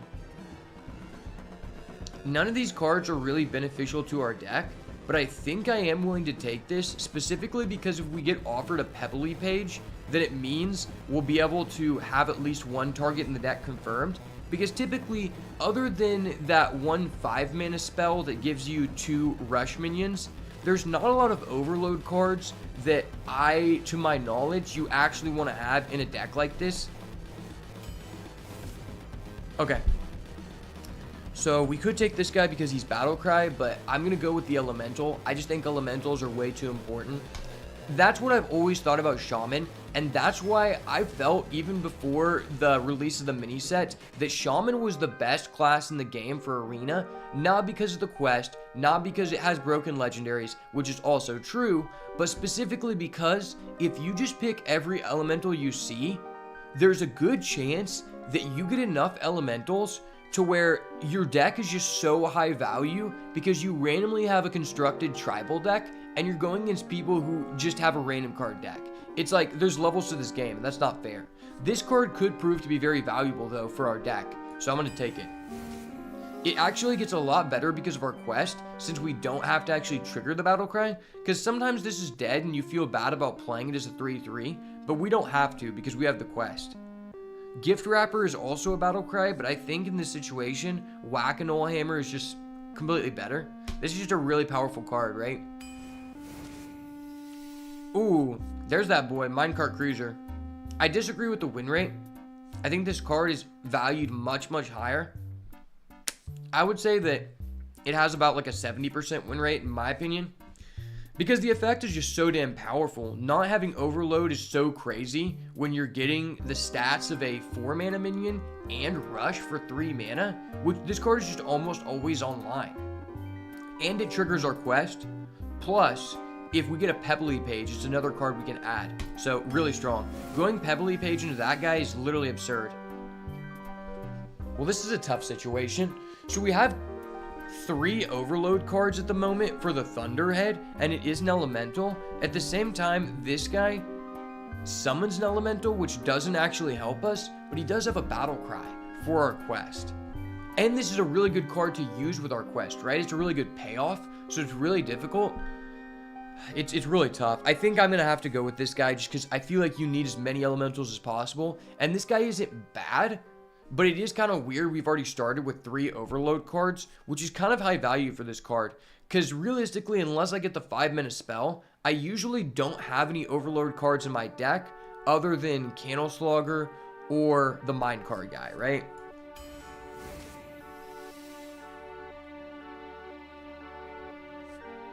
Wrapped Golem.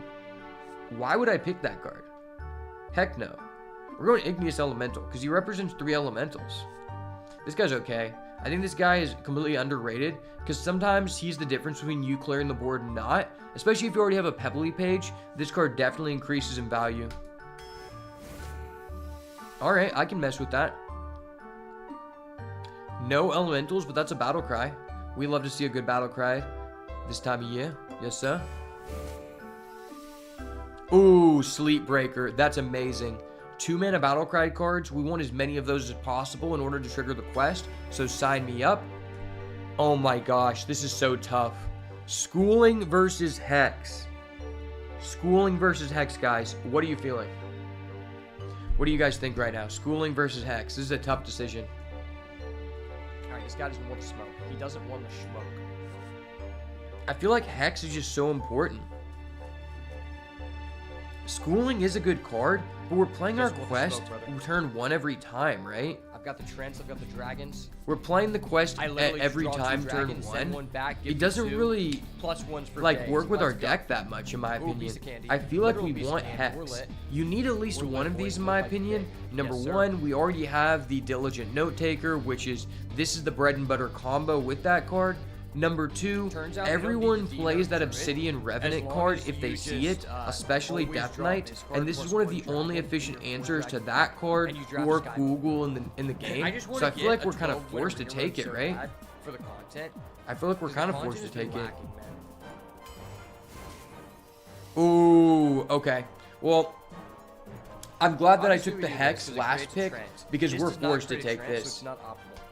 That guy's actually pretty good too, just because he's a 1-mana battle cry, but we're forced to take this. This is one of the better elemental payoffs. We already have a Hex, so I don't feel bad about leaving this on the sidelines. Even though we don't want that many 3-drops, it's not bad.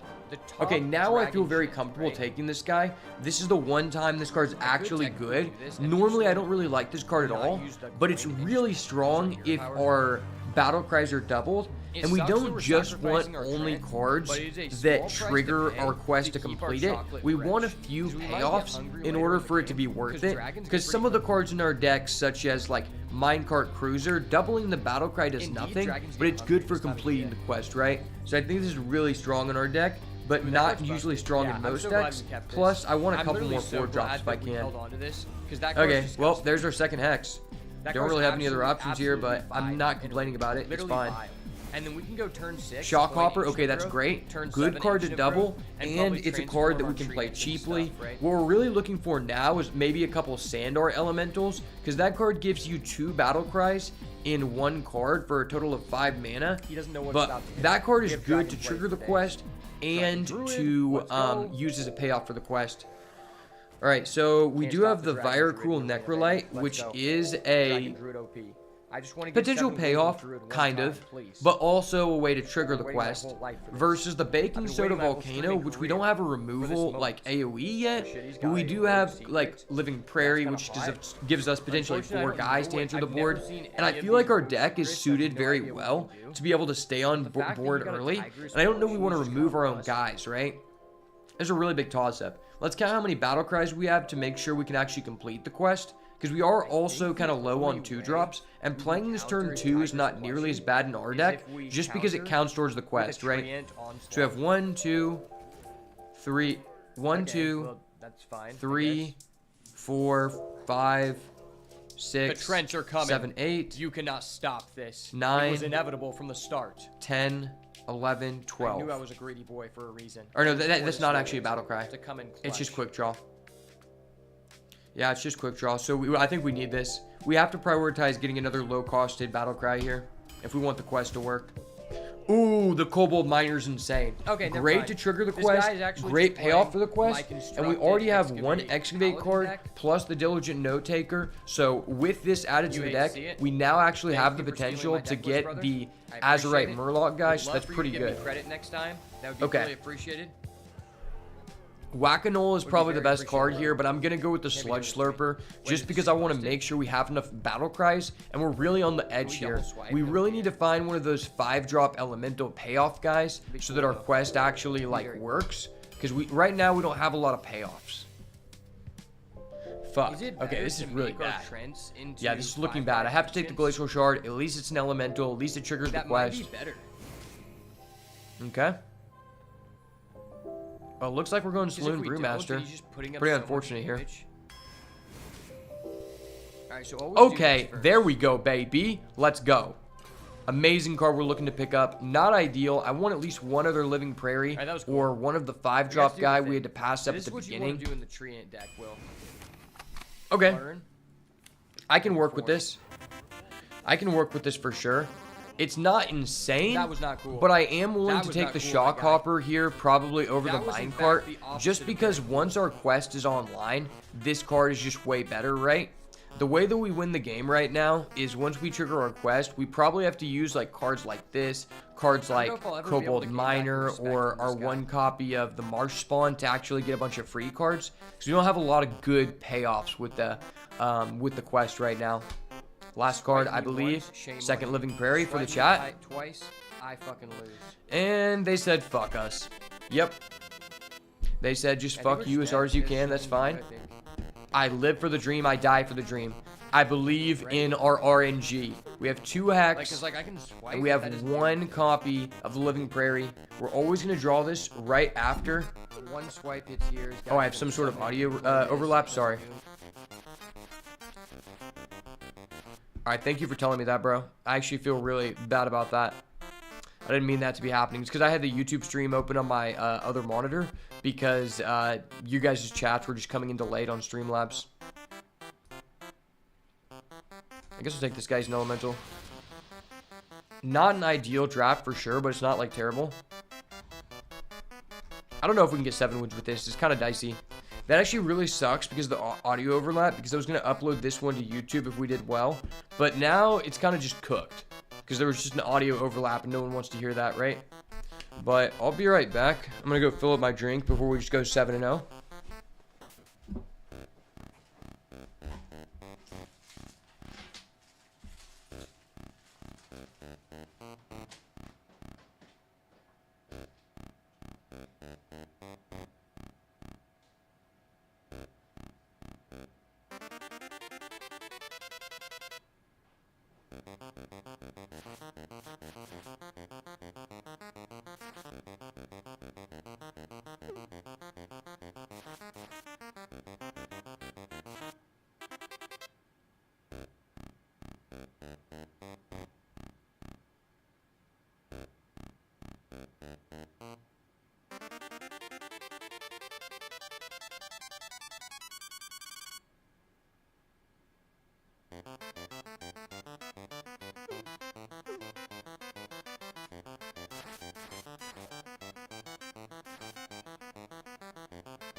Alright, boys. It's literally wraps. I'm not fucking around anymore. I'm not fucking around. The creatine X 30 gram protein shake has been forged. Remember to always forge your protein shake before drinking it. If you don't, it won't have creatine monohydrate mixed in with it. Do I have a fixed streaming schedule? Not really. I've just been streaming every single day. I just stream every single day and start at the beginning of the day until the end. Because I don't really have anything else to do. Like, I'm waiting on other people to get with me so I can record this content, so I can record videos. So I might as well be streaming if I'm not doing anything. Like, unless I hear back from a job, I'm just going to keep doing this every day until it works. I mean, this is basically my job right now. It should just grow the stream.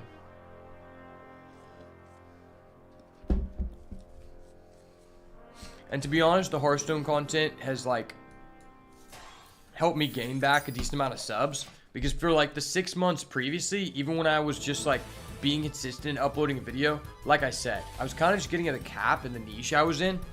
And with this, it's like I regained a bunch of the subs that I just lost for no reason. Because I've been at, like, 1,700 subs for, like, 6 months straight. Which is honestly insane because my content just keeps improving.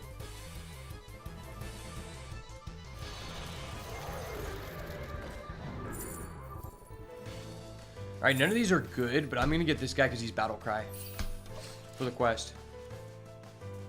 That's weird. I didn't notice your daily streams until yesterday. Not paying attention to the YouTube notifications. I mean, that's all good. I mean, yeah, I started streaming like basically 2 weeks ago because my friend I was telling you, he told me I should get into it because he thinks I can be like a top 5 person. And in order to like start doing like just the discussion and like reactionary content or like IRL live streaming, in order for that to be worth it, I need to build up an audience of people who just stop by to watch me because they're interested in, you know, what, like just anything I'm doing because like I'm funny, you know? So I'm kind of using this as a way to where eventually I can like move into like bigger ideas for doing a specific stream and I'll at least have a few people to like interact with, you know? Because it's not really worth it to do like an IRL live stream if no one's going to be interacting with you, you know? So I'm kind of just building the audience, but also just getting back into Twitch. Because I've been, like 2 years ago, I became affiliate on Twitch. And then I just realized I just didn't really enjoy it, to be honest. Like, I was playing a game. I was averaging 30 people at a time on the stream. But I just realized I wasn't enjoying it, so I stopped doing it. Because, like, the game I was playing was a different card game called Spellslingers. And it was actually a really awesome design for a game. But what ended up happening is the developers, there was a really busted deck and a really busted strategy. And developers basically just said, like, yeah, we're not going to do anything about it and not fix the game. So then me and a bunch of other people just quit.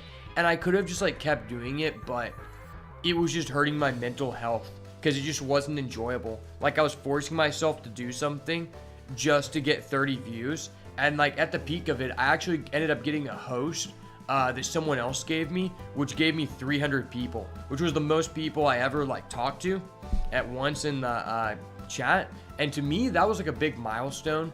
Because I didn't even have, like, a YouTube fan base at that time. And I had only been streaming for a month. I didn't even think I was doing it every day. I think I was only doing it 5 days a week or 4 days. And so the fact that I hit affiliate within a month and people actually wanted to like see that, that was really like motivating to keep doing it. But then when they're not going to fix the game and that's like the main thing I'm doing, it wasn't worth it. Because I tried to do like other topics, like I tried to play Magic, I tried to play Yu-Gi-Oh, I tried to play like Overwatch and things, and I would just have 0 views like the entire time. And it was like, this isn't really worth it. I'm not really using this as a way to build my brand or have a long-term goal. I'm just being addicted to video games. And that's not my purpose for this, you know?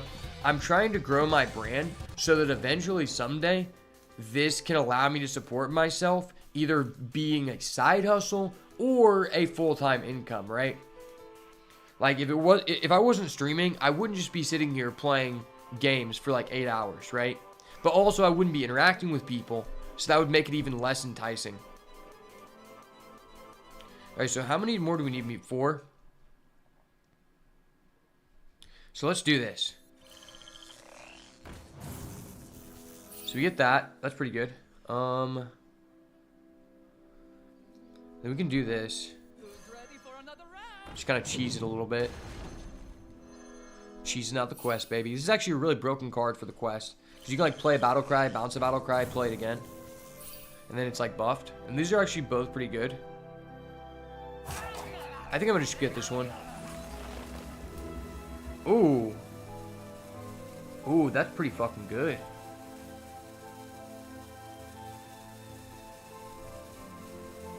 Yeah, I mean, you obviously just add both, right? Because, like, now we can unlock our overloaded mana crystals by doing this. And we could even, like, lightning bolt first. So this actually just sets us up for a perfect scenario. Yeah, that was actually probably one of the best combinations we could have got.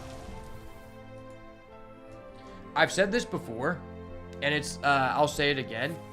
I just enjoy the aspect of creating video content, doing the editing, and like adding value to people. It doesn't really matter what I'm doing. I'm just doing this because it's something I enjoy, and I know it's something other people will like as well, right? So he has 2 secrets. Marry, fuck, kill, rogue, mage, druid. You choose. Okay.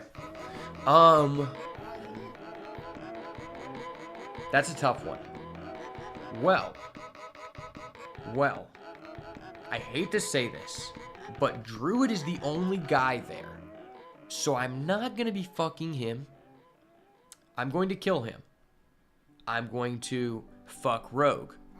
Because Valera is a dirty little slut. And then I'll marry Jaina. Because she can cast spells that allow me to get free Twitch Prime. And that is goated. Wait, is this kind of busted? I feel like it is. I feel like this is kind of busted. We can do that.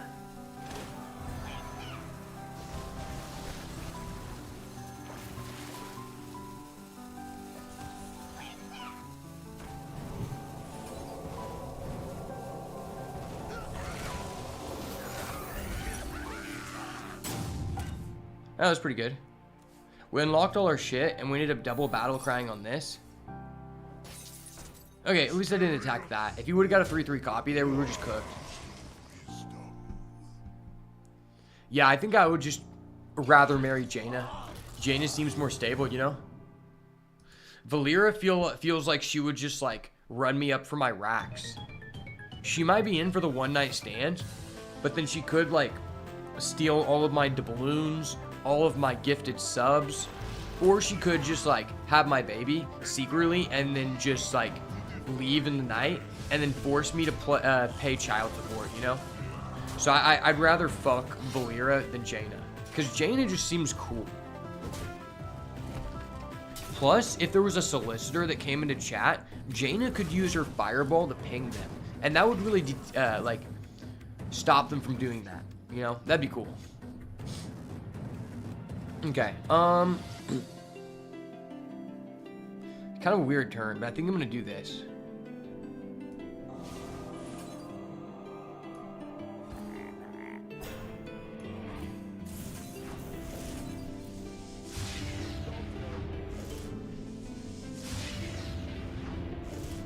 Oh, wait, I get overloaded 3 times? You're literally kidding me.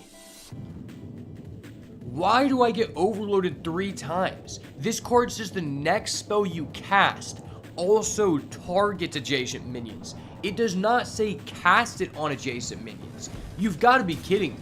Okay, fuck. I am no longer killing Druid. I am killing Shaman. Because that was the most BS interaction I have seen in a long time. Hearthstone is known for the cards doing exactly what they say. How can they literally do that? Like, there's so many other cards that say cast the spell again on other people. So the fact it was worded like that, there's no way I could have known that. And that's not like a card anyone uses, so I was like, damn.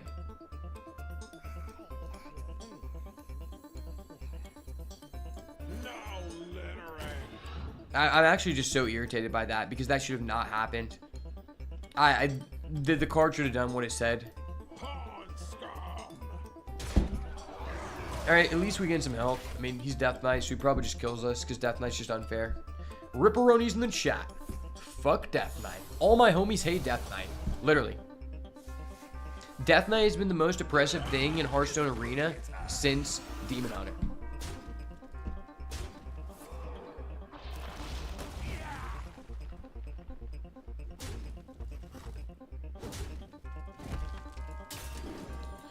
Alright, buddy. We get it.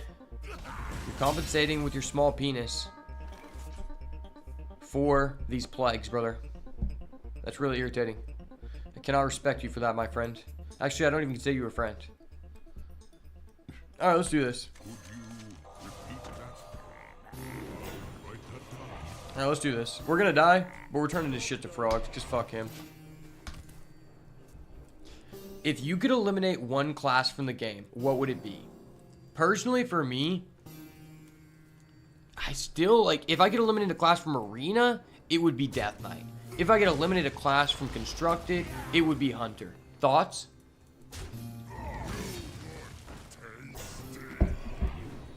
If I could just eliminate a class overall, I think it would be Hunter. Alright, I believe chat. Wombo combo. That ain't Falco. Let's go. A 1 and a 2. Okay. Okay, that's pretty terrible. Okay. Okay, I see you.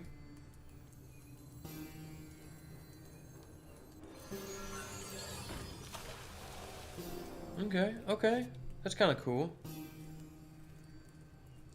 It was dope. Except for the fact that it was really bad for us.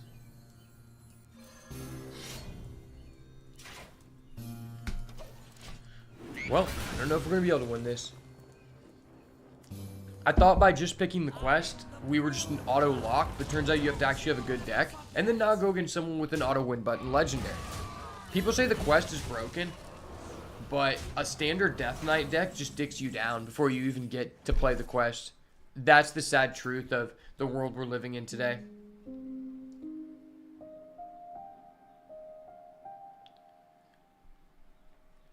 You don't empathize with my Hunter hate? You think Rogue should be removed? It's just too out-of-box stressful with random effects. Yeah, I mean, I feel like Rogue is just like I don't like the playing against Rogue where they do the random stuff. I like playing against Rogue at the times where you actually had to think about your cards, when it was like, okay, you have to do them in this order to gain this bonus, and think about doing things like that. I don't like this new Rogue where you just do excavate stuff. I mean, not excavate, yeah, excavate stuff. I think it's just stupid. Like, the Azurite Scorpion is by far one of the most oppressive cards in the game I've seen since coming back. It's not a fun card. All right, we just had to play. Slow claps in the chat for this guy. All right, Sage Mage, if you ever come in the chat, you're automatically banned, brother. You're automatically banned. You can't be doing this to me. Can't be doing this to me, brother. I didn't ask for this. I didn't ask for this. If I wanted to take that kind of damage, I would have went to a brothel, brother. I don't want to go up against Death Knight anymore, please. Edward Van Cleef, 2 drops, Mill Rogue, Miracle Rogue, all awful. I actually disagree with you on the Miracle Rogue thing, because I felt like after Auctioneer was nerfed and the card that gave all of your guys stealth was nerfed, I really, really enjoyed Miracle Rogue. I just felt like it was such an interactive deck, and it mattered. It was the most skillful deck of all time, in my opinion, because every decision mattered. And depending on the order that you did things, you may not be able to win the game. And I enjoy the decks the most that require the most skill, because those are the decks that when you play them, you can look back on the gameplay and say, I lost this game, I could have done something better, and I'm going to work on that skill in the future. That is why I like that variant of Miracle Rogue, because you have to think about your ordering every time. Obviously, there's some cards like Edwin Van Cleef, it's like, you just cheated out, but like, that wasn't the main concept of the deck. That was just a legendary card that you sometimes saw, right?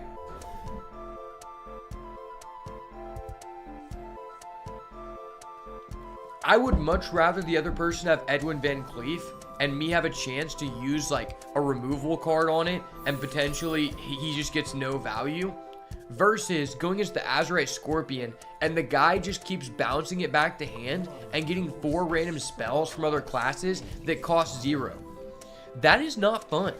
I understand now why people dislike Shadow Step, and it's one of the most hated cards in the game, and it's because of shit like the Azurite Scorpion. It is not fun to play against, especially when you lose to another person that's playing Rogue because they discovered something that's not supposed to be in their deck and it costed them 0. What is enjoyable about that? Literally nothing. Literally nothing. Auction House Gapple. After your attack, reduce the cost of battle card minion by 1. Okay, it's interesting. Interesting for sure. This is a toughie. Very big toughie here. I'm just gonna go with this guy. It's like not ideal, but it trades with this guy, right?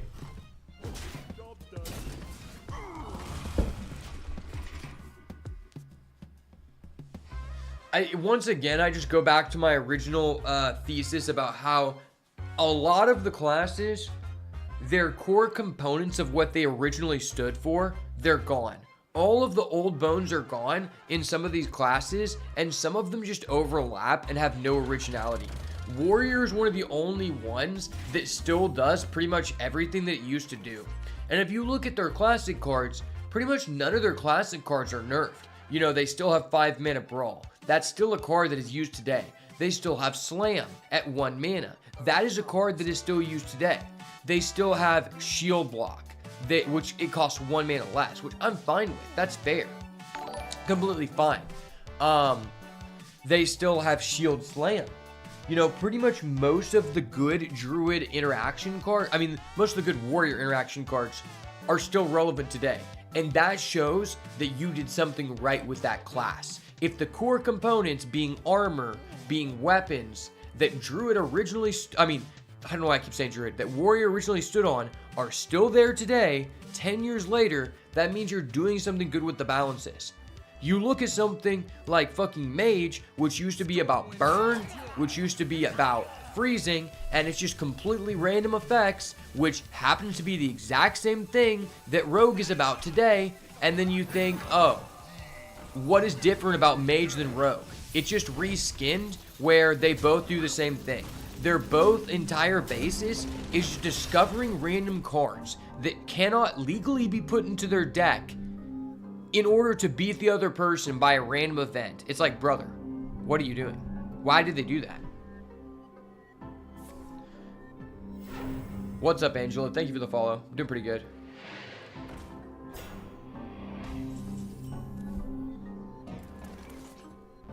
Okay, so this was a good turn to be overloaded, I believe. Oh, ripperonis. We're so close. We came so close.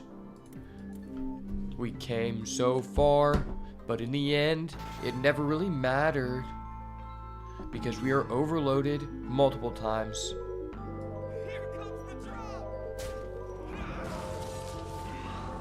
Alright, let's rock and roll. Fuck a priest. I'm just trying to get 12 wins. Yes, sir.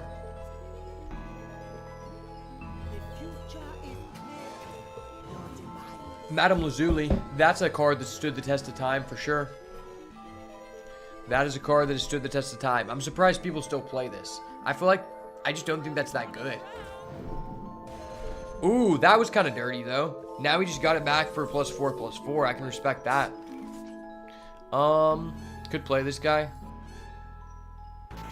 High key though. Maybe this is one we want. Now we want to save this to double. This I'm willing to play. It's just a better exchange of value, right? Okay. Yes, sir, Ski. Let's go, baby. Let's go. Yes, sir.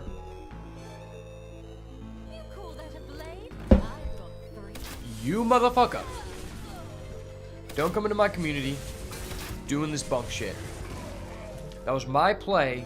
You copied it. And it wasn't even cool. Was not cool, my guy. Yeah, trade in that snake oil. Trade it in for another bunk priest card. I'll wait. I know. I've got a quest. I'm kind of OP right now. It's okay. You can just sit here and wait for me to trigger my quest. I'll wait, brother. I'll wait. I don't really want to do this because I want to double it, but I feel like we have to get the quest online this turn, because at a certain point it just becomes too slow.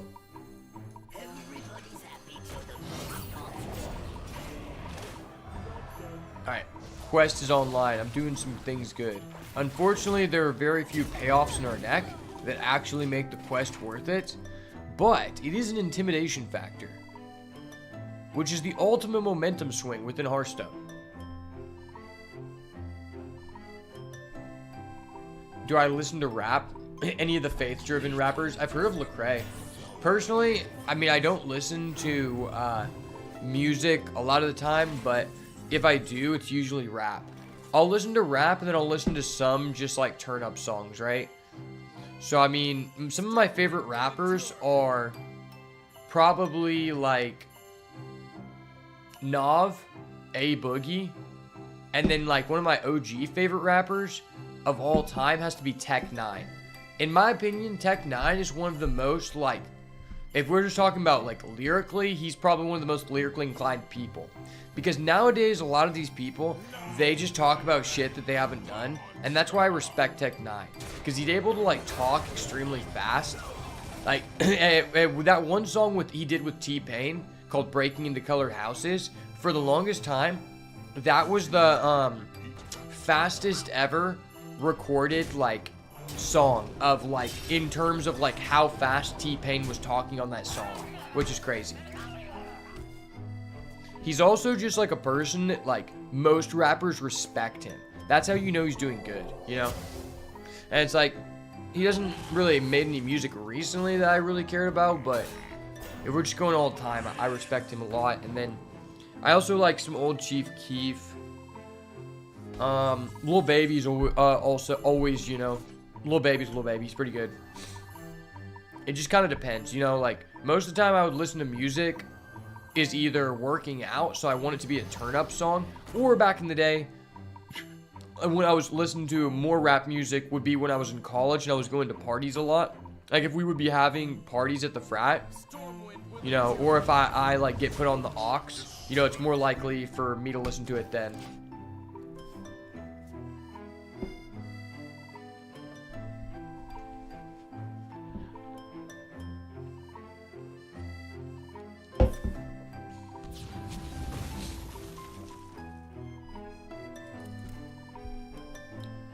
Honestly, I don't really listen to much music at the gym anymore, though. Because, like, I got to a point where instead of music to get me in the zone, I don't like to listen to music while inside the gym.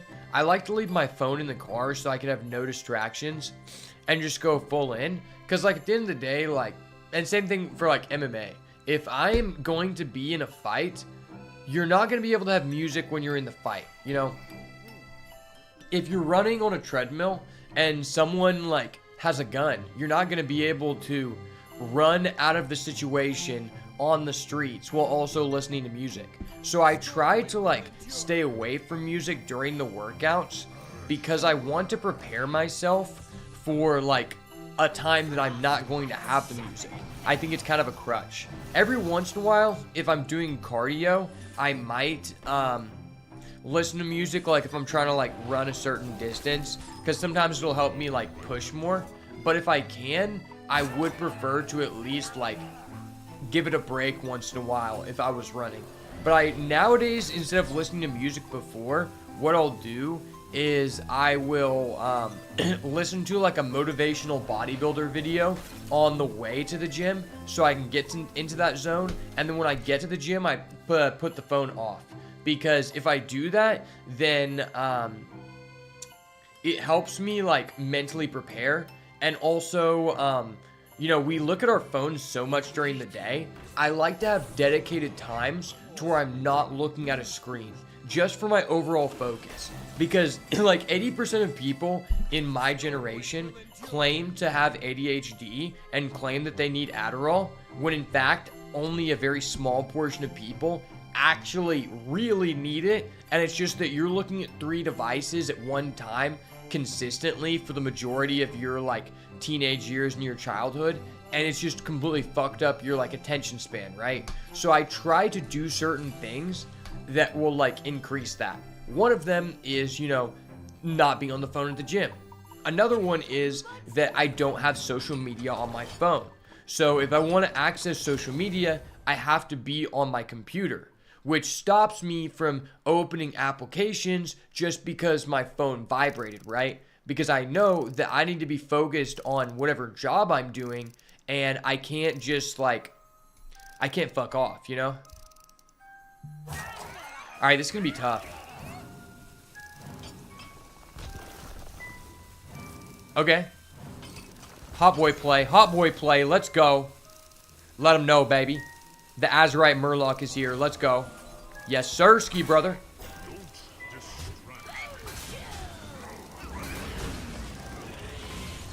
Am I streaming on other platforms too? Yes, I am. Most of the people who are watching me are on YouTube, to be honest with you. See, YouTube is where the cool people are at, because when you hop on the YouTube chat, you get your own Straw Hat Crew avatar. And that's how you know you've made it, right? Because how many people are really doing it like me? Not many. That's why I'm one of one.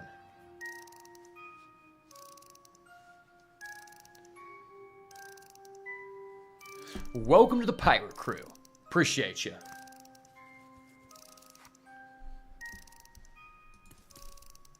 Congratulations, Angel. You've made it into the Cool Kids Club.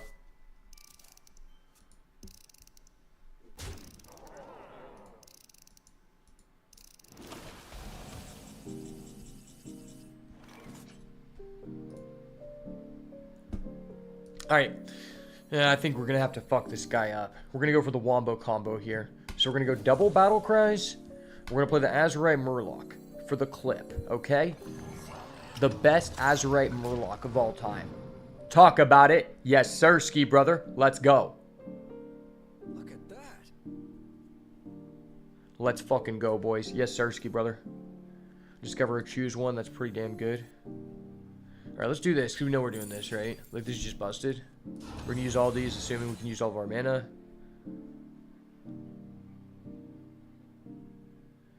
Maybe I should have done that first. Fireworks? Look at that. I sure hope they do. Can we agree to compromise?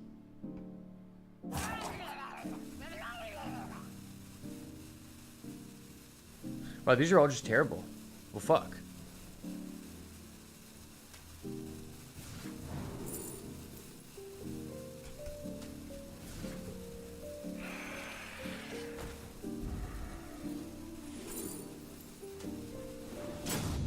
Alright, that was fine. It wasn't ideal, but, like, we just regurgitated our hand, which is optimal. What is it about the OPTCG sim that makes it feel less entertaining to you than Hearthstone? Just curious. I mean, it's the fact that, like, Hearthstone actually has sounds and animations, and in One Piece, it's like, there are multiple reasons why the sim is not fun. So, for example, like, those weird-ass people, they made that Discord server where you can do ranked. But it's not actually ranked. You have to wait and go against people who are also connected to the thing, and it's like a really tedious process. So if there was a legit ranked ladder, I would actually be grinding like ranked. Number two, it's just not visually appealing to look at. A person who knows nothing about the game will never join my chat or look at my video and be like, this seems interesting. They're gonna be like, dude, what the fuck are you doing? It looks like you're playing a game in MS Paint, right? With Hearthstone, a random person could see my stream and be like, whoa, there's a lot of cool things going on here. I don't necessarily understand the game, but it seems interesting. I might stick around for a bit or try this out. And that goes just with any game that actually looks decent, because the sim does not. And also, I just think the sim is really poorly designed, in my opinion. Like, no disrespect to the guy who made it, but he could be doing so much more with it and just acts lazy. He could implement a ranked system with peer-to-peer. Literally, the guy who made the Lorcana simulator is like 10x better than the one that what we have for One Piece.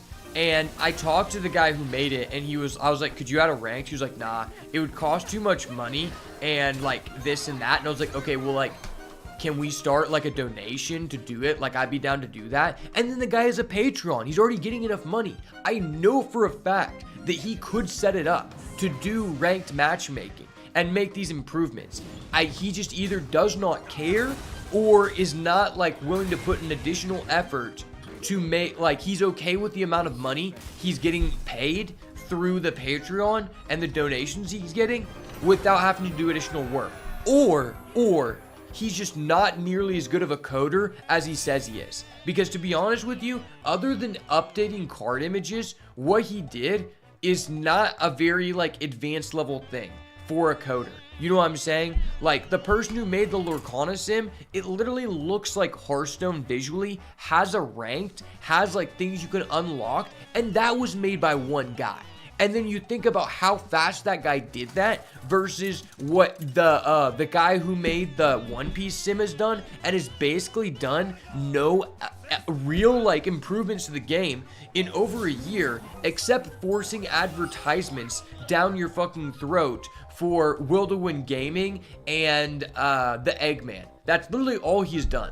Is he just created advertisements for people who I assume gave him money instead of actually creating real updates that the community asked for. And I don't mean to flame him, but I'm just saying something isn't right there. Either he isn't qualified to do these minimal requirement things that would make everyone more happy and would actually like increase the amount of people who would watch the game, who would be willing to start playing the game vastly, or he's just okay with doing a minimal amount of work while making a surplus of money. It's one of the two things. Either he is underqualified or he's just greedy. I don't know. You know, I'm not exactly sure, but the reality is it's not an advanced thing. It's just everyone in the One Piece community who's actually a coder is too fucking lazy to actually do something themselves, but it's also not a good platform to test on. Because you have to think in terms of Yu-Gi-Oh! People who are competitive, they use Dueling Book, which is basically the same level of graphics as One Piece, but actually, like, it's actually better because they have sounds and shit, like. But the thing is, it's manual with that level of graphics, right? So what happens is if I'm testing, I take the card out of my deck. I actually have to announce my effects in the chat, so it teaches you how to actually play. This sim, you can't test because when I want to test for events, and I'm serious, there's certain things I want to do. One of them being is, if there's a card that I'm interested in trying out in this strategy, then what you and me would do is I would take the card that I was going to put into the deck, and then what we're going to do is I'm going to start out with that card in my hand. And we're going to test in a bunch of situations how good is this card versus the card we'd be replacing, so we can actually get a valid answer to our hypothesis. But you can't do that on the sim, yet it still has the same graphics as other applications that sacrifice graphics in order to be able to do the manual stuff to be competitive. And those other simulators also have ranked. Like, it's actually just like not worth it in any way. That's why it's like, I just don't, and it's like, it's not even about me. I can tolerate the sim, but in terms of like long-term growth and things, dude, people don't want to watch that. I'm not trying to target the 5 super competitive, dedicated people who want to watch me. I'm trying to target people who play the game actively, but also people who may have never seen it before and might want to give it a shot, and I could be the gateway into that. Or they just like me. They like listening to me talk. They like, you know, the conversations I make, the laughs I do, and they just want to listen to me, but they're like, this guy's doing some fucking weird, boring shit in MS Paint. I'm not gonna watch that. That's bunk as fuck. You know, it just detracts a lot of people, and for that reason, there's really no benefit to me doing it. I'm not saying I'm just gonna play Hearthstone like forever, but it's way better than the way that the One Piece system is right now, and I'm enjoying it. So, you know, Like, there's a lot of other things I'd like to do, but they involve other people. And it's just difficult to rely on other people consistently, to be honest.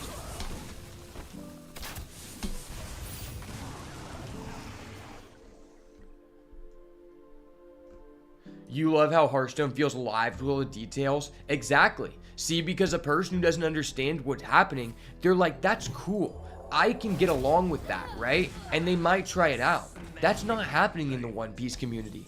There's already so many gatekeeping mechanisms to get a lot of people who enjoyed the game for a long time to leave, because the company has basically insisted they're okay with making the same amount of money as they already are and not doing any improvements that have been major issues since the beginning of the game and wouldn't cost them much money to increase their PR with the players. They just don't give a fuck. They're greedy. Because this is what's going to happen. And a lot of people want to say like, no, because they're literally just sucked in and they're addicted. And I don't want to be one of those people who's just like addicted to a specific game and it revolves around my life. But there's a lot of people like this who don't want to believe that if we look at the history of the Bandai company, basically what they do with every game they make is they support it for a couple years, don't really make any improvements to the game, and it had good bones, and then what ends up happening is they pump and dump it to make another game. Because this company, like other companies like Konami, they focus on one game. And as well as Wizards of the Coast. Bandai, they focus on making a game out of every piece of intellectual property they can purchase, and after the first couple years, they're like, yeah, let's move on to the next game. We already sold them the product. Like, they don't really care, you know? And people are like, oh my god, no, this game's gonna go on for 30 years. It's like, dude, you're just fucking addicted. You don't know anything about business. I don't understand this. If a business has been employing the same strategy for over 20 years, what makes you think that you're special, right? You're not special. That's why in Yu-Gi-Oh! They're never going to fix the pack system in the USA, because they can already get enough money from the Americans with a terrible gambling addiction system. So why would they like do that, you know? These companies see it as like, oh, well, if I can make the same amount of money without having to spend any additional money or additional resources to our product, why do it, right? Because they want to do as little work as possible. And that's the way the executives think. They don't realize the people who sign up for these decisions actually, like, the people who make the decisions at the top of the chain of command, they don't actually play the game.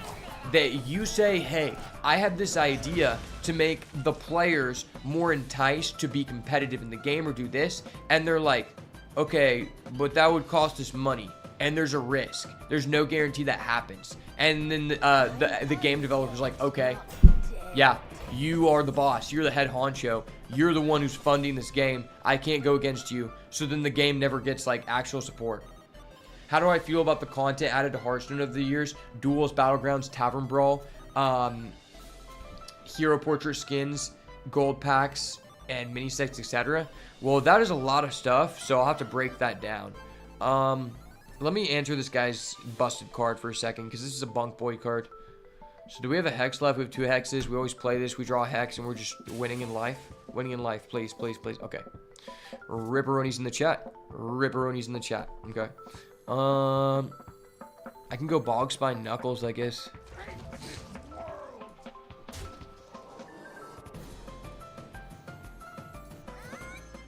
Yeah, it's tough. Let's go. Ooh, piece of candy. The Freebird control. Yes, sir, ski brother.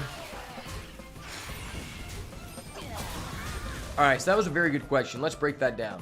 So, in terms of the content, I think that a really irritating thing about the game was the divergence from just one format into standard and wild.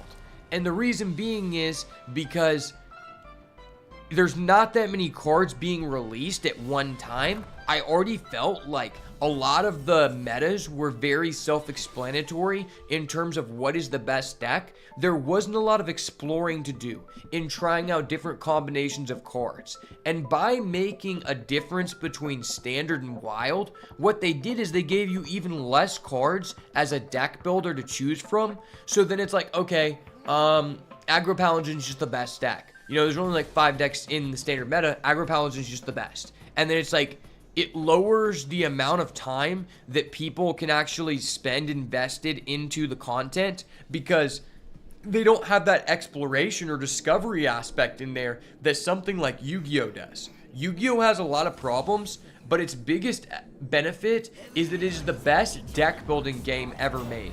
And what I mean by that is, while the gameplay is not always fun, it is the game where you have the most potential to be rewarded for being a good deck builder, because it's the only game to my knowledge that is all eternal, does not split between like a rotation, and you can use cards over the 30 years of the game. So when a new card comes out, you can be like, oh shit, this creates a new busted combo with a card from 2005 that no one is using. You do that, you get a deck building advantage, and there's so many different things you can mess with that you just suck all your time into it, and it puts it into a situation where it's like, now you are influenced to spend more money on the product, which is good for the company because you're in front of the product more, because there's more ability to explore and build decks, right? And Hearthstone kind of fucked that up because they either needed to not divulge into a rotation or they could just release more cards per set. Because you need to release more cards than one of the top TCGs, considering that your game requires cards to be specific to certain classes, and there's so many of them now that it limits the amount of like cards that are given to each class per set, right? So for that reason, you need to be adding additional, like I don't know what the amount of cards added to a set right now is. Let's just say it's a clean 150 because I don't know. Increase that to 300% or something like that.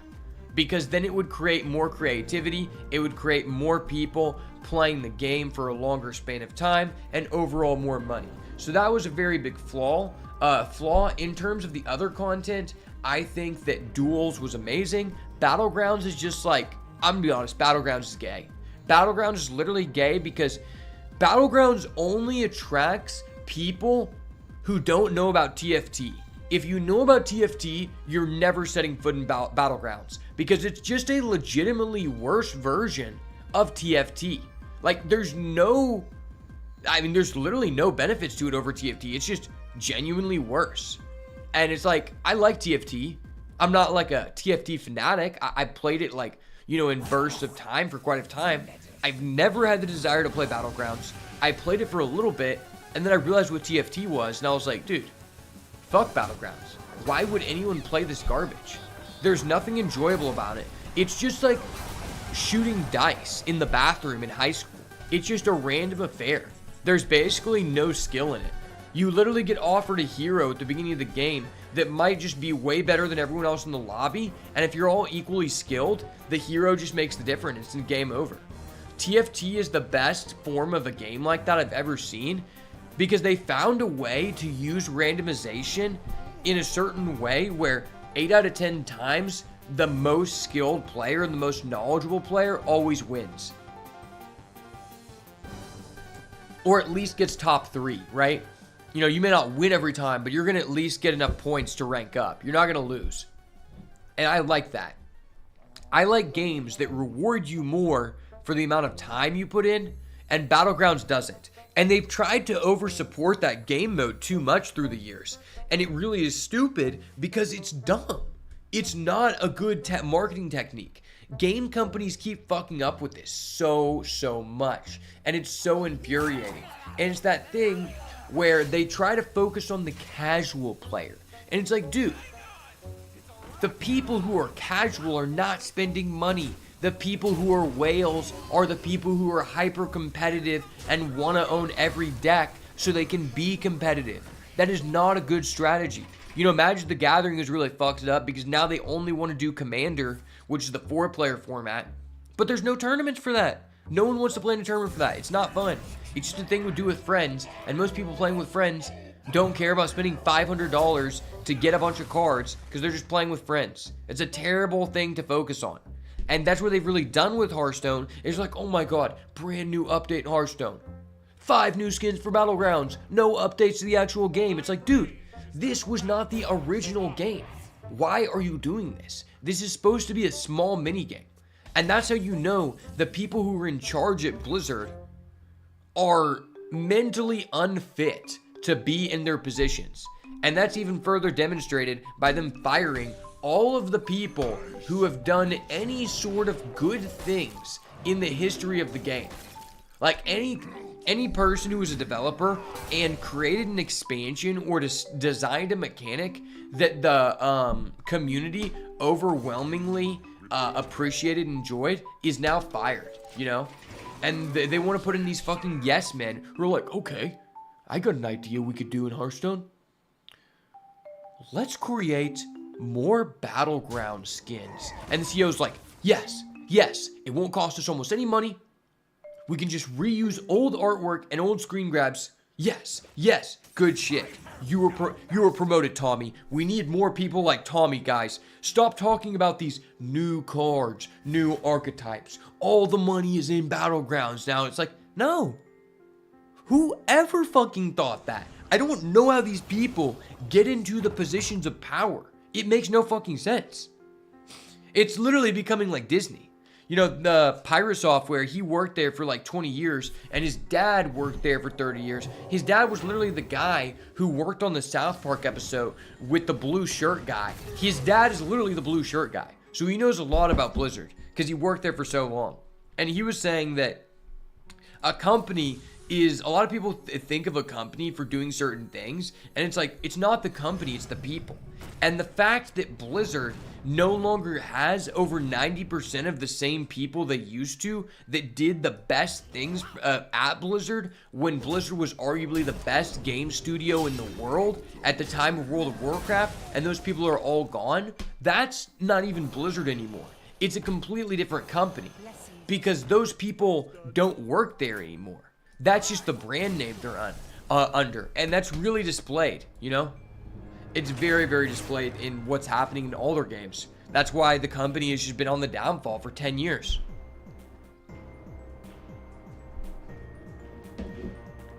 Think about this. You get rid of Ben Brode and your lead designers. Ben Brode takes one of the lead designers, and he was the person who was even responsible for most of the success in this game. And he goes and makes a fucking mobile game and makes more money than you in a year with a smaller team and a lower budget. And he gets a Marvel IP. Something that you guys haven't been able to do. That's like one of the worst trades. That's like one of the worst, it's comparable to one of the worst NBA trades in history, you know?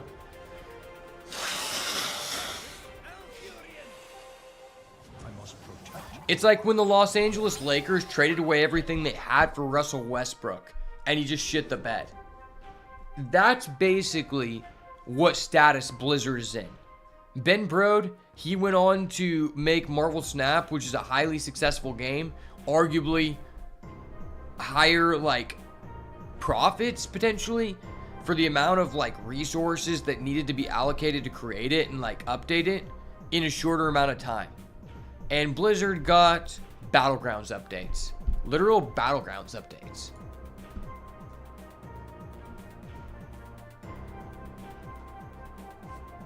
Good thoughts. I haven't touched any of the new mode because the OG mode is all I need. I'm glad Ben Brode is having great success. He deserves it. Yeah, I mean, he seems like a good guy.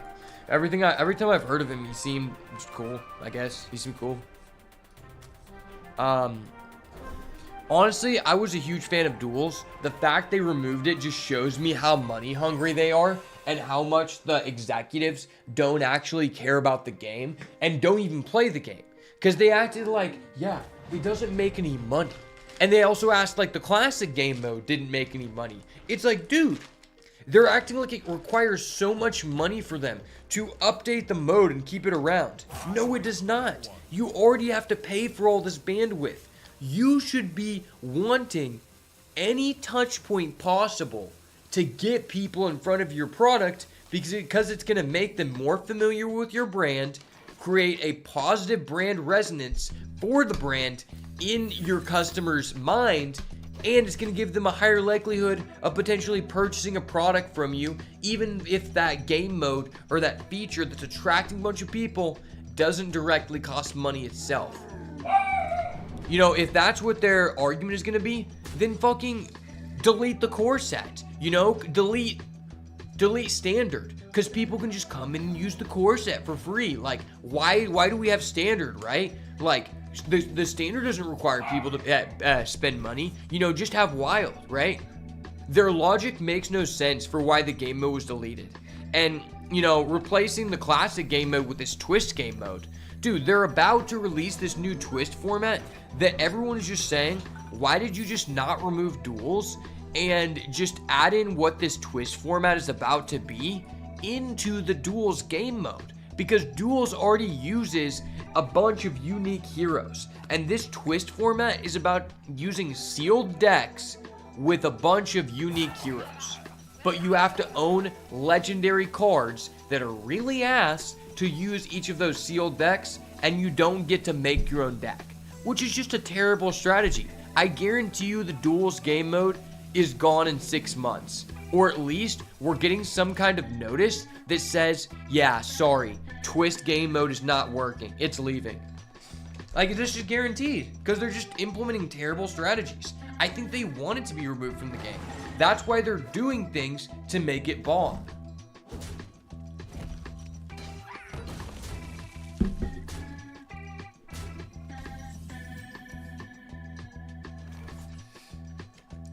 Alright, this guy is literally playing Constructed Hero Power Druid, and I'm actually triggered about it. This guy's a bot. He's literally a bot playing Constructed Hero Power Druid. Brother threw 3 epics on the battlefield, turn 2 of the game. Who are you again? Brother? Frostbite's sharper than bane. Okay.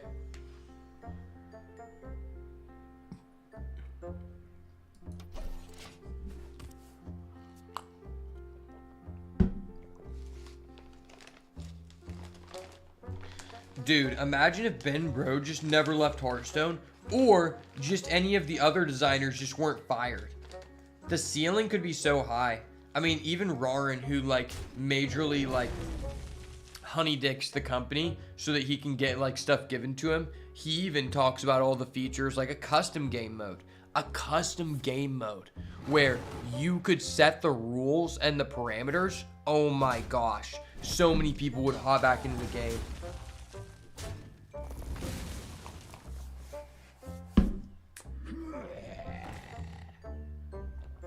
Literally insane. That would be crazy.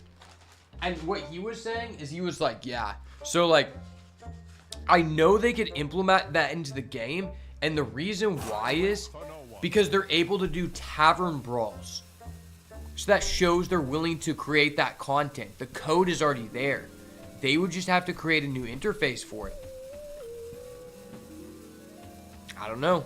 Could just do it. Could just pull the trigger on a strategy that might just get a lot of new people in front of your product and spending a lot of money. I mean, I don't know. I mean, might not be a good idea. It's like too risky, you know? Like, we're not about, you know, new ideas and like increasing the experience for the players at Blizzard. Guys, we're Blizzard. Come on, man. You know, we're about getting as much money as possible without exerting any additional energy, right? You know, that's the dream. The dream is you eventually promote to a CEO where you have a game, offer no updates, and charge people money. Consistently. You know, obviously like not a one-time payment, but people have to continuously pay you money, but you're not going to update or add any new features to the game. You know, that's kind of the strategy of Blizzard. Seems to work very well, you know? But apparently we're supposed to get a patch notes this week, which is even more irritating, because it's like, they're about to create more nerfs than this new set even introduced cards. It's like, dude, what the fuck? Why? How about instead of just nerfing all of the new cards, we just like make enough good cards to where there are multiple new strategies that are good. You know, that is a thing we can do. I mean, that's the point of an expansion. But at this point, it's like, dude, this expansion has seen so many nerfs in its 1.5 month lifespan or 1 month lifespan that it's like, I don't know how many of the cards from Whizbang's Workshop are even meta really after this next nerf. It's pretty much just gonna be like Zilliax. It's gonna be the only card left standing. It's like, bro, why? Zilliax and Inventor Boom, I guess.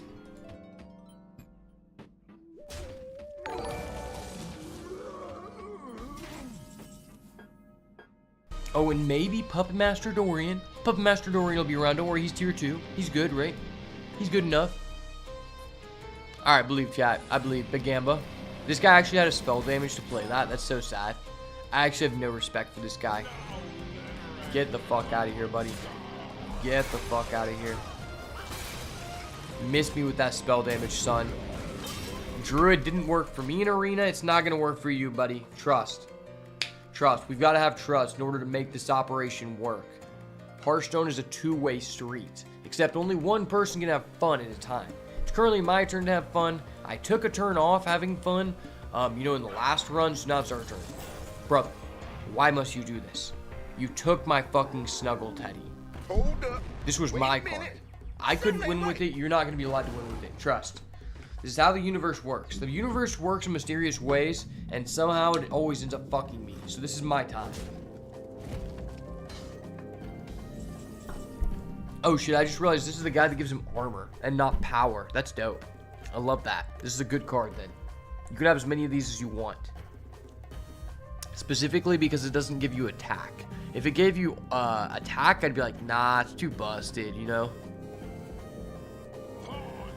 Okay, let's go keep this guy like because he has lifesteal, so we'll just do this one. Now we're going to trigger both battle cries here so that anything we draw is just like a hot boy play. There we go.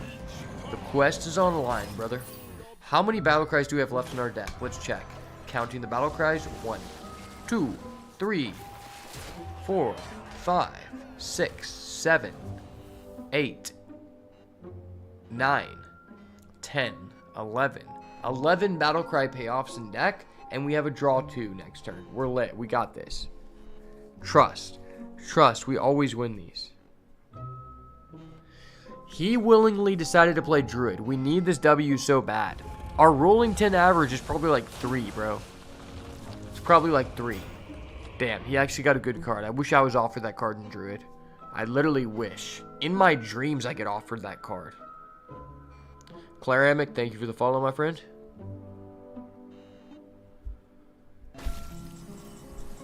Alright. This is not online. That's sussy baka as fuck. Taunt. Death Rattle gain 8 armor. You jiggy bastard. You jiggy bastard you. Let's go. Can we get a Battlecraft this? Nah, we can't. We have to get Azurite Chunk specifically. I don't believe him to draw first. Okay. Okay. That works. Is this just better? I feel like this is just better, right?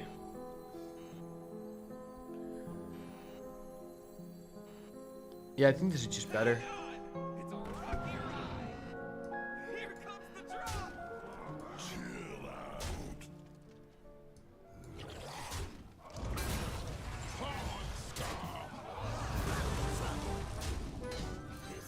There we go. Big plays. Big plays. Let's go. Yes, sir. Talk about it. I told you. If the Druid deck didn't work for me, it can't work for you, brother. This isn't how this works. You wasted your time. Oh, shit. He actually has Pro Gamer. Oh, my gosh. Wait, what do we go, chat? I'm feeling rock. I always throw rock. If I'm ever on DB and we have to do rock, paper, scissors, I always throw rock. I think the power play here is to go rock. If any of you tell him I'm going rock, I'm going to be so mad. I'm going to be so mad. I'd also be surprised you can communicate with the guy who speaks most likely Croatian. Something weird. I believe I'm the pro gamer. This is for all the marbles. It's time to decide who is the pro gamer. What kind of guy do we think he is? To be honest, he seems kind of like a pussy. He seems like a guy to go scissors, so I'm going rock. I believe. Fuck! Fuck! Dude, are you fucking kidding me? He actually threw paper. What a bitch, bro. I thought he was a scissors guy all the way. Like, look at him. He looks like a fucking scissors guy. That was actually just so troll, dude. Who throws fucking paper? It's 2024. It's a scissors-based meta. Literally a scissors-based meta, brother. What the fuck? Damn, I feel like we're just forced to use this. And that really sucks.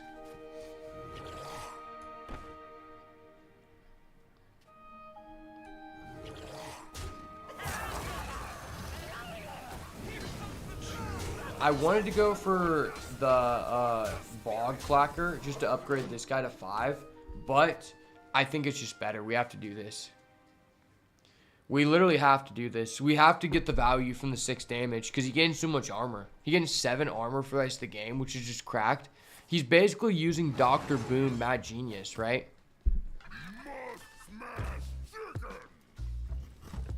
Hello, Carson. Hello.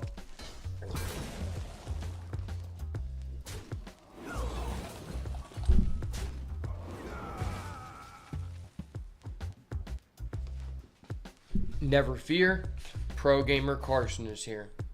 Ready to fuck up some druids. Let's go. What happened? He just leveled up his hero power to where he got to 7 armor. But he also, he threw paper, and I thought he was a scissors guy. I didn't know that you could be that much of a bitch in this game. But yeah, he was a paper guy, not a scissors guy. So now I have to pet my therapy dog, because my anxiety levels are just so high from him throwing paper, you know? I mean, it's 2024. Who still throws paper? Like, on Jose.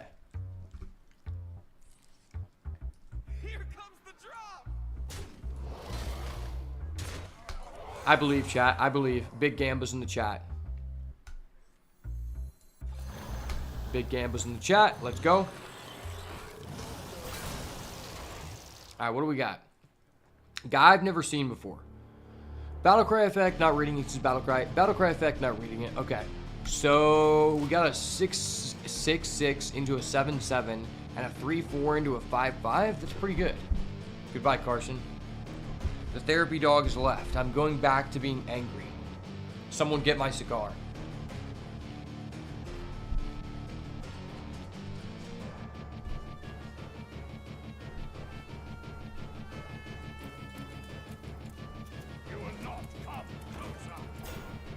Okay, I'm gonna hex that, buddy. It's okay, I'm just gonna hex that. Don't worry about it. Don't worry about it, buddy. I'm just gonna hex that. And you're just not allowed to play Druid in Arena, brother. It's not my fault. I didn't make the rules. I just abuse them until they patch it, right? Coin that. What I really respect about this guy is he has a hero power that gives him 7 armor, and he could have just done that. Instead, he just played out this fat dude that's easily counterable. So you gotta put some respect on him for giving us the free W.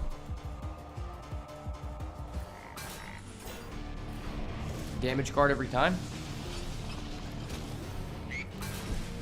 Ripperoni's in the chat. I literally just wanted to get the guy who does 2 to everyone in the end step for the one time.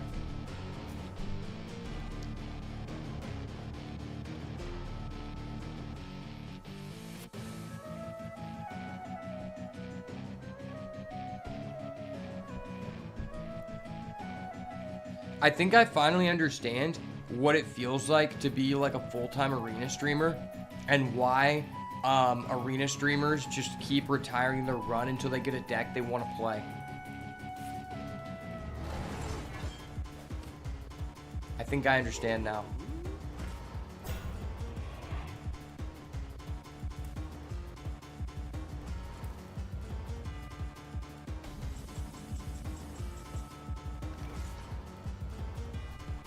know if this is good. I think this is the Bog Spine Knuckles again. I'm pretty sure that's what it is. Right?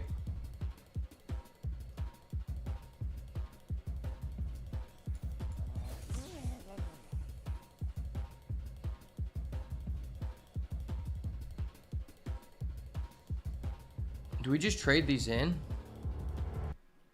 I mean, I don't want to hit it 2 times, though. Yeah, let's just do this. I believe.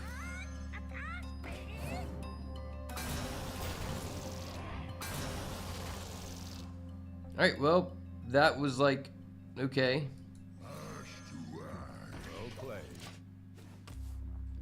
We got a Sea Giant. It's probably the worst 10 drop we could have gotten, but it's a guy. Our stats were increased by 1. That means it was worth, right? It was completely worth. I believe. I believe in the dream, brother. It's our time. No. That card didn't work out for us, so it can't work out for you.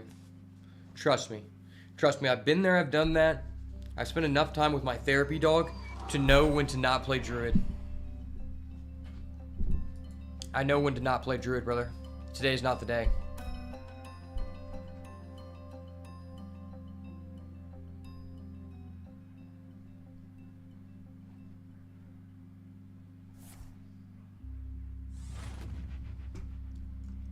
I started a run on Death Knight, and oh my gosh, this game has never been so easy before. Jonathan, fuck you. You're the reason why I don't get offered Death Knight. Fuck you, Jonathan. But also, I love you, Jonathan. I'm just envious because I keep getting trash runs, and I keep picking Shaman because I want to be offered the Gigantify guy one damn time, and we don't get offered it. I even have a quest. I started with the quest, and you would think that that means it's a good run, but in all actuality, we just never got offered any payoffs, and we're literally getting cooked. Okay, we have a chance. We have a chance, I believe. I believe, boys. Okay, I believe. Okay, Big Gamba. Big Gamba, let's fucking go. Yes, Sirski, brother. Let's go. Talk about it. Let's fucking go, boys. Yes, sir. You already know what it is. Yes, I see. Good news, everyone. Let's go. Talk about it. Now I'm the pro gamer, brother. Now you talk to me when I'm the pro gamer. Let's play rock, paper, scissors now. How about you try throwing paper again, buddy? Pal. This guy is devolved from buddy to pal just because he threw paper. If he threw scissors, I would at least have an ounce of respect with him, but at this point I can't. Literally stole his pro gamer and made it golden. Low-key, this guy's busted when your hero power is evolved, because then this guy triggers twice and your lackey triggers twice. Sorry about you, buddy. Yeah, get wrecked, get wrecked. That's what you get for picking Druid. I know, I chose a quest at the beginning of the run. It's fine. It's fine. I know not everyone can be this good. The only people who throw paper are the same normies with paper hands in the crypto game. That's facts. That's facts. That's facts. You gotta respect the crypto game. Let me check my crypto. Okay. Okay. Respect the crypto. Up 460 all time. Shout out Ethereum. Shout out Ethereum. Literally almost a 2x.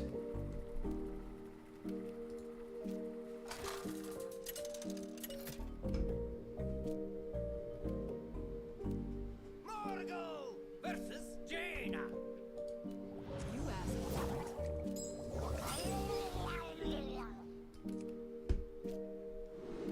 Joke's on you guys. Streaming actually isn't my full-time game plan. I am just a crypto baby that's using his crypto to fuel his streaming addiction, you know? I wouldn't be able to do this without the crypto. The Prime subs have been bare this month. Prime subs are in a barren land. So I had to bust out the crypto, boys. The Ethereum's going to the moon. Fuck a Dogecoin. I want an Ethereum.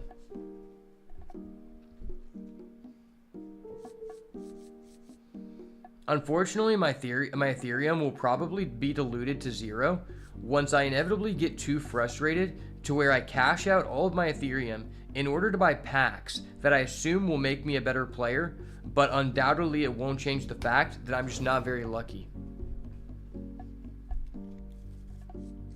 This is the issue with the modern day system. Alright, we've got a quest. We've got a quest. I believe in the power of the quest, boys. I don't have many things left to live for in life, but this quest is one of them, and I have to protect it at all costs. At all costs, boys. I mean, I feel like we've literally opened like 50 packs since I started streaming Arena, and we are yet to pull anything better than an epic, and it's so sad. The Ethereum keeps going up, and the pity counter keeps going down for literally no reason.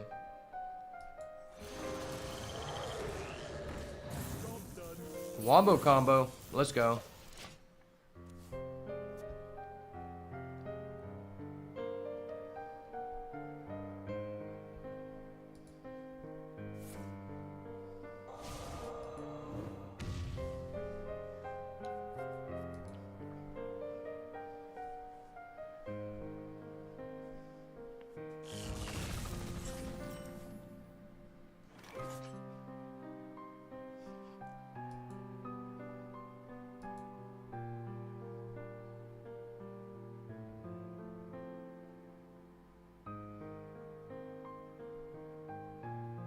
Wow. We're literally 23 packs away from hitting a penny timer, which is absolutely insane.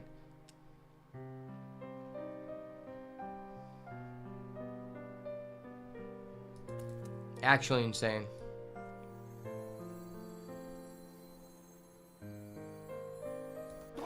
Alright, we just get a double battle cry, it's fine. It's fine, we're just good at this game. Ooh. Ooh, we have one dragon in the deck. It's kind of hot. I'll take this guy. Yeah, we'll just play 3 battle cries in turn. That's fine. Yeah, our quest is just done, almost done on turn 3. Better player.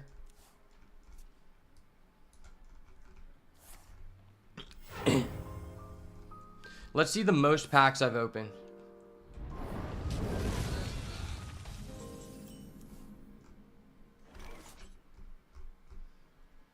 So the most packs I've opened out of any set is during the grand tournament. I opened 205 packs. Alright, let's just complete the quest, brother. This guy doesn't like how fast I'm completing the quest. The value town is upon us. Hop on the train. Get ready, brother. Get ready. I will crush your delusions of grandeur.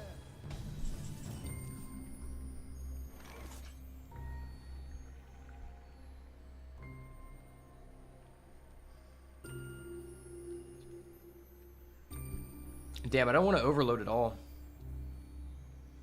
I really don't want to overload.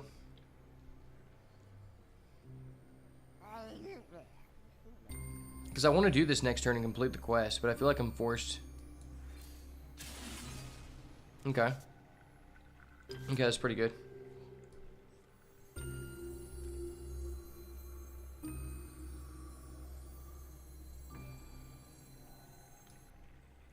But then we're overloaded by 3. That seems really bad.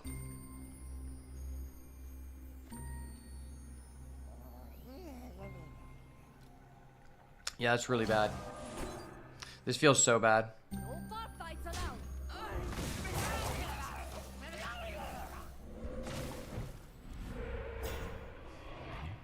Alright, we're building the wall. Joe Biden wouldn't do it, so I had to be the one. Be that boy, you know? Tusks won't stop shattering.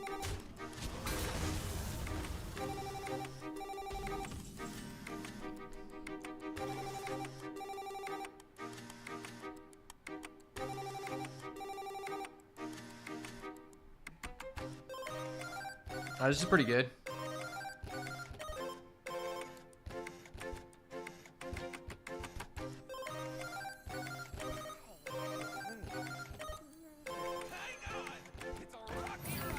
Not ideal for sure, but we need to complete the quest.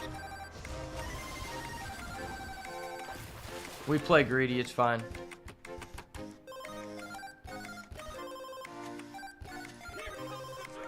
Alright, we're gonna use our hero power to show him we're Chad. Chad status identified. Chad status gained.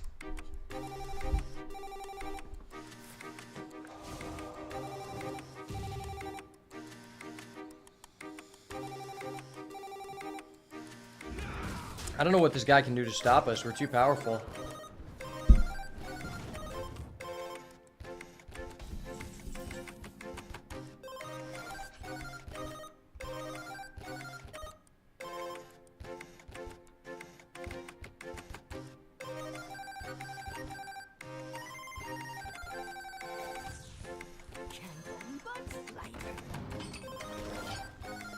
Oh yeah, baby. We needed that. We needed that, baby. Let's go. Let's rock a motherfuckers and get out of our way. Let's go. You can take your little arcane bolts. They ain't got double battle cry, son. They ain't battle cry like me. That was actually a big whiff. I think I should have glacial shard to turn this on. It's kind of a little bit bunk.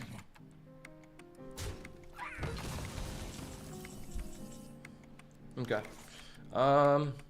I mean, this is online. Let's do this. Probably should, like, test his secret.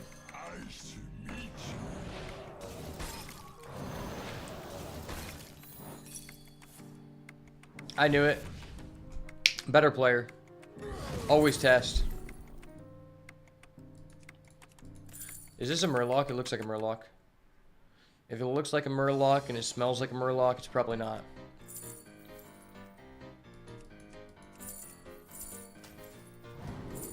Ooh, okay.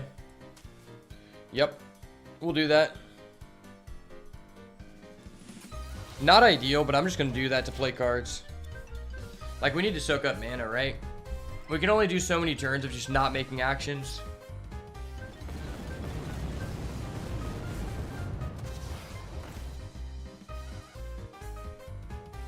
Well, that was dope. Wait, how does this guy cost 10? Is this a meme card?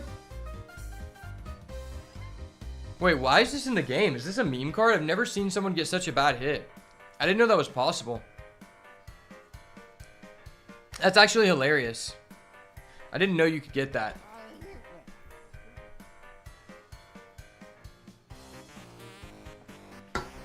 That was indeed hilarious. Alright, we're just gonna hope we don't die. Oh, we never die here. Next turn, we just gain back 16 health. Trust. Trust in the process. Alright, never mind. We're just dead. Yep, Frostless Janum. I get it. I get it. You didn't have bitches growing up, so you're taking it out on me. Another example of someone projecting the real-life problems into a card game. You hate to see it.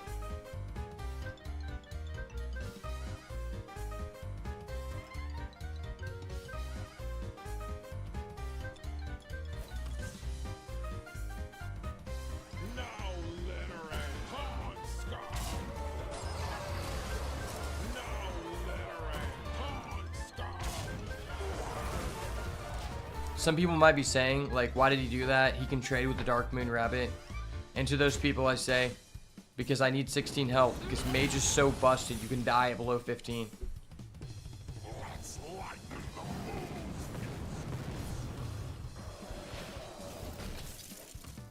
Okay.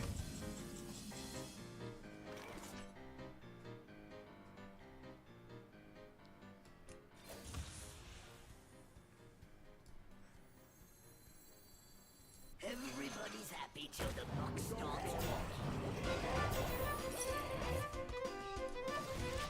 I mean, that's fine. Our hero power is basically like having a hero card, right? Like, it's a hero power that feels like it should be hidden behind a 10-mana hero.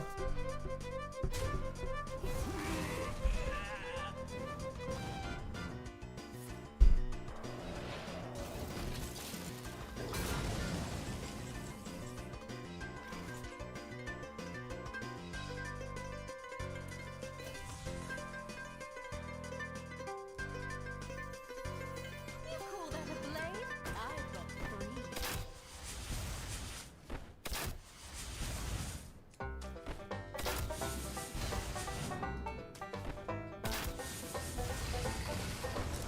I love quests. I love quests.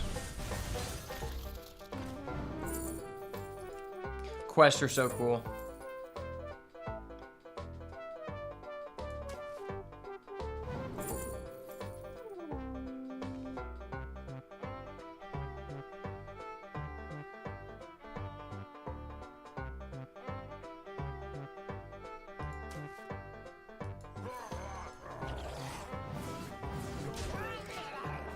Yes, sir. Elemental Jit is here. Don't worry about it. Alright, I'm gonna worry about that. Miss me with that shit, son. Miss me with that.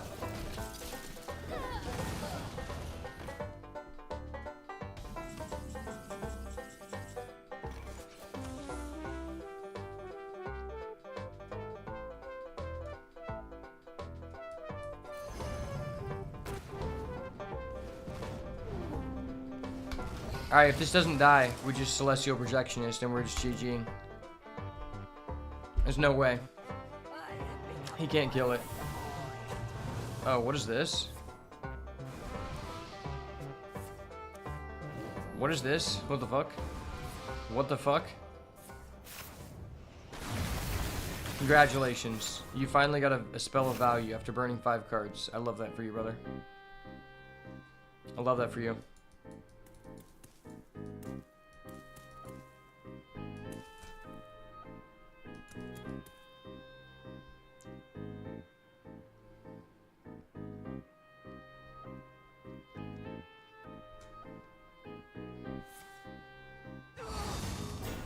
Imagine.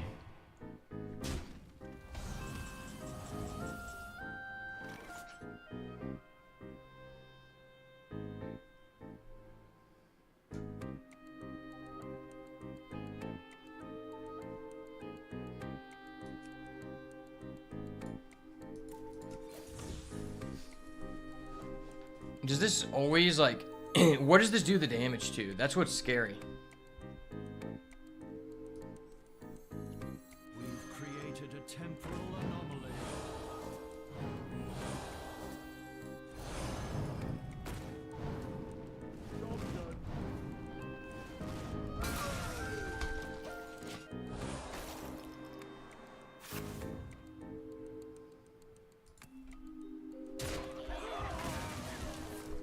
Okay.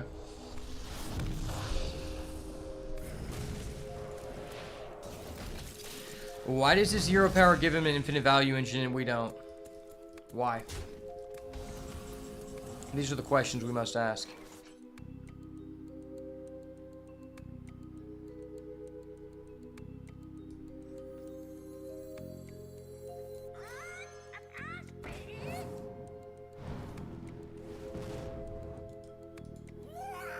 I didn't know that was possible. I'm glad I didn't double it. I'm so glad I didn't double it. I did not know that was gonna happen. Hang on! It's a rocky ride! Here comes the drop! Here comes the drop! Alright, what do we get to get back into the game? Living Prairie? Shockhopper. Living Prairie, probably. Shockhopper, Living Prairie is like the main thing we can do here.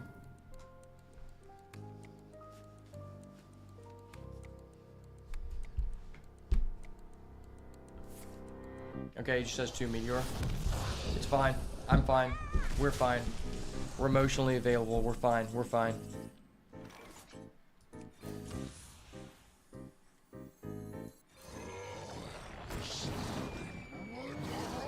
I said we're fine, okay? If I say we're fine, we're fucking fine. Let's go. There's no way he has a 3rd Meteor. A 3rd Meteor isn't real. It's not real. I won't believe it. I won't believe it, chat. And choose your hero power, that's fine. You can do that as much as you want. Okay, well, fuck. I didn't want to have to use my 2nd Hex, brother. Brother, why must you do this?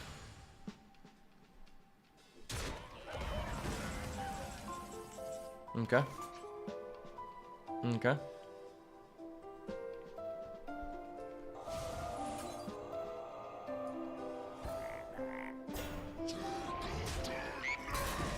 You see what I have to deal with, chat? You see what I have to deal with?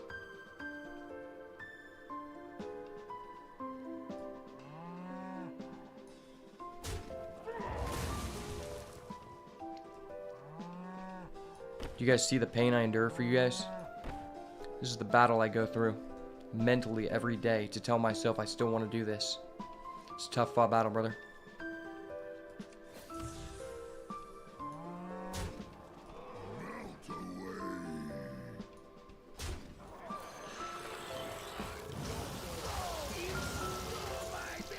Alright, what does this do? Battle cry, ignore.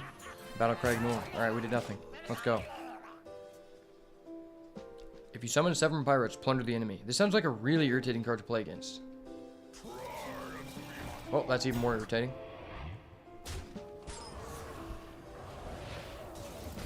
Well, that just told me he has a fireball. We know he has a fireball. Could you repeat that? Tell me you have a fireball without telling me you have a fireball. Literally. I'll write that down.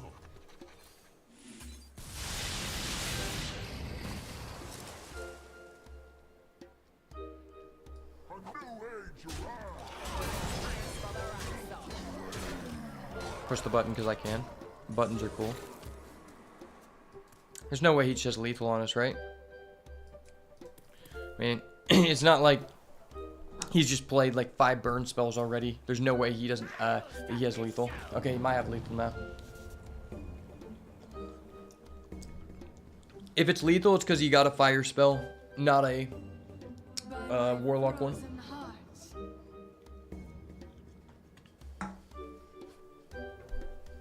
We're going sideways hat. We're gonna see if this is a new strat. Might be the new meta. Might be the new meta, chat.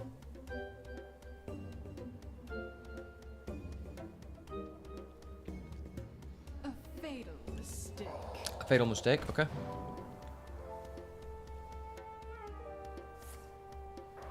Fuck.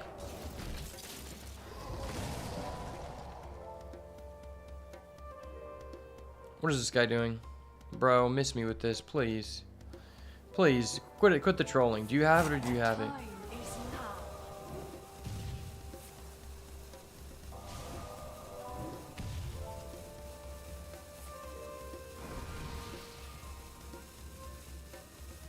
I can see What? your He literally just missed lethal.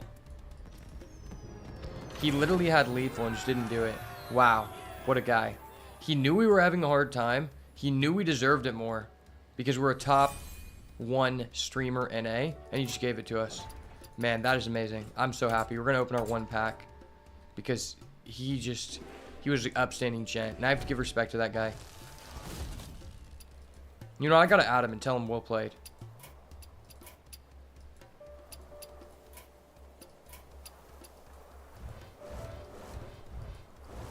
I mean, of course, it can never be a legendary. You know, we've just opened over 30 packs on streams, no legendary, that's fine. Didn't know it was possible, but it is what it is. Wait, did we complete the dealio? Oh no, I thought we completed this. Okay, we're actually pretty close. For 3 pity packs, the pity timer moves on.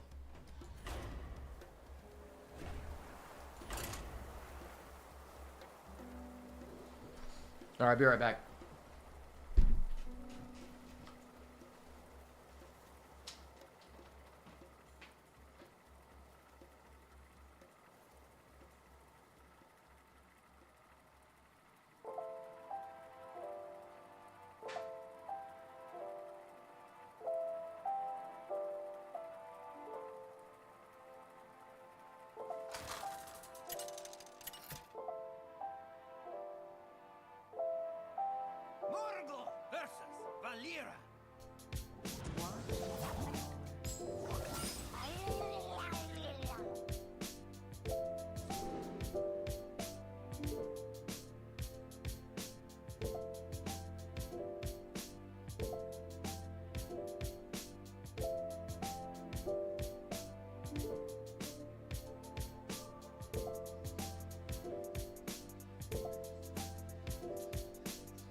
Imagine not making it back in time for the mulligan.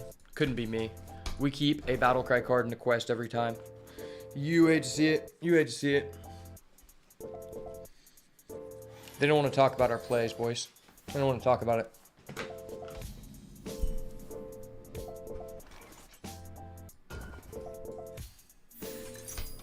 This might be the most ideal hand we've opened so far. And it's so weird because it feels like we have such an easy way to finish the quest, but such few payoffs. I actually tossed some money into Luffy token. It shot up 500% from there, but that was peak. Was my first and last time, not for me. Jaina had lethal, but yeah, saw you were 26 packs short of the pity limit and conceded. That's facts. Will, to be honest, I think that crypto is probably one of the best investments you can do right now, but I think that investing in meme coins is probably one of the worst things you can do, because the amount of time you have to do in order to get an edge on researching which ones are actually worth it is just so vast that you might as well just start up another side hustle and you'll make more money. Because in my opinion, Ethereum and Bitcoin are just the most stable like currencies right now, more stable than the dollar or more stable than investing in gold. It's basically like the new investing in gold. And also, if you have a lot of money, I'm not a financial advisor, but personally, if I had a lot of money, I would be investing in the USD coin, which is going to be the United States digital currency that they will have on the blockchain. And the reason why I think that is because China has already done something like this, where essentially what they did is whenever they give out their stimmy checks, they made it to where they gave it out to them in their like digital currency to cause people to like use it. And right now you can, if you stake, if you buy a decent size of the coin and you have enough to where you can stake, they give you like a 10% yield by just staking. And so if you just hold that and just stake, it's basically free money, but you have to have a lot of it. So I don't really have enough money to do that, but if I did, I would. But I bought Ethereum at a really good time because my thought process is that it was such a good time that when I bought it a year ago, because once we get closer and closer to the election, a lot of people are going to be panicking. And if Donald Trump ends up getting elected, then Ethereum and Bitcoin are going to drastically rise.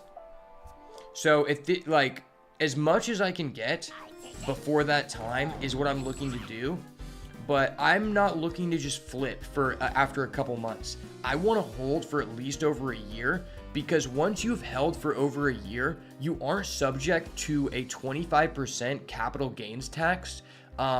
It drops down to like a 3 or 4% tax, which is so much more beneficial. And a lot of people mess up in crypto and doing stocks on these dumbass apps because they're like just trying to do some like quick trades when they actually haven't put in 10,000 hours of knowledge, and the people who are making money and selling courses doing it have, right? With Flood Paladin, what can be replacements for Leroy Jenkins and Sea Giant? So first off, Yehovah, I would have to see what your collection is. Second of all, Leroy Jenkins is a part of the core set, so you actually get him for free. If you don't have him unlocked, then that means that you just haven't played enough in order to unlock him.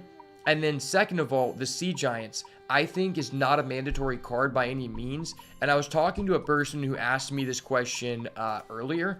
And in my opinion, I think Sea Giant is not really necessary as it once was, because it's mainly used in the deck to diversify your board with Control Warrior being so popular, because typically if you have a Sea Giant in a small board, it's very unlikely that our opponent is going to be able to answer our small minions and our big minion with one removal. So considering the fact that Control Warrior is not nearly as popular anymore, I don't think it's necessary by any means.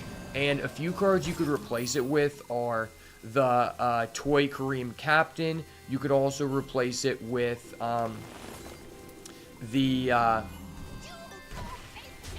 You could also replace it with the guy who you get for free. He's a free legendary. He's the 3-mana 4/4 guy, I think, that says add 2/3/3 mechs to your opponent's hand, and if this dies, you summon them from hand. That is a decent replacement as well. I think the guy who is a 3-mana card and on play adds an aura and a divine shield to hand. That's a decent card because it increases our chances to get to the Crusader's aura. And then there was one other card I was thinking about that I recommended.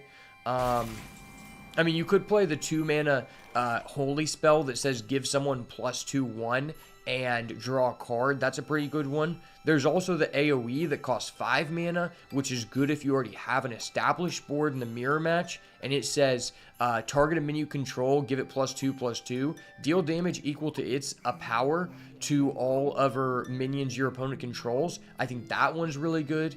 There's a lot of good cards that you could replace it with, so don't feel bad that you don't have access to Sea Giant, because I don't think it's necessary by any means. Normally, I wouldn't take financial advice from a streamer, but you're a certified business guru with those 2 business degrees, so I'm on it.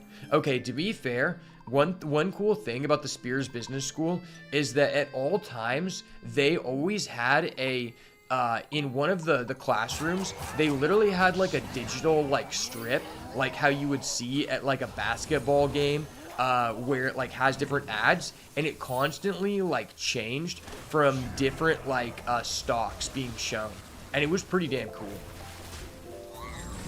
That was one of the coolest things about the Spears Business School. If you're going to get a business degree, I think OSU is probably the best place to go in Oklahoma, because in 2018 or something like that, we got the new Spears building, which is a $10 million building. And funny enough, one of my old friends, his grandpa is actually the person who basically donated all of the funds in order to get us the new building. And it's an all-glass building. It's so bougie that it has a Starbucks inside. That's how you know it's a good business school, because there's direct access to a Starbucks. And I know a lot of people overlook that when thinking about what school you want to go to. That's a very important aspect of business school, right? Like, even monkeys in a suit need a surplus of caffeine, right?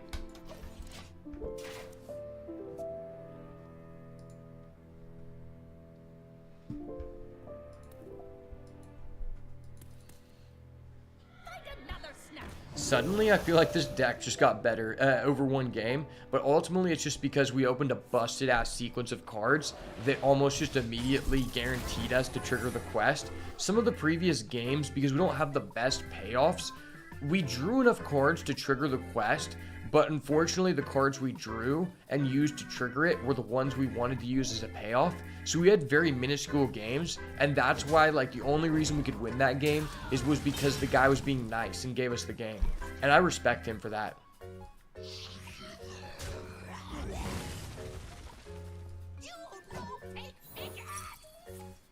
Okay. Let's see if the last card that we played was Excavate. I think it was. I think the last one we played was Excavate. It might have been to get the 3/3s. Oh, no, it was that guy. I thought it was this guy for some reason. Okay, that was cool. It's pretty cool. Alright, I got a battle cry. That's a battle cry. Let's go. Okay, we don't have a weapon. Oh, we could draw a weapon. Yeah, let's just do this. Let's get a weapon. Get the whack-a-mole, build a build. Build a board. You guys ever been to Build-A-Bear with your bitch? This is kind of like Build-A-Bear, but it's like build a board, you know? And you don't have to like spend money on your girl. So overall, it's just like a better value for your dollar, and as well, more enjoyable than taking your bitch to Build-A-Bear. So if you're ever like conflicted and run out of fun things to do, just tell your girl that you'd rather build a board instead of building them a bear, right? And I know I'm giving kind of like conflicting signals because last run with the Druid deck, we were using 2 copies of the Snuggle Bear. But, you know, that was a different time. I'm on demon time now, you know? Now I'm about building boards and not building bears for my girl.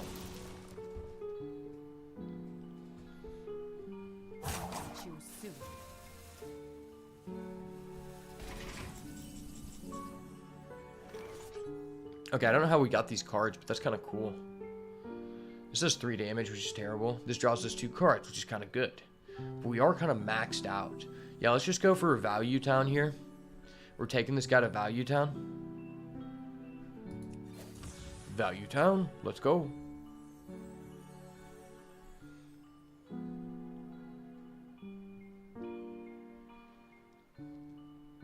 I could use this, but I just don't really like that. Yeah, this is kind of a weird situation because I do want to clear that. But I have to do at least like 1 additional damage. Yeah. Yeah, let's just do this. I don't really want to use either of these spells. I'm just going to get this out of the way because I want to access the weapon anyway. It's kind of greedy, but he has nothing developed, so ultimately I think it's fine. So let's do this to stop it from getting the +1/+1 there. Hopefully it goes to that guy. Okay, that's fine. We diversified the board, so now we're like in a better situation. But now going forward, we have 1, 2, 3 cards that we can gain good value from our hero power with. And we have 2 hexes, so like, I don't know what the best thing he could even do is. At this point, I think in order for him to win, he has to discover a card from a better class. Maybe I should just become like a financial advisor and start a course in a subject that I'm not knowledgeable or legally qualified to teach in. That seems like one of the best ways for me to become successful. Because I feel like I'm already like very good at talking to people and convincing them things. It's just I normally talk about things I'm actually knowledgeable in. But I feel like since I'm so compelling and very good with words, that if I wanted to make a course about something I didn't know about, I could probably be pretty successful with it. And it's like, I mean, there are people out there who are scamming people millions of dollars out of their hard-earned dollars on OnlyFans. So it wouldn't be that bad for me to, you know, start up a course in a subject I know nothing about, right? Like, you know, one evil is lesser than the other evil, you know, right? That's how that works. I do want to do this on that guy, but I think we have to hex. I feel like this is required.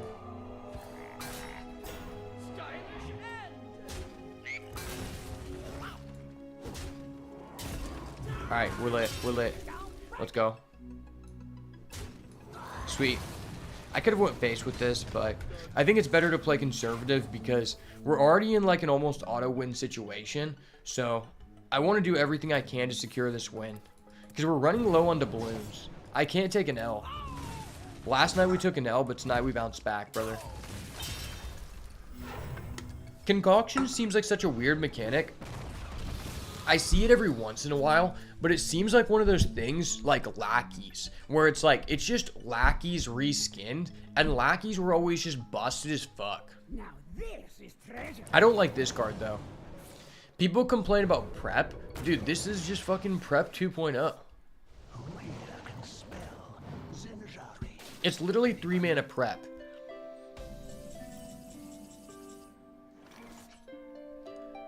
Do we just go face? I feel like we can't do that.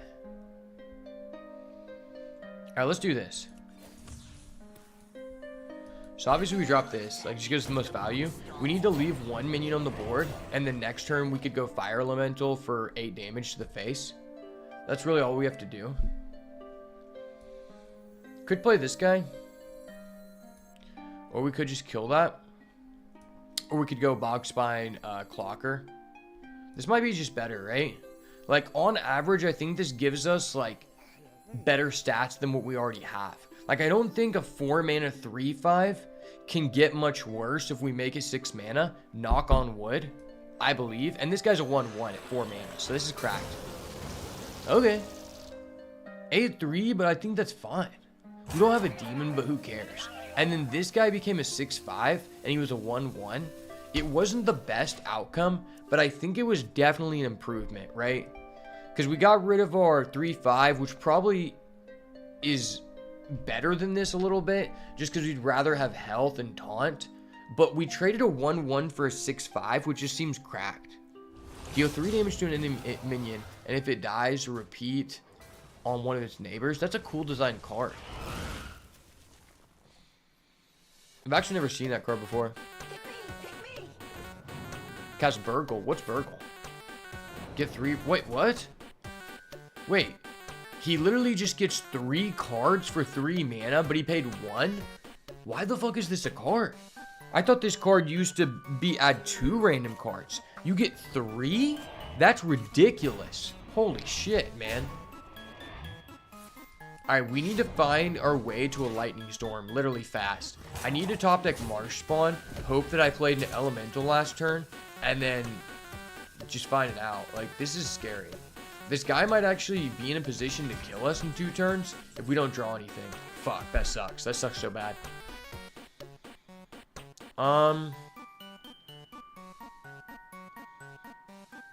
What can we get here? I mean, I don't want to do this, but the potential chances of us getting a deep home geode might be one of the only things that could get us out of this situation.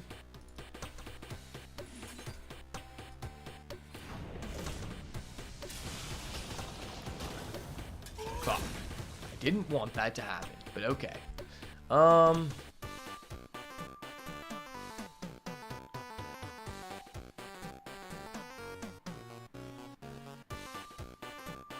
Could just play this guy.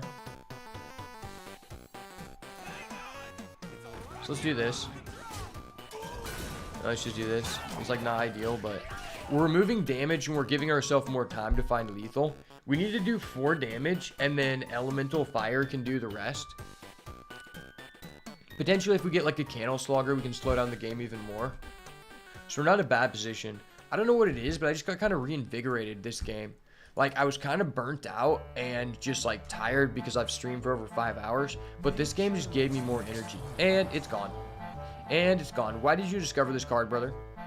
Why did you just get this card added to your hand for free? And why do you get 2 more other cards because Burgle is fucking insane?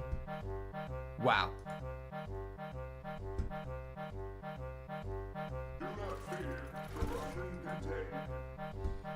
And he has a containment unit. I have to end the game fast.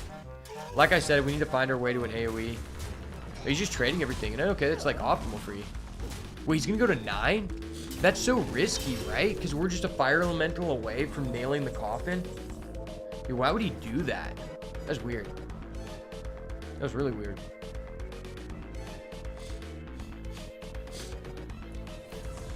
I'm interested to see how this interaction works. I wonder if I bounce that guy.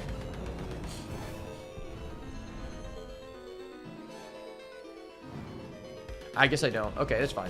That's completely fine. So we're going to do this guy, get our tokens.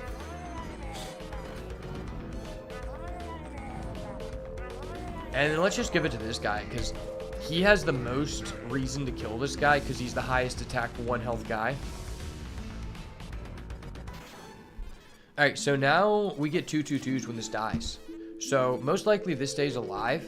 And then we can probably ping face, deal 2 to him, and that's just wraps, right? That's like how we win this game.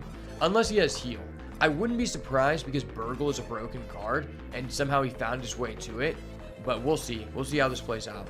Oh my gosh, that was disgusting. That was so disgusting, brother. So fucking disgusting. Why must you do this to me, brother? And he's gonna do some BS. Trust. And he discovered this off Hengeclane Burglar. That's so toxic. I hate when your opponent has the perfect card and it wasn't even discovered. It was just randomly added to hand and they didn't get to choose. They were just blessed with the best, right? And I'm the best, so I'm supposed to bless you. So the fact someone else is doing my job is a bannable offense, you know? So this is 4, 5, 6, 7. So we put him at 10. We're at 18, so I feel safer than him.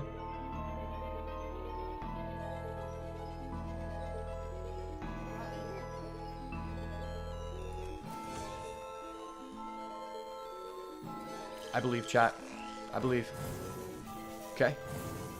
Okay, I can work with that. I can work with that all day. I can work with that all day, okay? Yeah, it's fine. Completely fine. Okay.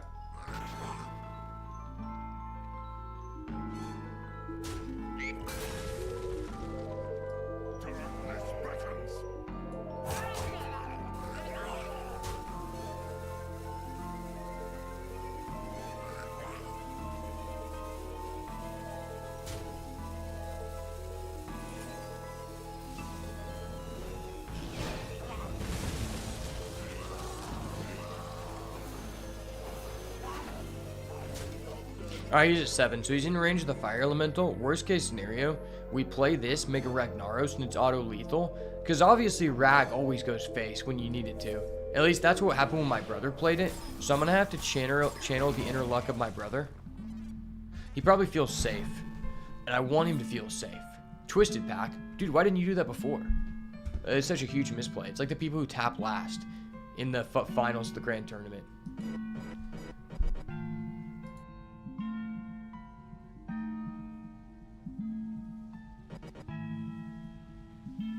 Don't keep your thoughts to yourself.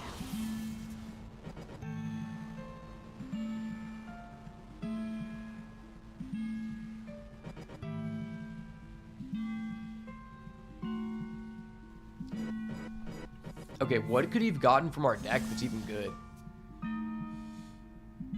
Nothing. Okay, he drew a minion, so that means that he doesn't get the effect. Yeah, it's just wraps. Oh, you got that? Okay. I mean, that doesn't change anything. I just have the fire elemental lethal, brother. Too easy. Too easy. These scam rogues are out here. And I'm doing the Lord's work against these scam rogues, boys. Now, remember, if you have 2 options to go for lethal, I highly recommend that you do the one that you just top decked, because it's more infuriating to your opponent to know he didn't have lethal before this, but he just top decked into it. And even though you had another lethal, you always go for this one, just because of the tilt factor, right? At least that's what I did. All right, let's go. I think that's just might be just kind of a luxury you have as a streamer, but maybe not. I don't know. Maybe everyone does that. Either way, it's good advice. It'll help you in the long run, right? Because it's going to cause more people to add you as a friend and then immediately message you and say, you motherfucker, you just got so lucky against me, cuss you out, then unadd you as a friend again, right? And everyone likes that experience in Hearthstone. If anything, that's one of the most realistic experiences in Hearthstone, because it makes you feel like you're actually in person at a local game store and someone's actually pissed at you, right? Because, I mean, that usually happens every time you go to the local game store. There's always that one guy who gets really angry for no reason just because you beat him, and you're like, good game, and he's like, no, it wasn't a good game, okay? And I'm like, all right, man, that's fine. That's fine, buddy.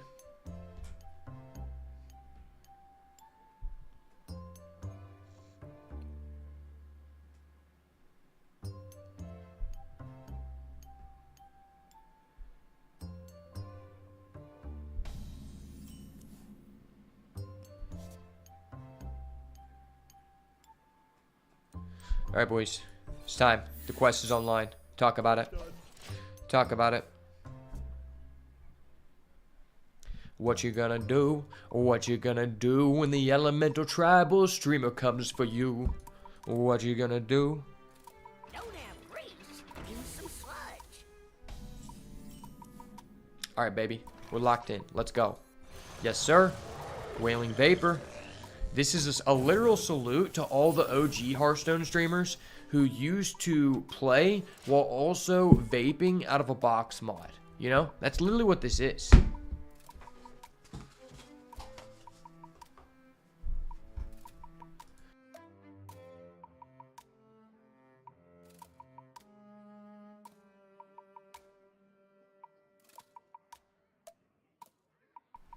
Dude, high key, guys, I could literally bring back the box mods in Hearthstone and just blow up. Like, I could bring the trend back. All I have to do is get some zero nicotine vape juice and just do cloud tricks. I swear, it would just be the movement of a generation. Now, the fact that this guy just fucking removed our Wailing Vapor was disrespectful to the vape culture, you know? I'm not a vapist, but some of the OG Hearthstone streamers were, and for that reason, I've got to stand up for my fellow comrades, right?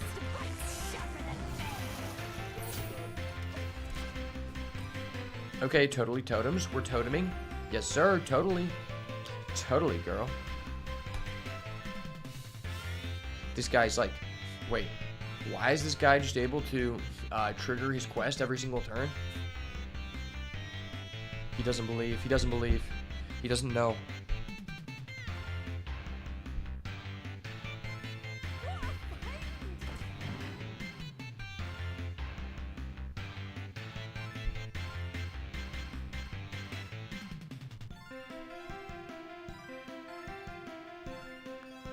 He doesn't know, boys.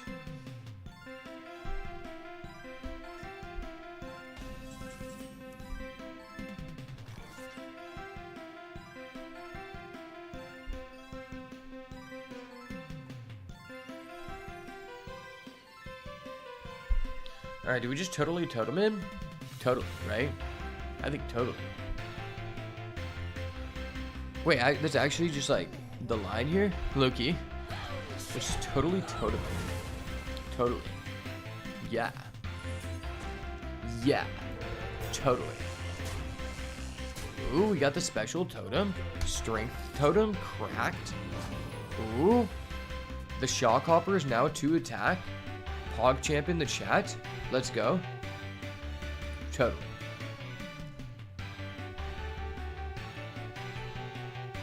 This quest line seems particularly unpleasant with Shutterwalk thrown in the mix.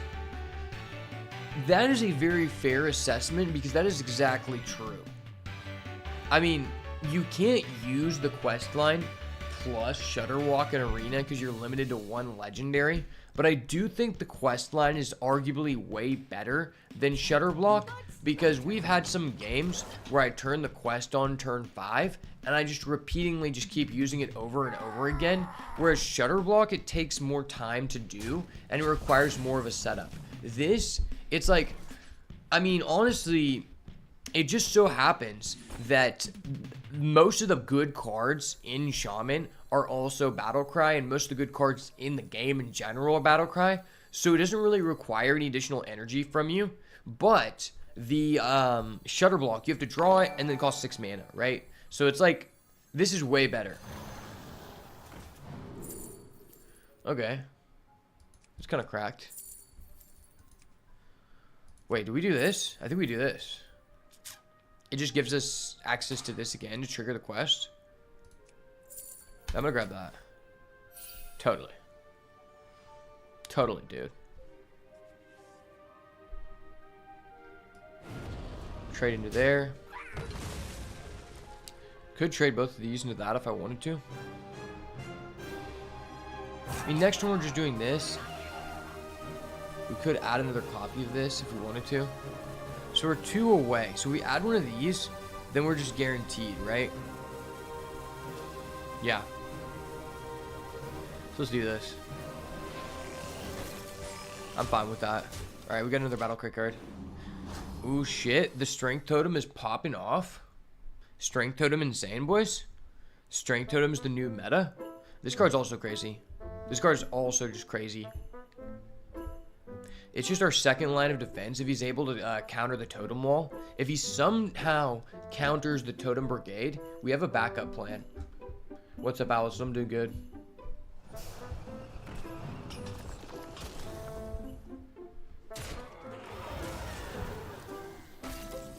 Okay. So we could just do the same thing where we Fire Elemental. I feel like the Fire Elemental is just better to hold, right? Plus, we could go Brilliant Macaw into Minecart, which is like pretty good of a tempo play. It triggers our quest, and I don't think we need this. I'm gonna do it. I believe. Okay. I believe. Oh, 2-pack the house? That's disgusting. That's literally disgusting, boys. So now we just trade this here. Our quest is online. We can trade there. And then we can go face. And then our healing totem brings us back to a 4/4. So we're not really susceptible to an AoE outside of like Flame Strike. So in this situation, even if he has like a blizzard, we just go pack the house and we still keep these 2.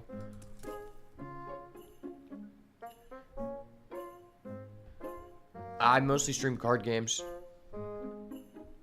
Just all card games. Been playing a lot of this game, Hearthstone, recently. Stream some One Piece, stream some Yu-Gi-Oh, some Magic the Gathering. Just depends on what kind of videos I'm making. Amazing. Okay, so he didn't kill any of my guys. That was dope. I love that. And then my heal totem, this is the most value the heal totem has literally ever seen. I don't know if this heal totem will ever touch more value than what we just experienced. And I love that. I love that a lot. Okay, he just coined for no reason. Maybe he's just trolling. Okay, I guess he did it to get cards out of hand. That's fair. Fair assessment, sir. Fair assessment. So we have 6. We could just go face. 4, 8, 9, 10. Puts him at 12. Do this. We can't do both. Yeah, we can't do both. That's unfortunate. I guess we just trade this. It's like the weakest link here. Right? We don't care about this. Yeah, we don't. Do we care about this? Wait. I think we just get this, right? Let's steal that. Now I can trade this. We'll keep that for next turn. Yeah, that was dirty. The fact we're allowed to do that is insane because it just sets up, us up for lethal in 2 turns.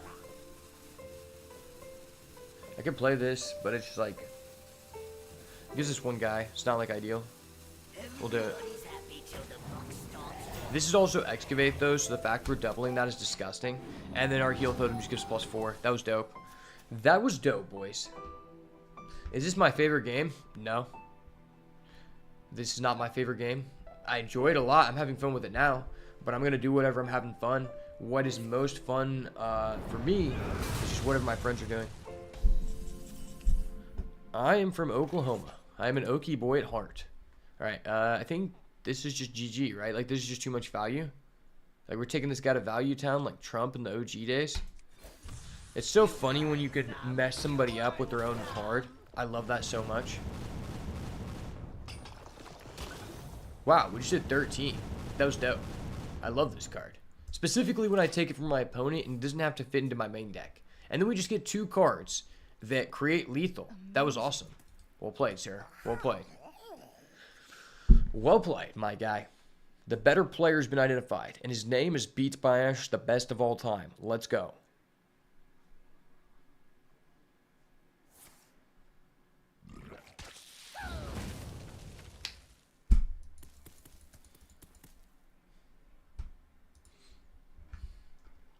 Now watch as I pull. What is my favorite card game? I mean, that's really tough. I go out of phases, like, because metas just change so much. I think my favorite card game of all time still has to be Yu-Gi-Oh! It's just the one I've had the most enjoyment with over the years, but I currently don't enjoy it anymore. I enjoy the old school Yu-Gi-Oh! My friend will come over all the time and we'll play old format decks because I own every deck from 2012 to late 2015. And that was like the peak of Yu-Gi-Oh! In my opinion. So that's probably like my favorite, to be honest. Man, I also like Magic. Like, there's different bits and pieces and formats and interactions that I like about each card game. It's more or less just like what is happening, right? Because every card game company usually enacts bad practices, and when that happens, I usually just leave, you know? Toon World has always been my favorite archetype. Pegasus structure deck. As a kid, if you had the Pegasus structure deck like mint condition, I'm pretty sure that's worth like 1K. If you actually have it, like, I know you don't have it, but if you had it sealed, I'm pretty sure it's worth minimum 1K. Because, like, the OG Pegasus, Yugi, and Joey decks are just worth a lot of money, man. They're worth a lot of money. COVID really did that market crazy, bro. Isn't it so dope how it's like we get to do fun and interesting things each game? Like, start with our quest, play our quest on turn 1, keep playing battle cries until our opponent gets triggered and concedes. Like, there's a lot of lines and depth to this deck, and I really enjoy that. I also like the aspect that we started off 0-2, and somehow we're at 6 wins. That is very surprising. Imagine us just go 12-0, and literally just get, like, undefeated with a deck that's, like, half built. Like, I'm using half of a deck. Alright, we're out of this game. We just lost. Yeah, we just missed a turn 2 play.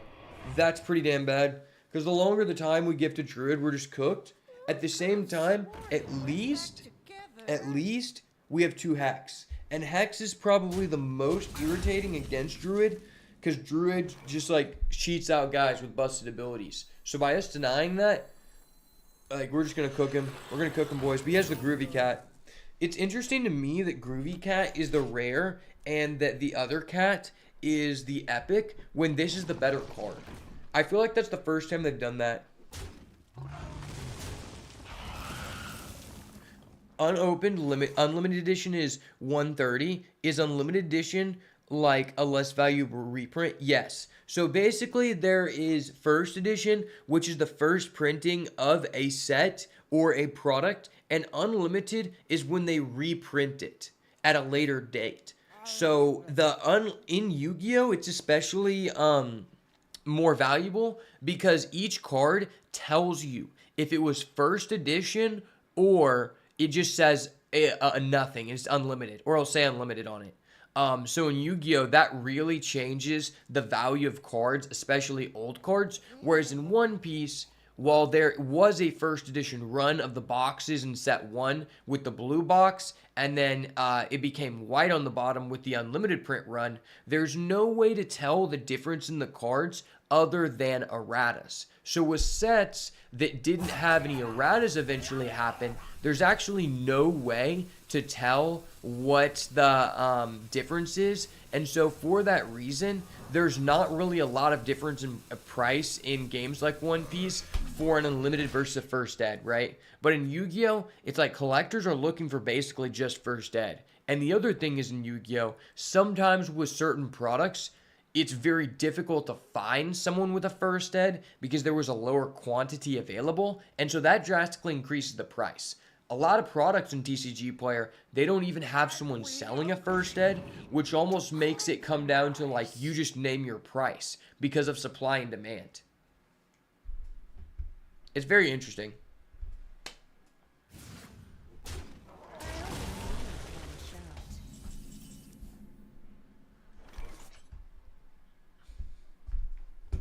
Yes, Allison, I can see your chats. Now, before you say anything, I want you to read this prompt I have at the top, and then go ahead and say what you want to say.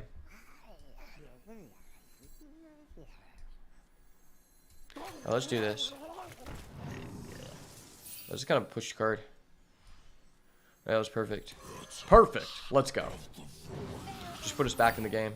Now we're caught up on our quest. Let's go. Catching up on the quest. Yes, sir, ski brother.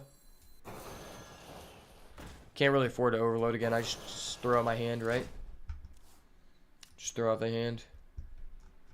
Yeah, only valuable TCG item that I have is Animal Kingdom Pirates Super Pre-Release deck. Hopefully that'll fund a nice vacation in a decade or two. Honestly, I doubt it. I think in a decade, you will be making a much larger amount of money than you are now because you seem like a driven person. I wouldn't care about things like that. Some people are like, hold on to this, hold on to this. And it's like, dude, in 10 years, that's going to be worth $1,000. If you are trying your best to improve your life, do you really think that you're not going to be out of that situation by then? I mean, that's what I think, you know? Unless you just have like a bunch of it. Like if you had like 200 copies, then I'd be like, fuck yeah. Then you're almost like investing in gold or something, basically. So that triggers our quest. We obviously do that first, draw last, so we're Chad. Yes, sir. All Chads draw last. Talk about it. Here comes the draw. Yep, that guy's got more health. Let's kill him. We need 2 more battle cries. We need 1 more off the top. The double overload back to back. I actually have like 8 total starter decks that I've got that I was going to do because I wanted to hold a tournament. But I just wasn't able to like set the tournament up because it just takes so much work. But I have a lot of starter decks. I want to do a free starter deck tournament for One Piece in the future.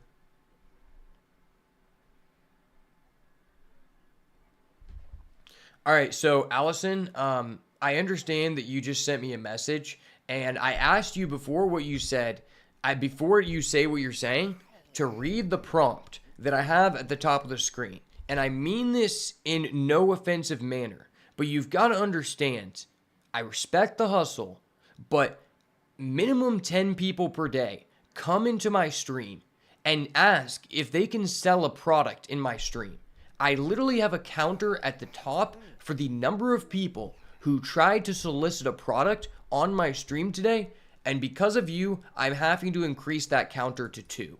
And it's no offense to you, but just understand, like, I have 2 business degrees. It's not a good strategy to go into a stream, which is essentially my business, and try to sell your product within my business. A lot of people take offense to that, and on top of that, if you actually want to be successful with that, don't target a person who I see you're watching on Twitch. I'm streaming on multiple platforms. That's why most of the people that are watching are on YouTube.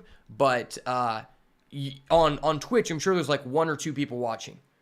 I don't know why you would want to offer a product to a person who is not getting a lot of views and obviously making a lot of money in their business, because that person is likely to not have much money to do that.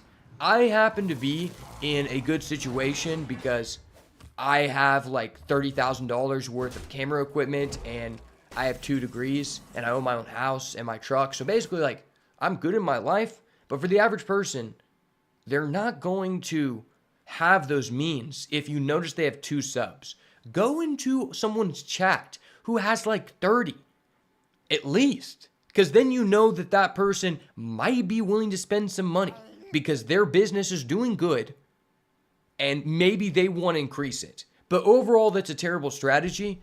And because of people like you, I've had to increase the counter up to 2 times per day.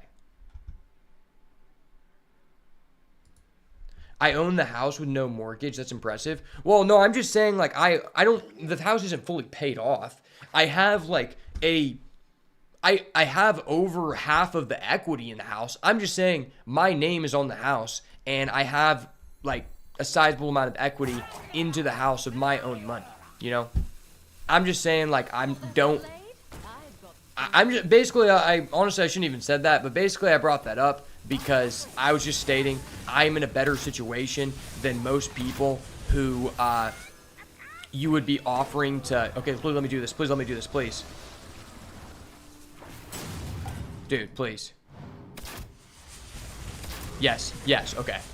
I mean, I was just saying I'm in a better situation than most people who have like 3 viewers on Twitch that you're trying to offer your product to. That was the main point of my thing. I wasn't trying to flex. But I'm just saying, that's just a terrible idea. And I want these people to know that it's not a good business idea so that they can like actually like do something more valuable with their time.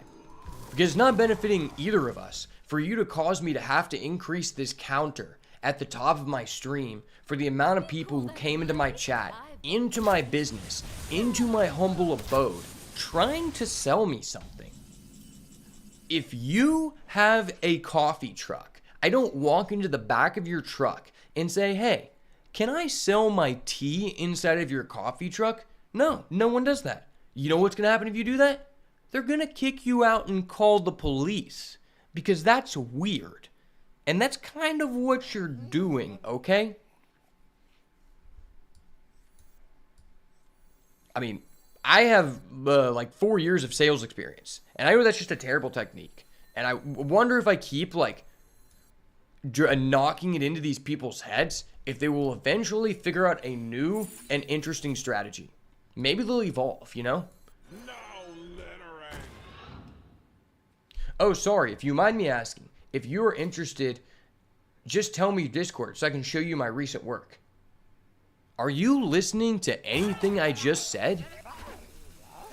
Okay. I'm sorry, but I have to time you out for that.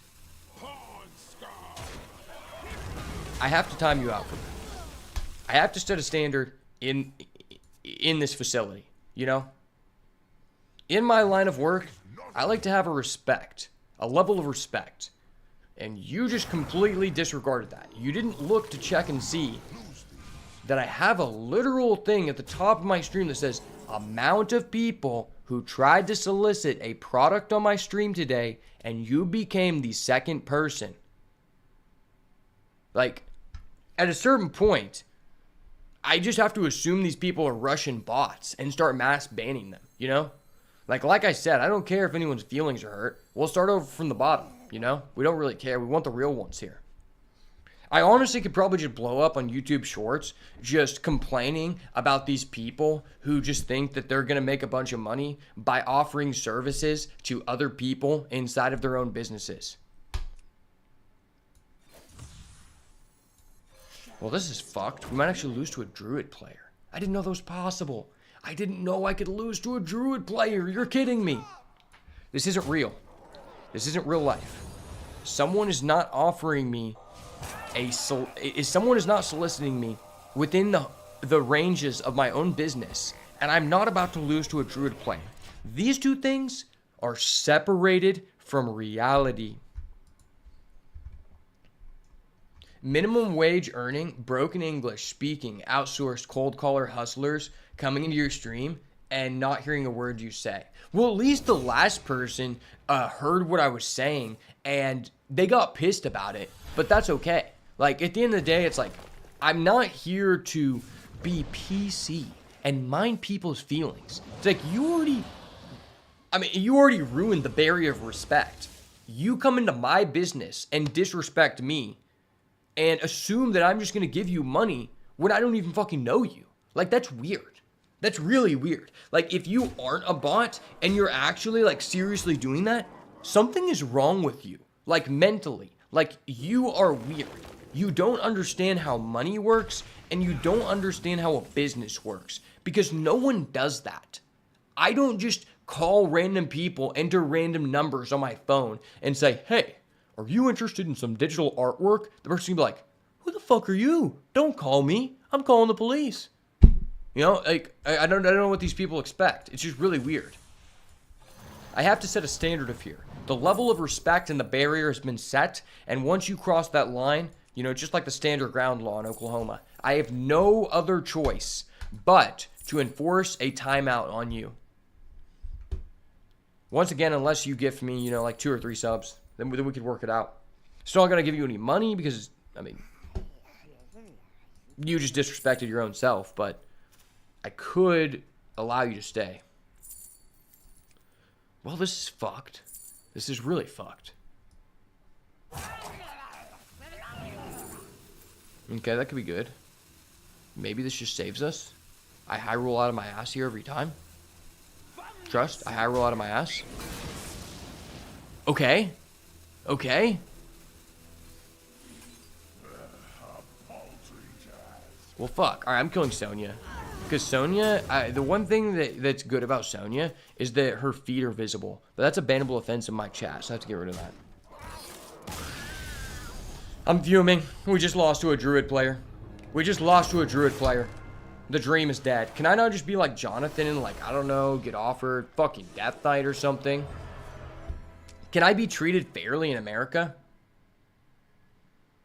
Honestly, we're not doing so good in Arena. Maybe I should just live stream myself going into other people's streams and asking if they want to purchase my editing services. Maybe these people are just onto a low-key sleeper. Maybe that's just the resident sleeper, right? You go in, you say, how are you doing today? How is your stream? I am talking via Google Translate. And then they're like, huh, this person seems really cool. I think I want to give them a lot of money without ever meeting them or talking to them on the phone. Let me just go ahead and give them my personal contact information. There's no way that there could be repercussions to that, right? Like, that's not real.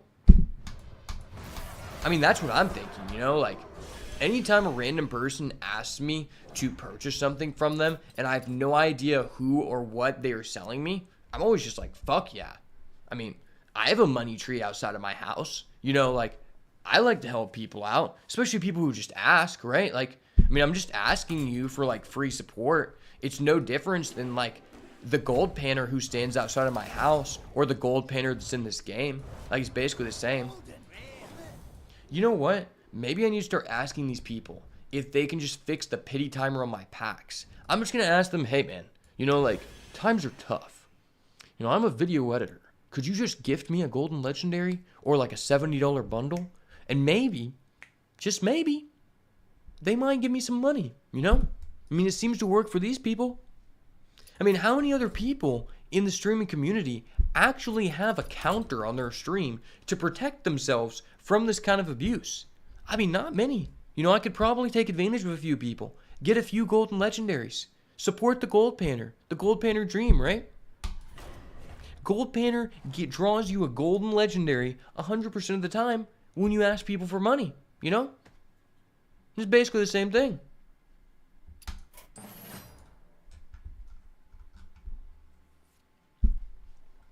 I wonder if there's just like if these people are kind of like the sweatshirt shop working digital artists, and there's just like one like big boss over them, like just coaching them, telling them what to say. I had this one person yesterday who was just trying to pull this elaborate scam, and they just lied about what they were trying to do, and it was just so sad. I can't even talk about it. Like, I could literally just destroy this person's career based on what they were trying to do, but I'm not. Okay, why do we not get offered Death Knight, brother? I just want to be offered Death Knight one time. I've been through so much soliciting abuse. I deserve the Death Knight, brother.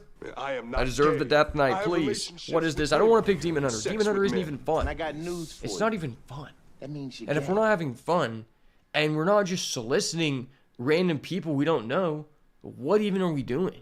You know? What is this life even about?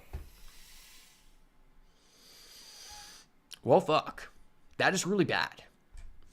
Because I could take this card. If we roll a 6, we get Midnight Wolf, and suddenly we have a decent deck. Can we at least be offered 4 Midnight Wolves so we can compete with the competition? I would take CCG, because it's a cool card, but I want to be able to discover Midnight Wolf, so I gotta go with this guy.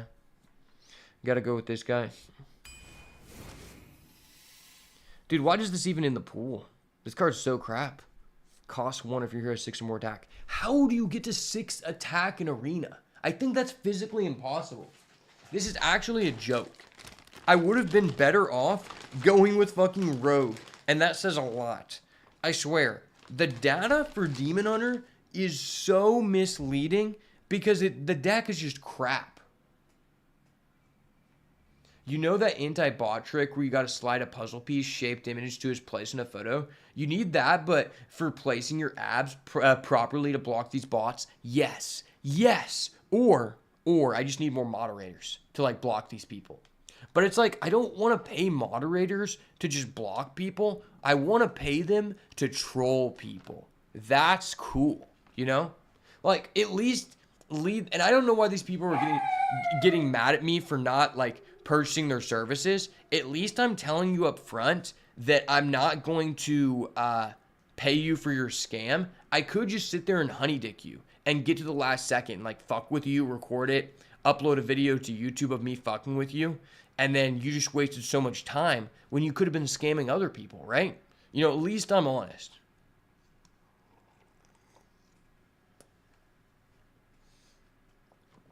All right, the trick is, chat, this is a trick. This is a special trick. But I like that idea about the abdominals. That's cool. Any way to, increase the positive vibes of my character, I'm down for. I actually learned a trick. This is the trick. Are you ready for it? So when you pick Demon Hunter, pick the lowest cost card every time. So that way, if you get offered Midnight Wolf, you get all your cards out of hand and it's guaranteed to be outcast. And if you don't get offered a minimum 3 Midnight Wolves, just retire the run. That's what pro streamers do, and I'm not even capping. That's actually is a pro strat. Alright, Priestess of Fury is basically budget Midnight Wolf. We can rock with it. Oh, that card's pretty good too. That card's good too. Fuck. I like this card a lot, but it's like high costed, right? And it just lowers our Midnight Wolf value, which we obviously always get. But this guy's he's done really good for me. I'm not gonna lie. Not gonna lie. I feel like I don't just want too many. Maybe this card's just too good. Second Work and Infiltrator. Are you kidding me, dude? What the fuck is these options? Why do I have 2 Work and Infiltrator in my deck? It's so sad. Alright, well, I guess we take Ball Hog. Alright, I guess we play this guy. Demon Hunter's so fucking autopilot. I hate this shit. Raging Fell Screamer is the most value. How? What the fuck? How? We have 1 demon. What is good about this? It's a 4-mana 4/4 that conditionally does nothing. I'm taking this guy. We actually have a Death Rattle. I guess we take this guy. Alright, that's a good card. That's actually a good card. Ooh, okay. Never Punished. Never Punished. Dredge. Reveal it and deal damage equal to its cost to all minions. I don't really want to do that because I'm playing aggro. Shit, it's difficult to not, like, take a second copy of this, right? Surprisingly, this is better than that. Okay. Oh, that's an easy pick. Easy pick. Easy pickings. I'll take this guy. We already have 2 death rattles. This card's actually low-key underrated. Ooh. Yeah, I'll take Workshop Mishap. The card's good. Really good in the mirror. I'm actually being suggested to take Servant of Kalamos when it has a 1% win rate. Are you fucking with me? Is the deck tracker company, like, in on a deal with the solicitors? Like, is there something going on here? Okay, this card's decent. It's a 5/4 at least. It's like, okay. Well, I'll take that guy. Alright, where's my first Midnight Wolf? Okay, I get 1 Illidari Studies. Woo! 1 Illidari Studies. Now, please, show me a damn Midnight Wolf, please. This day has been a fever dream. Can I get a shot at this, please? I'm actually being suggested to pick this in our fucking aggro deck with 2 Worgen Infiltrators? What the fuck? Please. Please, I did nothing wrong. I'm a great human being. I'm literally an angel. Please. Please. Containment unit. No, I don't want containment unit. Dude. Where the fuck is our Midnight Wolf? We don't even have 1. How is this even fair? After your attack, summon another guy. Because it's like, okay, I guess. Okay, Midnight Wolf, please, please. Okay, we have 2 Priestess of Fury. That's okay. Battle Fiends, I guess. Fell Barrage. Fell Barrage is probably better. We have like so low 2 drops. Dude, what is this garbage ass deck? What is this garbage ass deck? I swear, we've had like 10 garbage decks in a row. We've had 10 garbage decks in a row, chat. I'm actually big tilted. Big tilt in the chat. Big tilt in the chat. You know what? I've dealt with so much trauma through this game. The trauma has been compiling all day. From the solicitors to the people high rolling us. I might just have to switch over to a different game until the end of the stream. And I think I will have more fun, and I will You predict this is a solid 0 win, 3 loss run with this deck? Honestly, I don't want to bet you on that because the odds are negative 500 in your favor.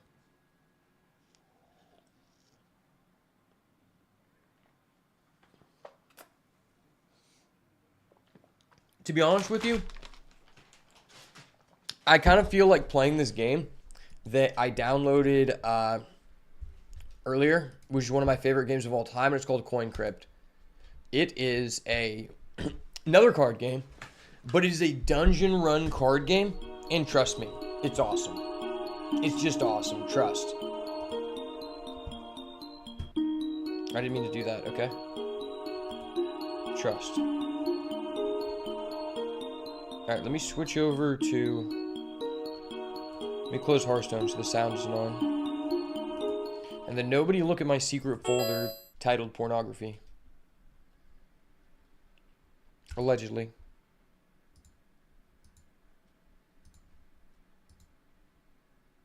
Oh wait, is there an update to Hearthstone? Is there? I don't think there is. Wait, there is. Wait, hold on. Okay, there's a patch notes. Okay. Before I play Coin Crypt, we're actually going to look at the patch notes together. We're going to look at the patch notes, okay?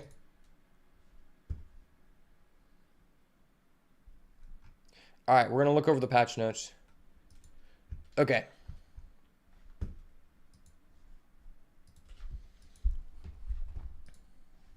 Alright, 29.4.2. There's a picture of a Molten Giant, so hopefully Molten Giant is just nerfed to the grave. Alright, today brings the following balance changes, weekly quest updates, and more. Before weekly quest changes, we didn't adequately communicate the changes or the reasoning for them. Standard Blizzard, okay?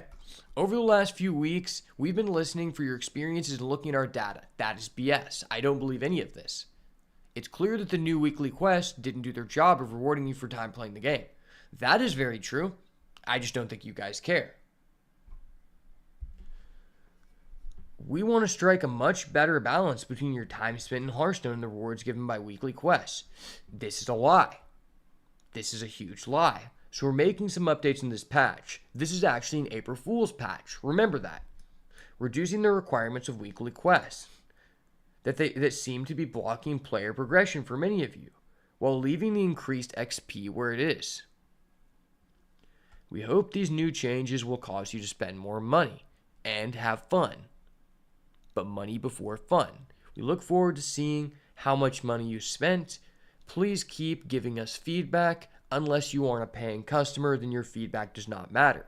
We will see you in the next Tavern Brawl after we recycle one of the ideas that we used for the first 2 years of the game. Best regards, Tyler, the Scammer, Game Director. Okay, win games of ranked. Old, win 10 games of ranked. New, play 10 games of ranked Hearthstone. Are you kidding me? Are we just giving people participation prizes now? Win arena. Okay, no one cares about that. All right, Showdown. Okay, updates, finally. All right, let's read this. These people seem to be very interesting. Okay, these people seem to have like a lot of good reasons. It's early after the launch of Dr. Boom's Incredible Invention mini set. Although that set did not change really anything in the game, suddenly we're going to fix the problems that we've known have been problems for a long time. By just basically nerfing every card to the ground and making it to where there are no playable strategies outside of Face Hunter. As you know, many devs prefer Face Hunter as the preferred deck by every player in the game. We feel that when you press the button, you gain lots of dopamine and you feel more enticed to spend more money. So for that reason, we will be implementing several nerfs to all other classes, especially Druid, that are not the Face Hunter strategy. All right. Aimed at addressing early outlier decks. Early outlier decks, the same fucking decks since the Whizbang Workshop released. Are you kidding me? All three of the target decks are a little too good at flooding the board. No way. It's not like you knew that for almost 2 months, maybe more. The Molten Shine change slows down Warlock slightly and also makes the play pattern a little bit more dangerous, allowing more room for counter swing. Counter swing, what the fuck? Showdown is an enabler for Zilliax, Sea Giant, and Prismatic Beam and Paladin, so we think it could be less efficient for the deck. Finally, Thirsty Drifter is another strong swarming card, particularly at higher levels of our play, and our data indicates that deck would likely trend upward if we didn't adjust a year or two. Are you fucking kidding me? Are you actually kidding me? The Zarimi Priest deck couldn't be any more ass, and you're telling me that it's trending at higher levels of play. Dude, I've been in the top 2,000 legend almost since like the first 3 days of the season, and almost no one is playing Zarimi Priest. My friend convinced me to craft the deck because he thought it would be fun, and I spent like 7k dust on it, and it's complete ass. It is not good. Why do you think people would migrate toward Priest? Do you guys just want to keep balancing things, more like hard nerfing things, making strategies unplayable, so people just have to keep spending more money because you just keep nerfing their deck to the ground? This is literally the 5th time since I've came back to the game that the deck that I like the most just gets nerfed to the ground. That's actually so disgusting. It's like, yeah, you get, it's okay. You're going to get a refund. It's like, dude, that's a fucking core set card. Where is my refund for all of the other cards that I had to spend thousands of dust on that I can't get back? Like, that they're just useless without that. That's actually just so BS. Thirsty Drifter was not that good. It's only good if all of the combos require 4 specific cards at one time. How is that insane? Like, dude, what the fuck? That's so stupid. You can't even cheat out Thirsty Drifter until like turn 6. Like, it's ridiculous. Showdown costs 3 mana, completely just kills the fucking deck. Like, literally just kills the deck. And I want you to know the only reason the deck was good or even remotely valuable with this card is because this card had a strong synergy with over half of the deck, and the Hearthstone decks have so much card draw and consistency now that you can actually play a deck that relies on 1 or 2 key cards. So by nerfing this, you basically just kill the strategy, and because it's a core set card, you don't have to give anybody dust back, which is fucking bullshit. Or no, okay, everyone gets 400 dust back. Okay, cool. It's not a core set card. But the other card is, and that's stupid as fuck. That is such a terrible thing to do, especially right now. That is not the problem. You're saying it's too broken to cheat out Zilliax and Sea Giant. Don't add Sea Giant into the core set then. And don't fucking create Zilliax, a card that's, they're saying that the play rate of Priest would trend upward. Have you thought that maybe all of these problems correlate to the fact you made a bomb in the form of Zilliax that literally you can argue should be included in every single deck in the game and it won't hurt your deck? Like, are these people literally on the streets cosplaying as Gold Panter and taking fentanyl? Like, what is this? 7 mana? What the fuck? That's so stupid. That does not fix the meta. It's like, oh yeah, all right, we're just gonna nerf these strategies. Unfortunately, the mini set introduced no new decks. Well, fuck. I mean, that sucks. I don't think this fixes the meta in any way. It just means like, okay, you can't play Flood Paladin anymore. You have to play Excavate Paladin. Ooh, Excavate Paladin. Ooh, it's so scary, you know? I liked Excavate Paladin better anyway, but they literally made that nerf to aggro Paladin specifically to hurt the viewership on my Flood Paladin video, which make sure to go check that out before the shit's nerfed, so it actually gives you value, right? But that is really, really irritating, you know? These people are forcing my hand. I didn't want to have to do this, you know? Actually, I'm going to see if I can get my dust refund right now, because I don't want to look at these cards again. Don't want to look at these cards again.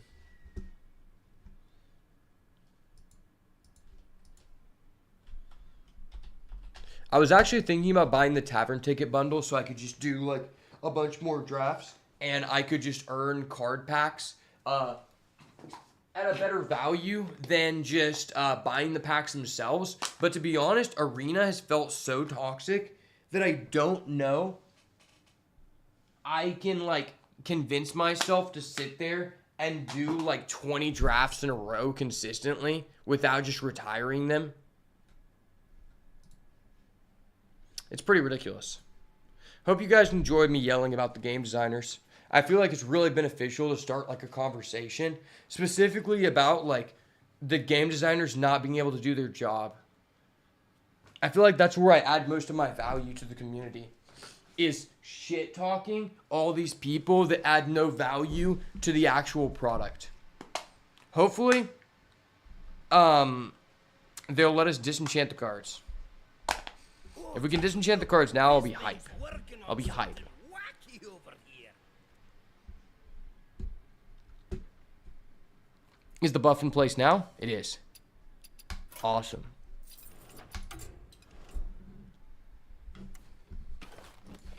All right.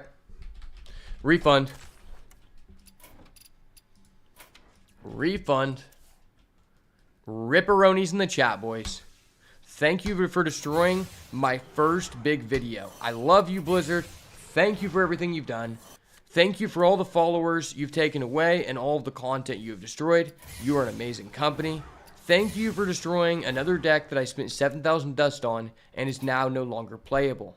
Without your support, I would not be able to waste all of my money inside Digital Pixels. What will we do without Blizzard? I don't know. I don't know, guys. All right, let's see. Is there a good bundle in the shop? Do they finally add a good bundle in the shop? That is the question I have to ask. I wish they would bring back the Inventor Boom Diamond bundle because I would buy it in a heartbeat. $50 for a signature one-band amalgam. That's dope. I love that. And what is this? Felderin. Never seen this guy. Aw, that guy's bunk. I have seen that guy. This is actually a pretty good value.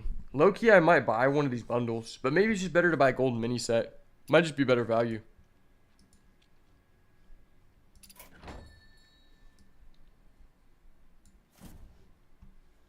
Okay, now I'm going to play some Coin Crypt. Boys.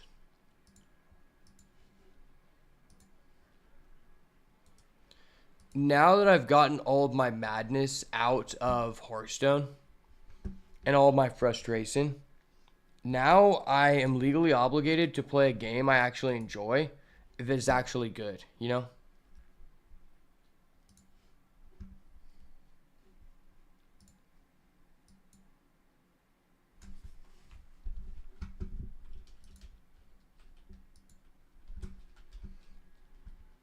All right, let me make sure I have the game music on. I hope I do. Are these the options?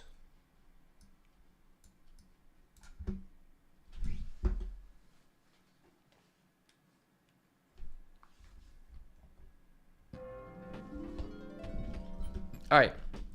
So this is a card game. It's a dungeon run game.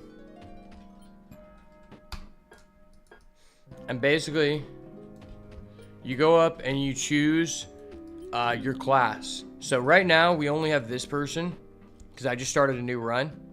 So we go over here and you use coins to do everything. Basically, this was just like that one game, Slay the Spire, before Slay the Spire was a game. And the longer you take going through the dungeon, the more enemies come after you, right? So you have to choose coins and add them to your deck. So I just opened a chest. So I'm gonna get hit 2 coins. And that guy's coming to get us. Okay, he just got us. So now we have to throw our coins at him. So I just used my coins to hit him, but those coins are now taken out of our bags. This is our deck. And we draw a random hand of these at the beginning. Each time you use it, it's gone forever. And you have to get more coins.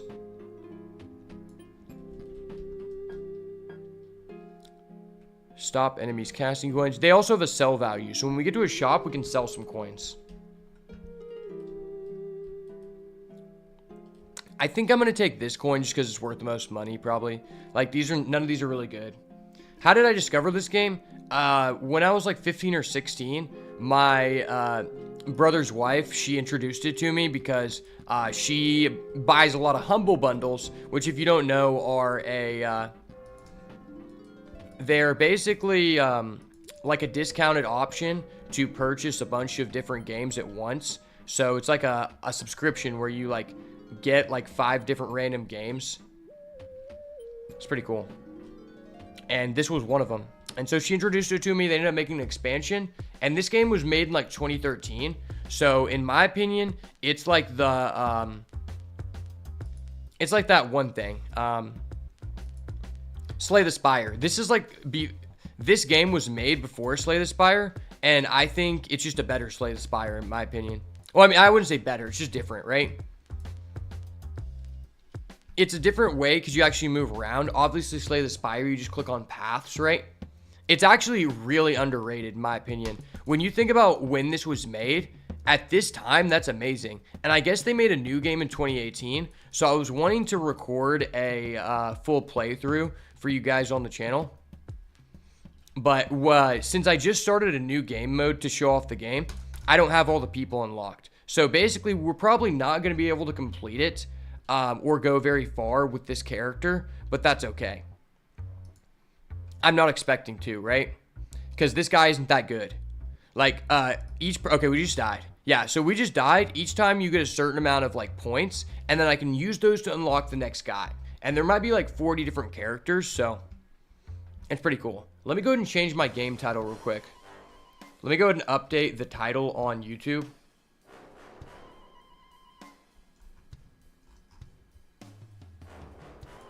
I think I can do that.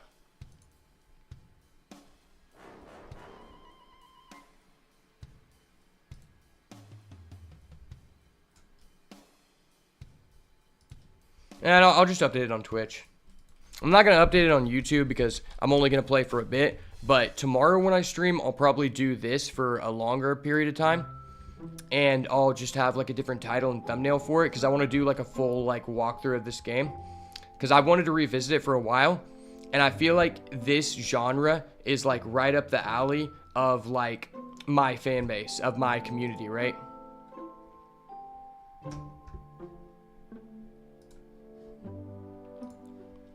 Sorry guys, I'm editing the stream title real quick on Twitch. Or at least changing from Hearthstone.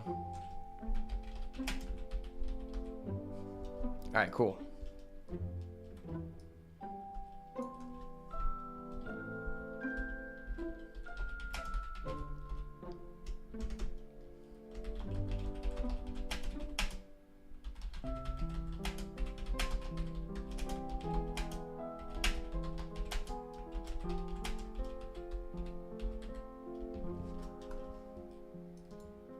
Alright, sweet. I just updated the title, and now we can go back to actually enjoying the game. I hope. Okay, so what person do we want to unlock here? I don't think it really matters. I was never really a fan of these guys, and we don't know what the abilities are until we, like, unlock them. I'll just put the gold into the mage, because mage just seems cool. And I have the expansion for this, so we'll do, like, this run, and then eventually I'll do, like, a hard run. But I want to just, like, expand into different games. I was just kind of on a Hearthstone itch, so I want to do a lot of Hearthstone, but more so, I'm trying to, like, diversify myself early on, so I don't just get a bunch of people joining that feel like they're only watching because I play one game, because I think that kind of corners myself, right? I want to introduce people to things that I like and create, like, enjoyment and entertainment with them and just, like, you know, build a good community. And I think it's better to do that as soon as you can, right? So this, it says enemy drops a coin. That's a pretty cool one. I think we're just going to go for damage here because I just want to try to get as much money as possible. I don't know. I don't remember everything, but I know that we're not going to be able to get very far with this guy just because he's not very good unless we get lucky, right? But we can also do daily runs. You can go for like the high score with like the character of the day, which is pretty cool. So there's definitely some content there. But for anyone that's watching this live or after, make sure to let me know what you think about this if you want to see more of this, because it's definitely something I am interested in providing. I think it's a cool like spin on the genre, right? And I'm honestly wouldn't be surprised if the makers of Slay the Spire actually took inspiration from this game, because it has a lot of the same elements and it came out way earlier, right? So I think I'm just going to take this one because it's worth more money. So some coins like that $20 coin, that one is actually like, I can't use that to attack. So if we draw that, we're actually cucked. But you can use it as a shop or you can donate to a shrine. Okay, so that was a fake chest, which really sucks. This one does 4, but it hurts 2 to self, which is scary. You also, coins have different speeds. Okay, we unlocked a new coin. That's a $25 coin. That's pretty good. So coins have different speeds. And so as you can see, it has a 2 on the side here. And that's how long it takes to play. So if your opponent's coin is faster than yours, he's going to hit you first. So you have to think about that to monitor the damage, right? Oh, okay, we got a key. Key is really good. Anytime you get that, I feel like you just want that, unless you're like really far ahead and you're building your deck. But each decision matters, right? So let's fight this guy. We're kind of low, but we might die. I'm going to put a shield up. Shields last after the battle. I don't really care about, like, I don't care about using all of our coins right now because I don't really want any of those coins in my deck, and we're about to unlock an area with this key, which hopefully gives us more money. But you have to, like, kind of, you have to balance what you want to unlock, like, what coins you want to get for your deck versus what coins you want to sell, right? So it's kind of interesting. So this is a shop area. So we could, like, unlock one of these buffs. Defense coin back. So this will give us a bunch of defense coins, which you might need. This boosts healing, which I don't really want. Reveals map details. That's a good one to get. Cast speed, 13%. That's pretty good. Do we have enough to, like, sell to this guy? Oh yeah, we don't. I don't really have enough money. Let's go unlock one of these like gates and see if we can get something. Okay, that takes us underground. I'm not using that gate because that's like gonna take us to a hard level and we don't have barely any coins. So let's unlock this. So we just used our key coin there, which is honestly kind of sus because that's a $50 coin, which you could have used to sell. So I'm gonna use this regen coin. It takes a little bit slow, but that's fine. He's using a boost speed. Okay. See, this one really sucks because it hurts you. And sometimes, like, you can just die from that. Ooh, this is a really good chest. We've got a lot of high value coins. So you got to watch out for this one because this one is minus 20. So if you pick a cursed coin, it actually, it lowers the amount of money you have in your bag. So then if you want to sell stuff to a vendor to buy an item, you need even more coins, right? Steel coin is usually pretty good, and I'm going to take this one. So we have a total of 6 to pick. So I'm going to take this one. How much is this worth? 30. We might want these just to buy an item, right? Early on, I'm really trying to like get as much money value as possible. But I want these because this is like a really good one for combat, but this is like worth more money, right? And I'd like to be able to buy something. The coin bags are kind of risky though, because like if we buy that defense coin bag, it might like cuck us because we might not get enough value back, right? Boost healing is pretty good. And we're also poisoned right now. I'm gonna get the map here. Let's just go ahead and sell these. And I want to get rid of these. I just hate those. Okay, so now we have the map so we can see the entire area. Now, if you sell too much stuff, you won't have enough, like, coins to actually, like, fight people, and you just die, right? Because you don't have any coins, you lose. This isn't really that good. I can sell this.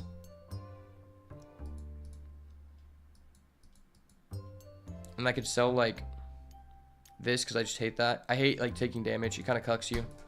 Okay, so we got the elf hat, so our cast speed is increased by 30% for this run, which is really cool. It's gonna be really sus, though. Yeah, we're really low. I'm gonna just use this to get healed. And ideally, you want to try to get out of each area as fast as possible, because then higher level people come in to kill you. And if you draw 2 coins at the same time, it stacks, and it forces you to use both, right? If you donate to a deity, it can give you a bonus of that deity, and each one is different. I don't remember specifically what each one gives you, but it's important to know. So next time I'm going to look those up, and then we'll decide which one is the best for us. Like, one boosts your, like, steel coins, one boosts, like, the amount of money you get, and I don't know all of them. What's kind of cool about this game is it has this discovery element. So as we play, we unlock certain features that you don't know about until you keep playing, right? Like, you have to find out about the mechanics by just playing. You can't just read a guide unless you go online and you look at, like, a forum, right? But forums are for dorks. Hit 2, slow enemy. That's not very good. Oh my gosh, I'm using $50 worth of coins. That was so sus. See, now we're so low on coins. These are both worth the same. Actually, I'm a kind of a shield guy. I probably should have saved my money because these are better. Get 1 more coin from chest. That's pretty good. That's actually ideal. Yeah, we don't have enough money to really buy anything because we sell all our coins and we just die. I don't know if I can even beat that guy. Well, that's the only area we can go into, so I basically have to. Please, please give me a chest. Okay. Yep. Yes, sir.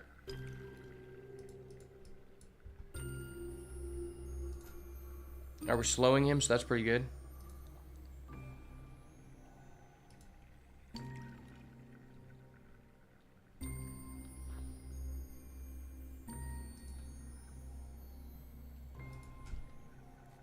Yeah, it was not ideal. And he had really bad coins. He has like a self-inflicting coin.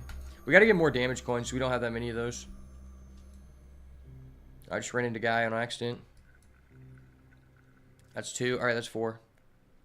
Yeah, it kind of sucks. Like, if you're trying to, like, hold coins to sell and you draw, like, a duplicate stack, because then it means like you're gonna be forced to use both. So that one time we drew like double of the vampire coin, which is worth like 25 each. So we just lost like $50 for the coins. Now I don't think you lose time when you're looking at like a chest, but when you're walking around you do, and then people just start like mobbing you. 5% speed in bag, draws often. That's a cool one, but this one's worth the most money, so I'm gonna take it.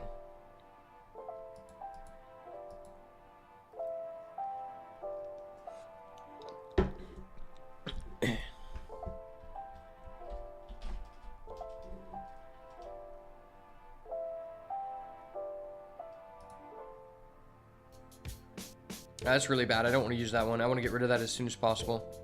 Sometimes it's better just to like donate the self-inflict coins, so like you don't take damage, right? But we're getting kind of low on coins. Yeah, I'm gonna redraw.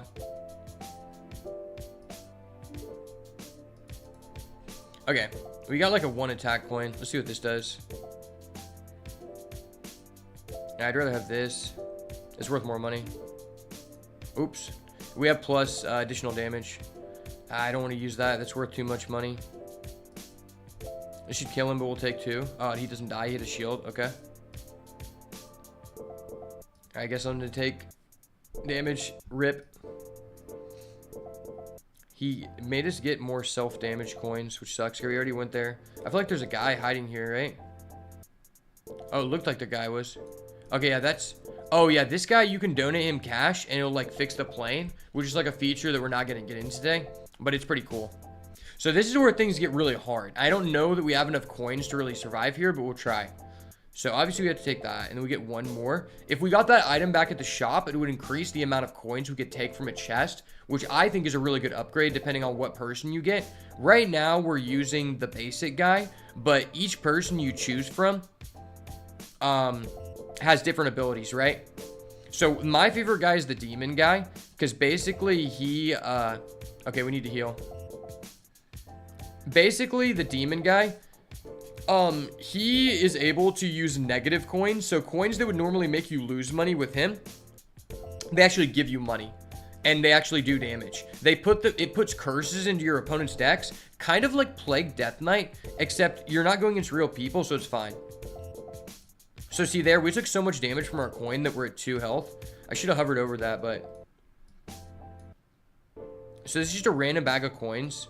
And this raises defense. I think I'm going to take this because we're so low on coins, right? Hit 1 damage, poison enemy. Like, that's not really good. We're going to have to hope that these coins actually just put us back into this because we're really low. And I don't want these self-damage coins. It's kind of cool because you can like manipulate what coins you end up with, right? All right, see what coins we got, boys. Okay, so we got this one, which copies a random coin. That's cool. And we ended up getting the same amount of money, it looks like. But we got rid of some bad ones. Use all coins in hand. That one is scary because it can just waste you so much money. Copies a random coin from your bag. That's cool. Overall, copies last coin used. That can be good. Raise defense. Against stealing and dropping, okay. Boost damage, that's pretty good.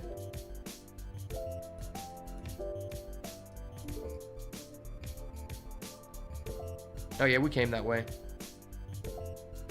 Ooh, that's a healing water, I think. Alright, so we're gonna use this because we might die. If the person steals all your coins, you randomly just die.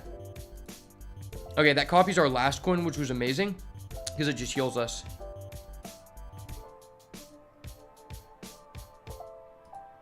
Alright, damage please, damage please. He's stealing our coins. We might just die.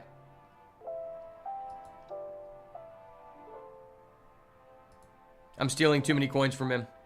He's stealing my coins. Okay, so I stole all his coins. So if you steal all of their coins, you don't actually die. You actually just kill them if you steal all their coins. So we're going to use this first and hope that our... No. I want to... Alright, there we go.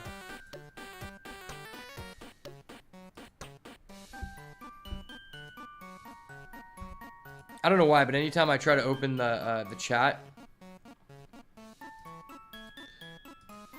Let me go back to the YouTube chat because it might not be fully loading. Sorry, I don't mean to keep closing my browser.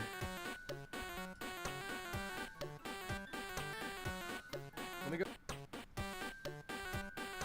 What are my favorite indie games? This is one of my favorite indie games for sure. What's up, Indie? How are you doing, brother? I don't know if you sent that message in earlier because I just now opened the YouTube chat because like my Streamlabs is really delayed. But what's up, bro? How are you doing? I tried to actually text you the other day, Indigo. Reversed. These are actually coins I've never seen, and I played this game a lot. Literally. You're Zoro? Let's go. Wait, Indy. I'm gonna show you something cool, bro. Let me change this to a game capture so it doesn't keep closing. I was using a screen capture because Hearthstone. All right, there we go. We're good. All right, now I can pull this back up. All right, Indy, are you down to do a boss battle? Are you down to do a boss, Indy? Make sure we're in the screen. Okay.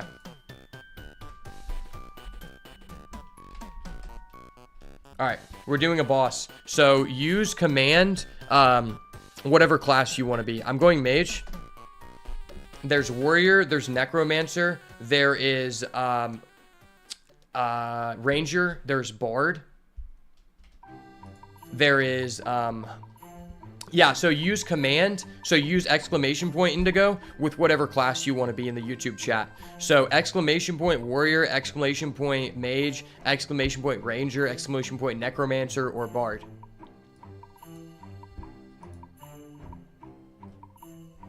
Are you there, Indy?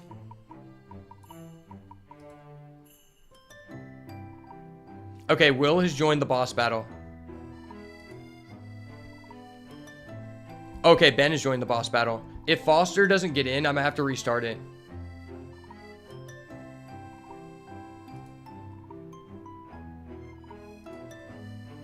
Oh my gosh, Indy, you literally got in the last second. Let's go, bro. Okay, so when your turn comes up, let me make it a little bit bigger for everyone. When your turn comes up, you're gonna press command 1, 2, or 3. And then, so right now, let me move my webcam real quick. All right, so Will is up, so he can do 1, 2, or 3, and those are the different moves that he can do. So command 1, 2, or 3, depending on what move you want to do.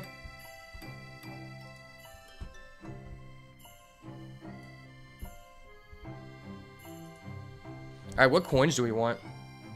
This is actually the most people we've had to a boss battle in a while. Steal 2 coins. This is worth 40. Yeah, we're taking that. That's worth 40. Okay, Waco P is up. My girl Nami. Nami Senpai.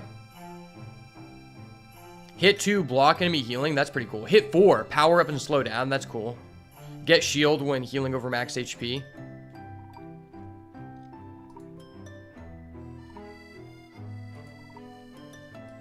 Alright, Waco P, you're up. Alright.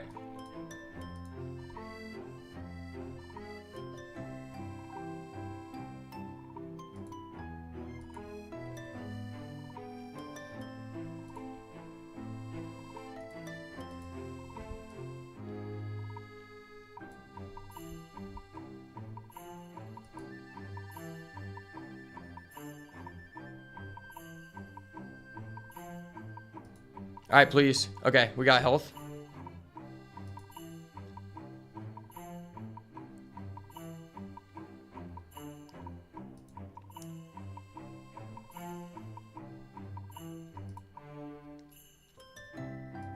I actually beat the guy, okay.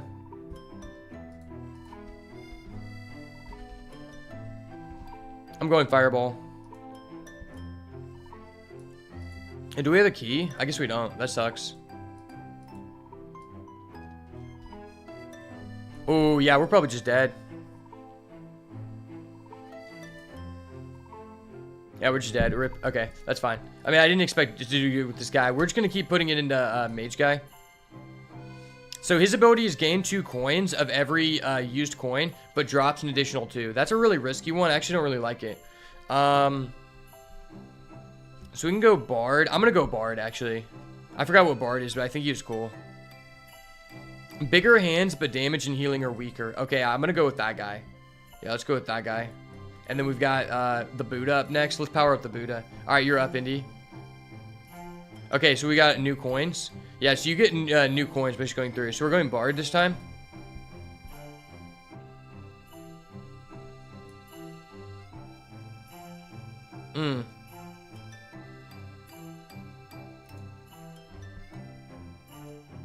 That's really bad.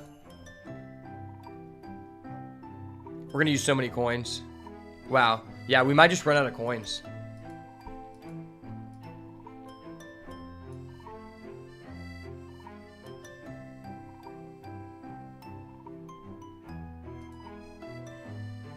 I think with this guy, you want to go for steel.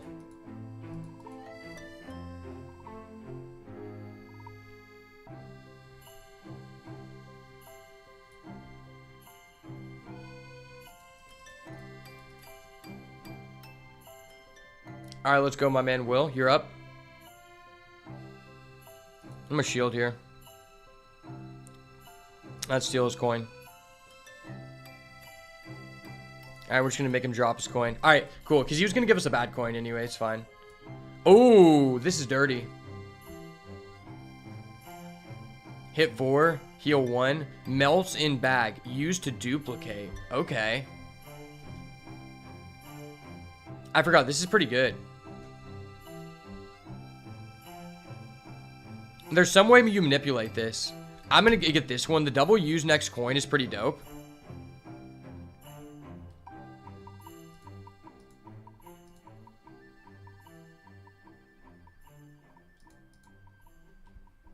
You're up, my boy, Waco P.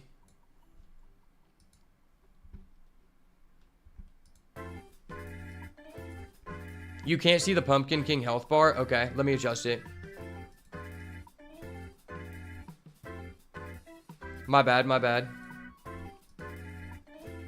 My settings were for Hearthstone, so there we go. There you go, boys. I'm just griefing.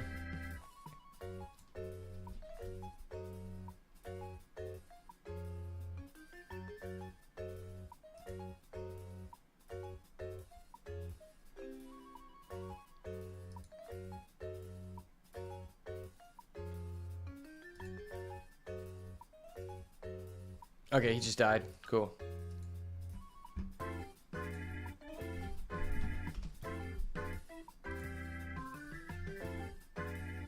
Yeah, I don't really want to donate to that guy. You don't really want damage with this guy. I think you want to play steel, but I don't remember exactly. It's been so long I played with this game. Such a nostalgia trip because it's just such a good game. And it's super cheap. It's always been super cheap. Alright, we're going to double use next coin. It's kind of tough. Alright, so now we're going to go aided him. Alright, sweet. We got some bunk boy coins. Ooh, good. I love this card. That's. Oh, wait. No, this card is really good. Return 2 copies of the next coin. Because it allows you to duplicate whatever coin you like, right? And it stacks with itself. So we can, like, duplicate our vampire coin, which would be really good. I think we already got everything in this area. We need to get out of here as soon as possible. You're up, Indy.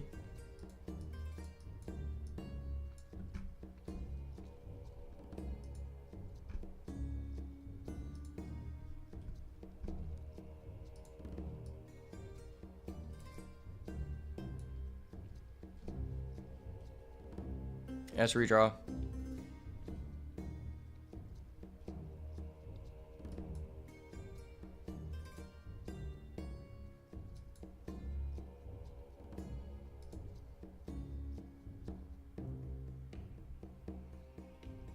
So I'm trying to do this to get like infinite money because we just keep creating copies of the coin, right?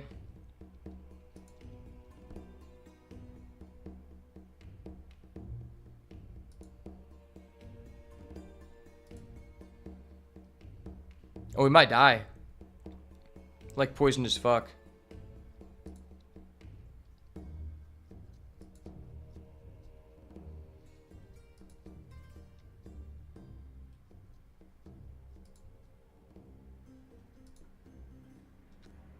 Okay, the vampire coin put us back in. Okay, see, we just got like 33 coins there now, so that's really tough. But you got to play it appropriately.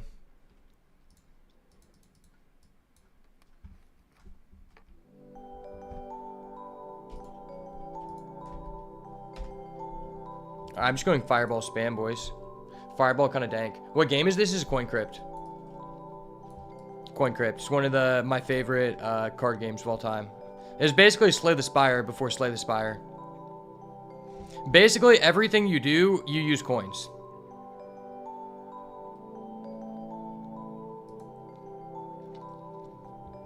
Alright, we just got poisoned out of the game. That's okay.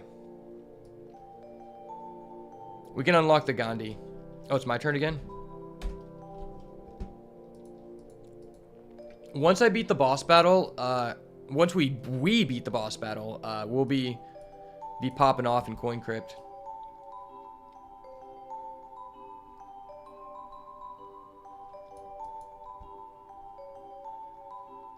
Ooh, that's scary.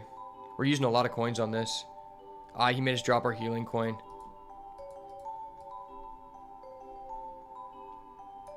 Okay.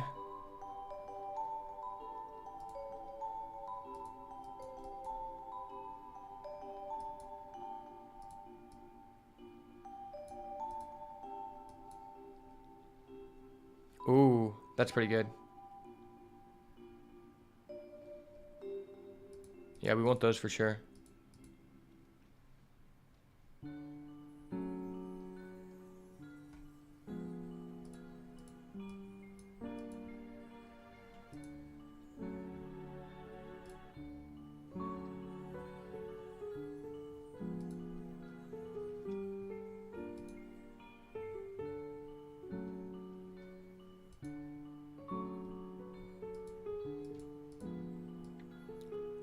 I went for a really risky strat, but that's fine.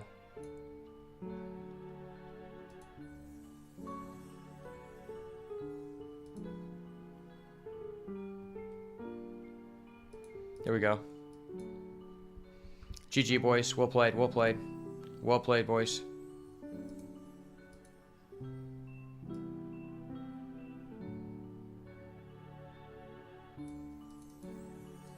$500 schmeckles to the party, or 200 schmeckles. Let's go, GG. Alright, I need to not run out of time.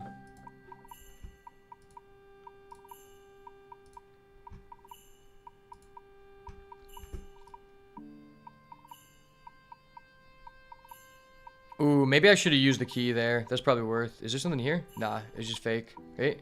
Yeah, there's just bait. They're baiting us. Wait, can we go up here? Oh, there's a curse. That's scary.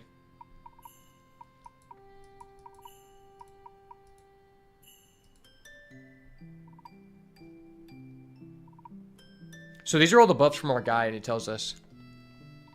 Minus 20% image, minus 20% healing. Takes one more coin from chest. Draws one more coin. Plus one stack finding bonus.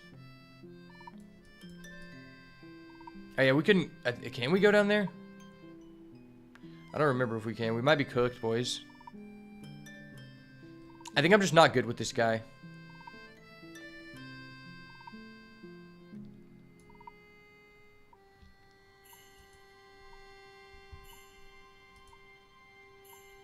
He's using the key coin. I really need that.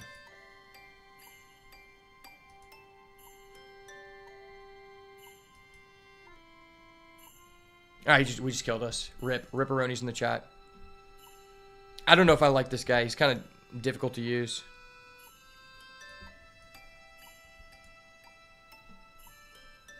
I might go back to the balanced guy. Or what is this guy? Gain 2 copies of every coin used, but drops an additional 2. Or her. Keeps used coins, gets less loot. Let's try Wizard. I know the girl was good for a while.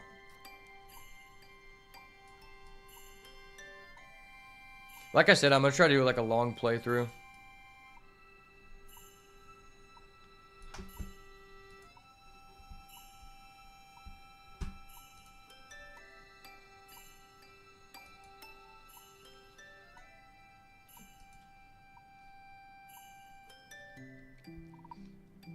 See, Wizard is scary because you get like... So drop 2 extra coins per cast. Get back 200% of used coins though.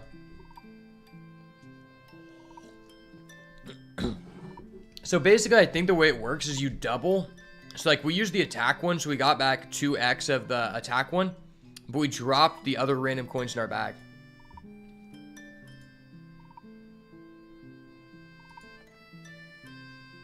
So we're just like getting a bunch of attack coins, which is kind of tough. Yeah, how many do we have? Okay, so 6 of those. See if we get something good here. That's pretty good. Yeah, I think I just want to run with these, right? Like, I think we can get pretty far with just this coin. Let's try it. I believe in the bats. Yep. Bats, let's go. I hate when they use that take 2 damage, deal 4 damage coin, because it just feels like a lose-lose for you. Either you get that coin and you don't want to draw it. Ooh, that's a coin. Let's go. Or they hit you with it, you know? And then they waste the coin. Well, let's get this. Ooh, 5% speed when in bag. Draws often.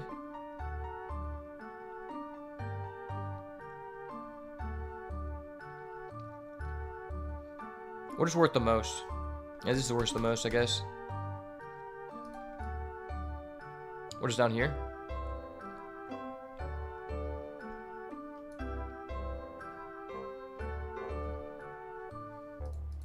I should get that because it's worth more money. So we could leave this area, but I think there's another area over here we haven't looked at yet.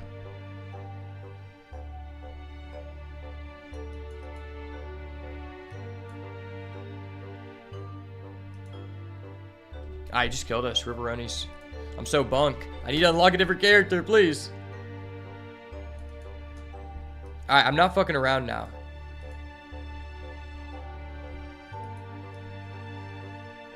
I think we just want to use the girl while we unlock stuff.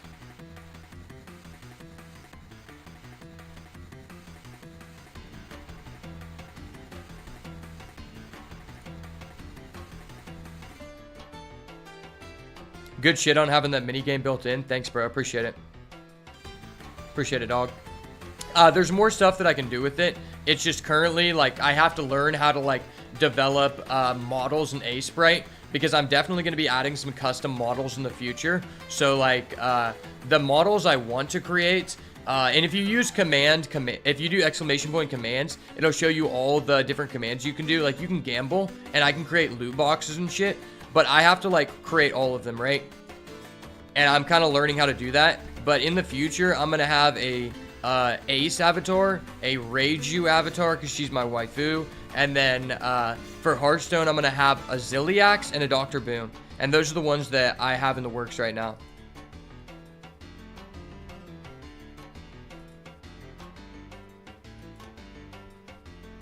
Ooh, we got a 50? That's nice. That's dirty.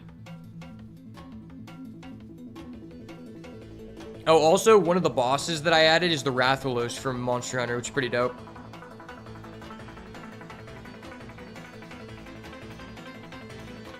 That's minus. Yeah, we're not doing that. I mean, that's worth a lot of money. So you get less loot with this person, but we can just sell, right? I'm going to get this one because it's going to give us a chest. Steal. Hit. Slightly boost speed. Yeah, I guess look at this. This is worth more money. We just want the money. Money, money, money, money, money.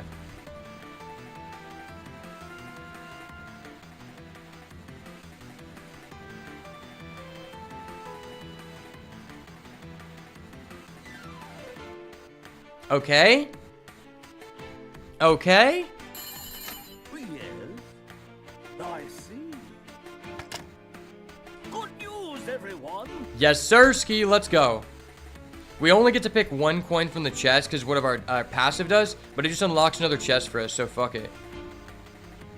Choose 2. Briefly protect coins. That's kind of cool. I actually just prefer this coin. I think this coin is great because it, like, manipulates coins, right? It can allow us to, like, just duplicate, like, expensive coins.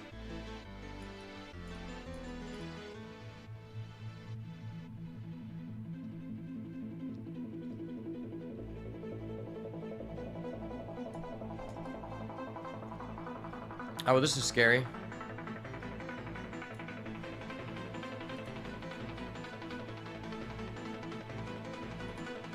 I stopped him casting that coin, which is good. Steal a coin from him. He's gonna do 4 to us. Rip.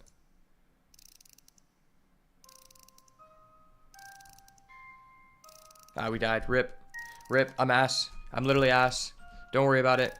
Don't worry about I it. am not YouTube gay. chat, 'cause it might I not have be, relationships political. with women and sex with men. And I got news for you. That means you're gay. I don't know why I upgraded that guy. I messed up. I'm sorry.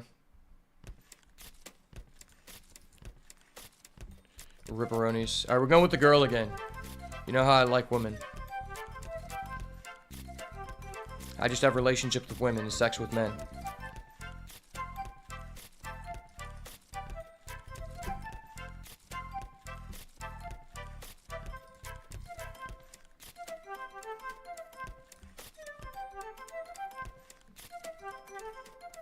Imagine a person actually comes in and tries to solicit something to me when I'm actually playing a game that an overlay might be kind of nice.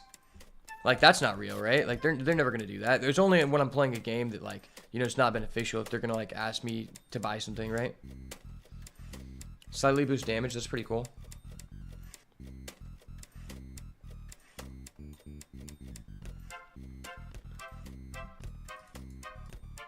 Let's just do that. This guy has to have a key. Alright, well, he's just dead. Alright, cool, we got the key. Let's check this out. I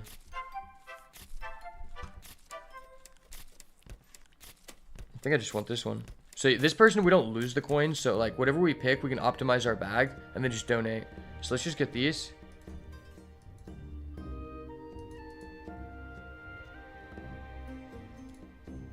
And then we can just hit him with those. Hit him with one of those. Okay. Okay. Let's go.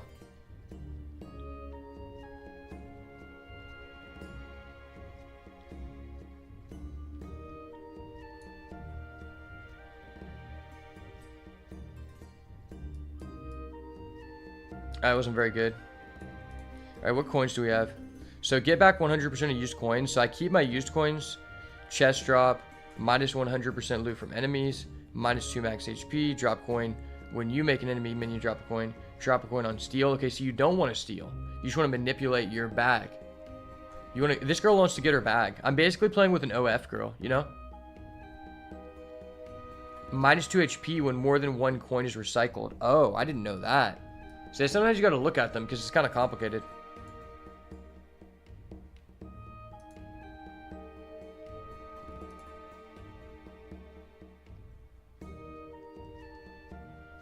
So I guess we don't want to steal with this person because there's like such a huge negative. We don't really want that coin. Kind of want to manipulate it. Like if I can donate some here. But we might be close to a shop actually. That's not a shop. I don't want to go there. Okay, sir, miss me with that, please.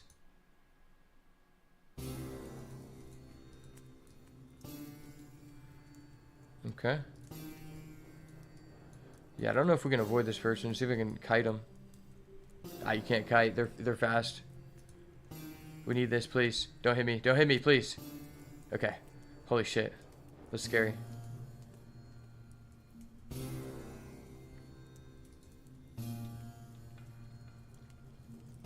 You can go pretty far with this person, but it's like difficult. Oh, that person had a good coin. The fact we didn't get that is just sus. Okay, there we go. Is this a shop? No, there's a ghost. So I can go with the ghost. I can select a blessing here. So enemies take 3 more damage when bag is tampered. Random. Get 50% of healing as a regen. Plus 2 enemies per floor. Not good. Plus 2 stack finding bonus. These are all terrible. I'm going to go with this. Plus 50% damage. Take his poison damage. Minus 20. Okay. Don't really want that. Okay, we have a shop. Let's go. We can now manipulate our bag. Bitch, we're in our bag. Let's go. Draw 1 more coin. That's good. Boost healing. Powers up status. Lengthen status effects.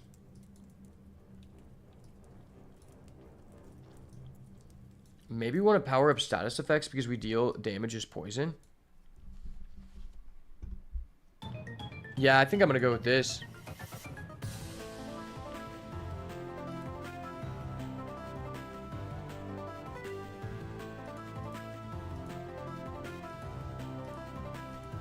I'm going to try to get it to where we only have this and like shield. So steel is useless.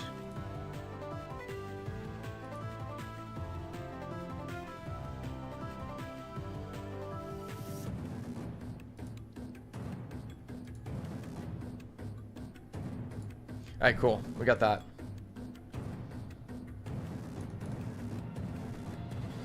Oh, this is scary. Sussy Baka. Alright, that was good, because she's fully healed.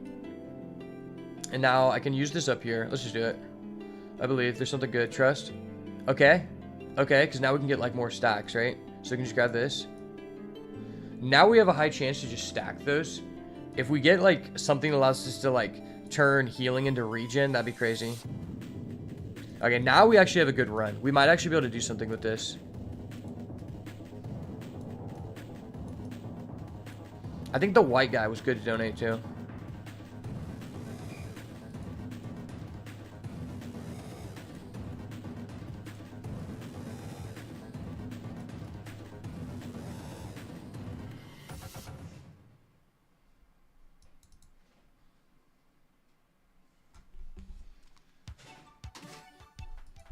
Okay, awesome.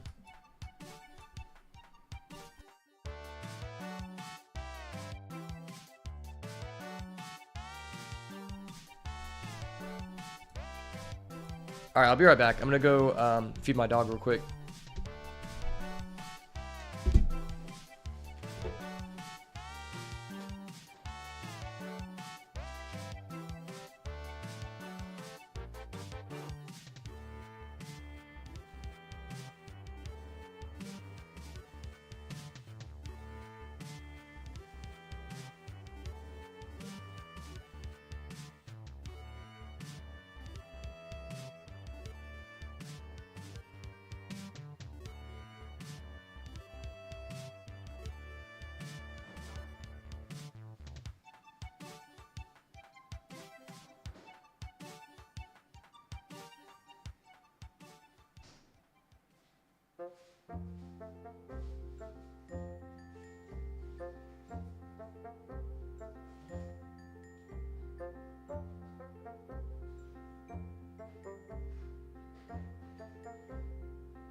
All right, boys, we are back. The Carsonator has been taken care of. Don't you worry.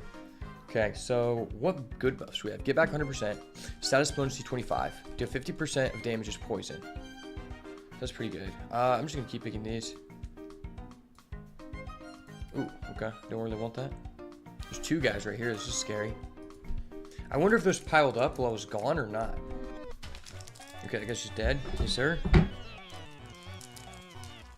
Actually, let me go ahead and plug my phone in, because I'm going to be leaving for dinner in a bit.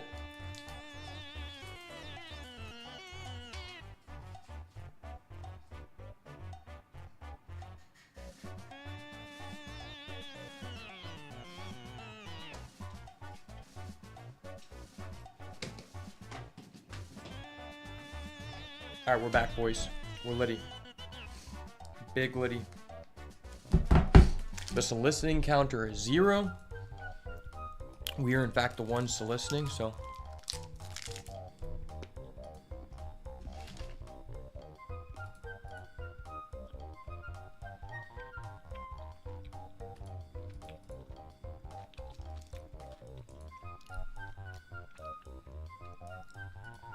That was dope.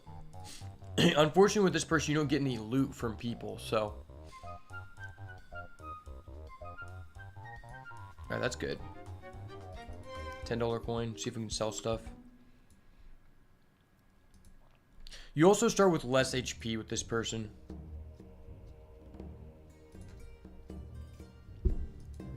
Okay. Well, we only have one choice, but that's fine. Fuck your broken plane, brother. We're not fixing that shit. I think we got money for that. We got like 13 coins, brother.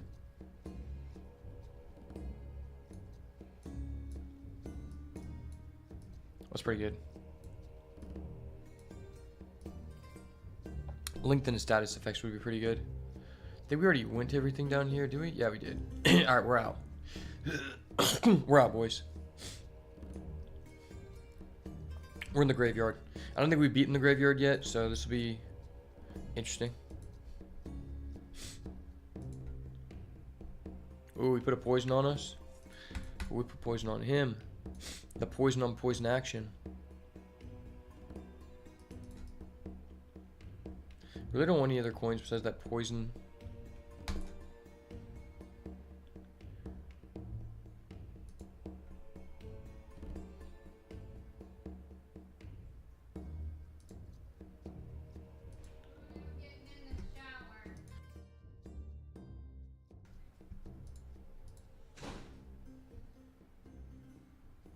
Okay, cool. Let's go. Something good? Heal 1, powerful in stacks. Okay, interesting. Don't think I've seen that one in quite some time. We really just want to find the vampire coin. I might just donate the rest of our non-vampire coins to like a idol. I forget what all the idols do, but I know one of them is like really good. Ooh, this is a new one. Shield 8, slow self. Enemy drops 2 coins. Hit 1 for each coin cast. That's cool. Hit 2, plus speed, run speed when in bag. Draws often.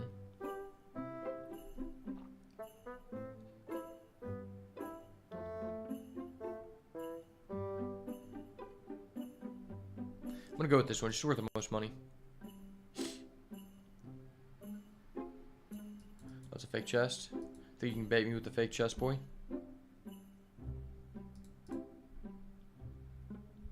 I think I want some kind of like steel block with this person because basically if they steal the coins, like we don't get any loot from them, so that's when they can like beat us. This is new. Enemy drops 2 coins. That's terrible for us. And hit 2, 2 to 6, or hit 4. They're the same speed. Hit 1 twice. That's terrible. I guess we'll just take that. Nothing really good there. See if we can just... I want to donate to the white idol. I think the white idol was one of the best ones.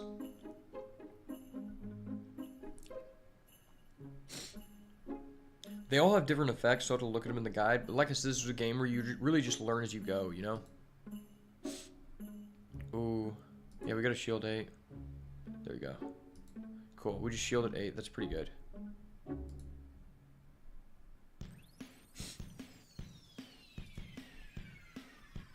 Cool. Alright, that was scary.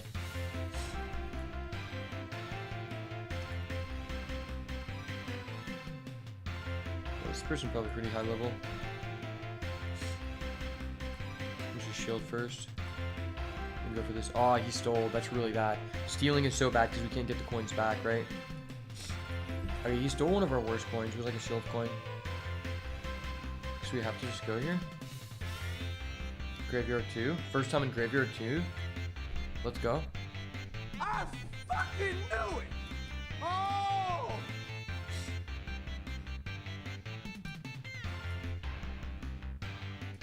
You start with this, I guess. Ooh, what is that? Enemy attacks may fail. That's scary. Ah, that was so bad. We lost 2 of those.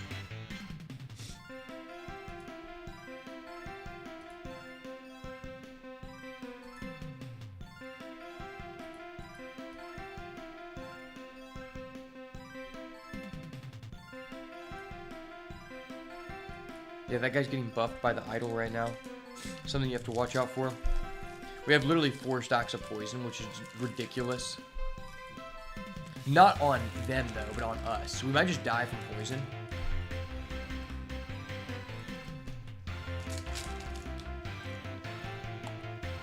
Oh, we died from poison. We got to graveyard too.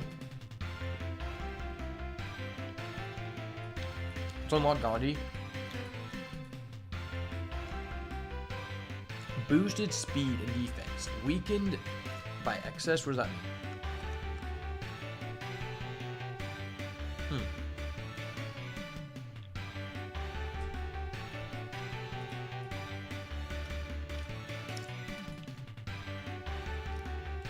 A new class has appeared. Okay. Warlock class. Poison hits enemy status. Stay between fights.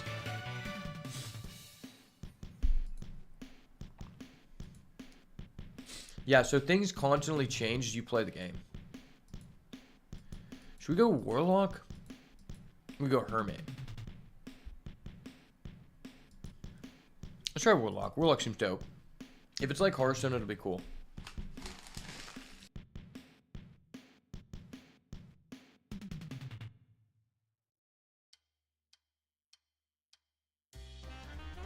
Alright, let's see what we can do with this.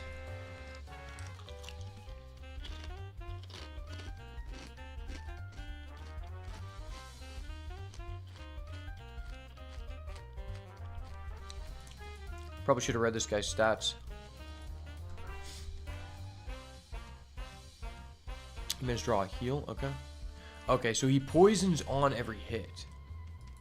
Oh, that person was about to use a coin. That was scary. Let's look at what we do. Enemy statuses carry over. Deal 167% of damage as poison. Okay. Minus 100 damage. So you can't do damage, but you do poison.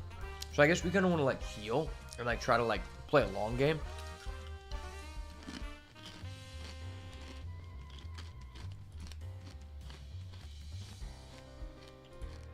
Oh.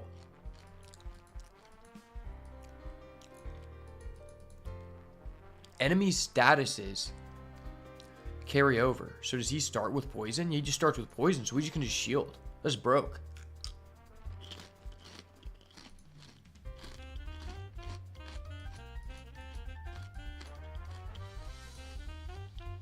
Wow, that's really broke. I didn't realize that.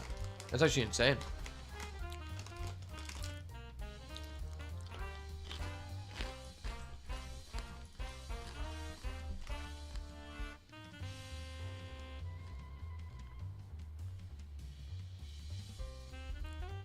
It seems like it could be good. Really good for us. Because if we just stop their coin and just have them do take poison, it seems disgusting.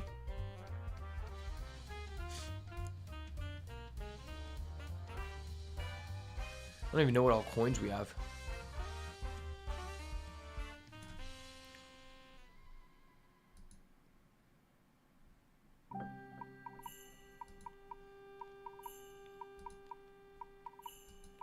Ooh, okay, we just got a key from that guy. That was tough. That was big tough. Still don't know what the use of this coin is. It's kind of a weird coin. Regen seems kind of good, and it's worth 30. So it's worth more than this. So we already have a 410 money, which is absolutely insane, because we hadn't had to really use that many coins, right? So if we get to a shop, we're in like a really good situation to buy like whatever we want.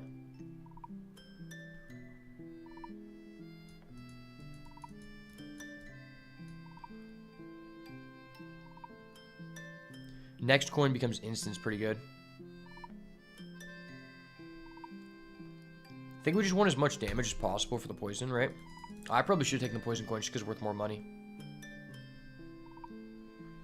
If we find a white idol, I might donate to him. Because I know that used to be good.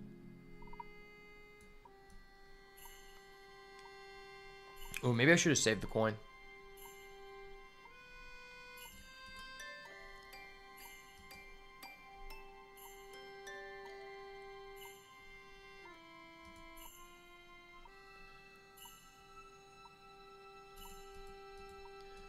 Okay.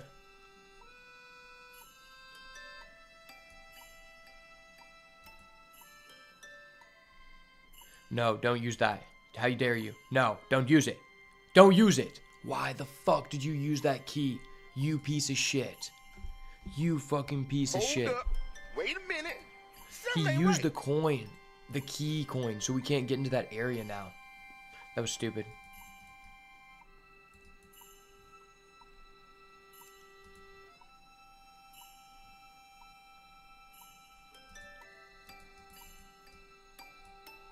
Okay, finally we got a key. What's worth more? They're the same. Okay. Let's fight this big guy real quick.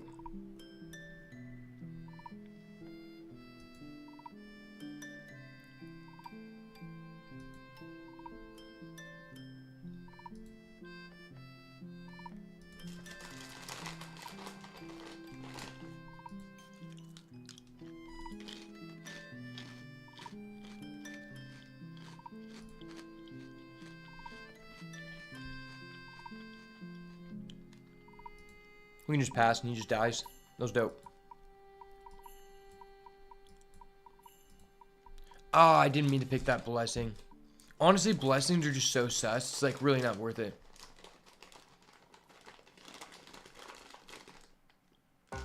Cast speed 20%. That's pretty good.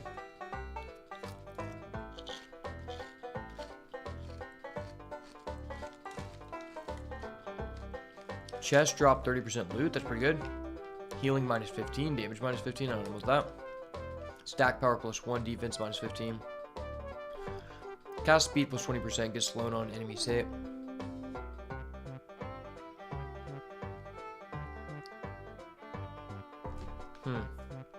I should do this. Those all seem like really bad for us. I could go down underground, but like that's like just really difficult. You know, I'm a path of least resistance guy. We're gonna unlock this because I want to donate to this guy. Ooh, never seen this before.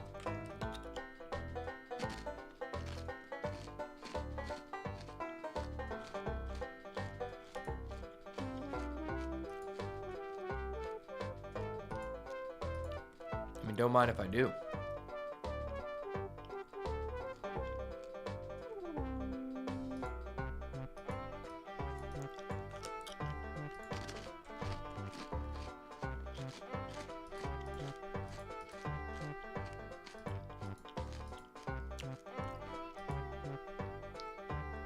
I don't know exactly how much you want to donate, so I'm just going to do like 100.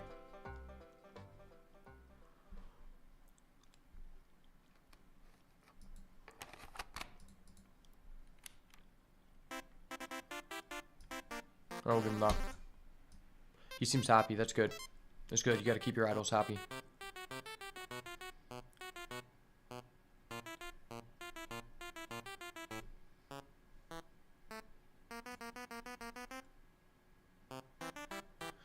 It's the fucking greedy plane guy again trying to ask us for more money.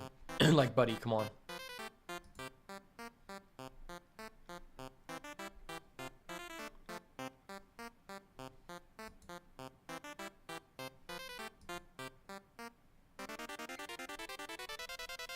Alright, cool.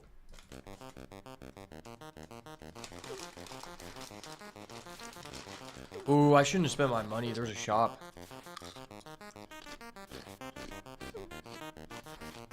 %30 cast speed is pretty damn good. Oh shit.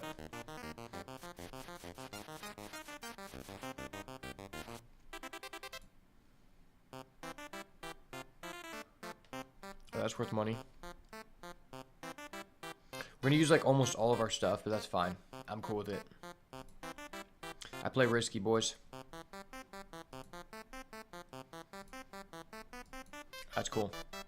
Now we have an increased cast speed from our passive and from the dude.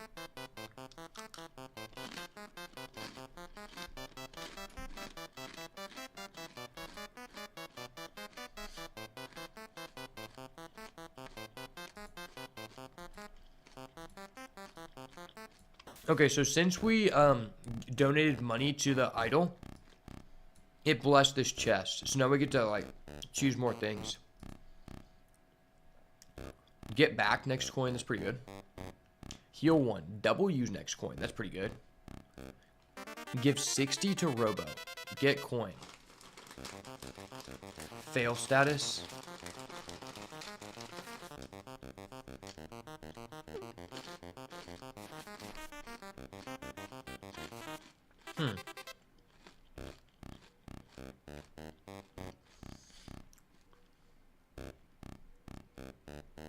These are all really weird. I don't really understand them. We can do this. That's pretty good. Hit 1, double use next coin. These are all kind of good.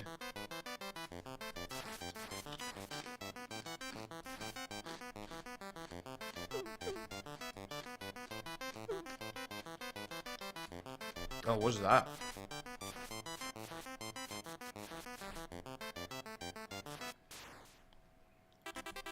Heal.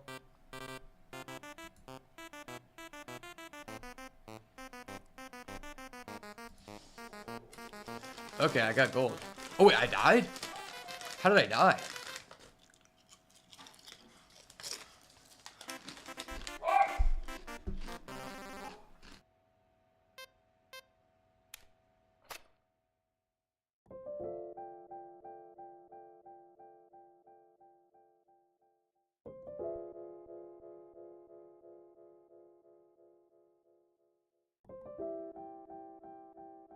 Did I ever play Hollow Knight? I didn't. I honestly never played Hollow Knight, bro. But I've seen people play it. It looks really fun. Undertale, my brother played Undertale. I watched him play it. It was pretty cool.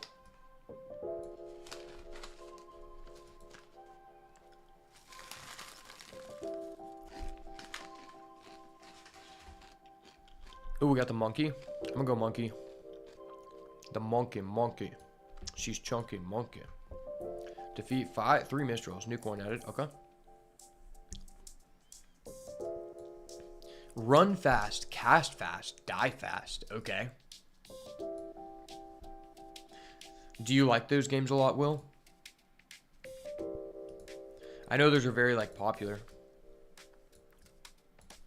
Let's look at their abilities. Plus 30% speed, plus 30% cast speed, minus 100 defense. Holy crap. That's scary.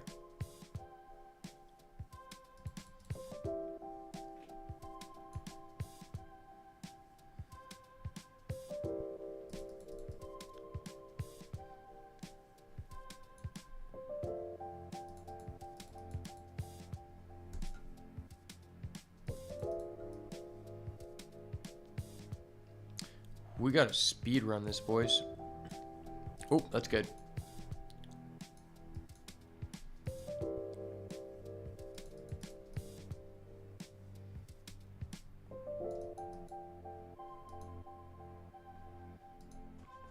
No? Oh my god, we're at 2 HP. That's scary. It's freaking scary, boys. I gotta take this just for, like, the rush. No, buddy.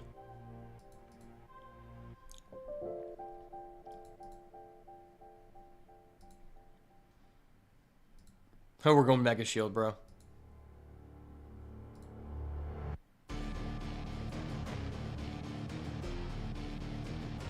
Alright.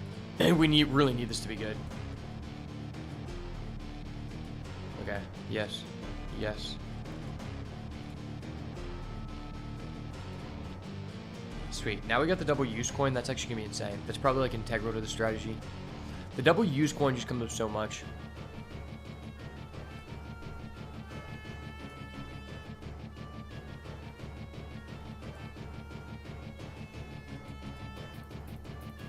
Okay, so we're gonna do this.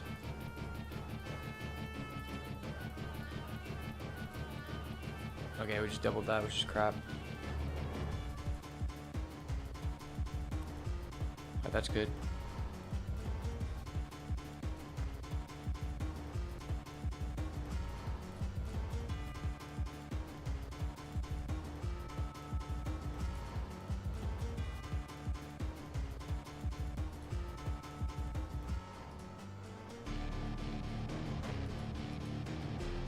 No, he's gonna use my fucking thing. Die. Yes. Oh my god. He almost took our fucking key, bro.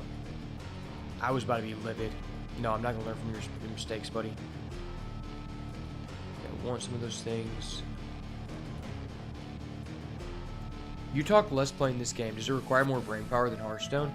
Well, number one, I'm learning. I'm having to read stuff instead of just playing because I'm trying to like learn what to do, right? So that's like a part of it. But I'm also like kind of winding down.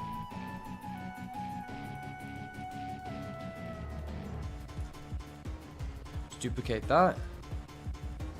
Once I understand more about like what I'm doing and what I should be trying to do, I'll be more talkative for sure. Alright, buddy. Stop making me drop all my coins.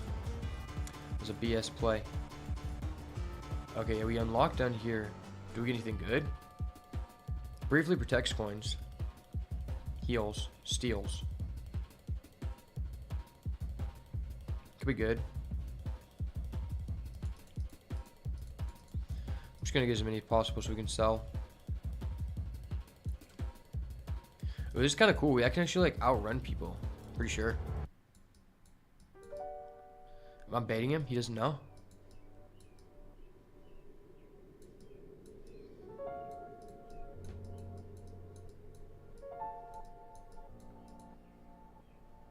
He doesn't know. I'm insane.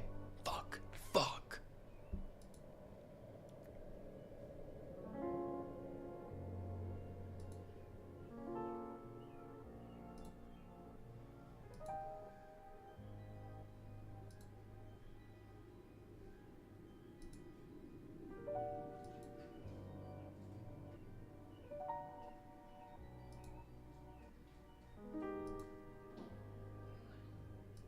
Okay, this is giving us back a lot of money. Okay, would you get a lot of money from that exchange? This is probably gonna be my last run, boys.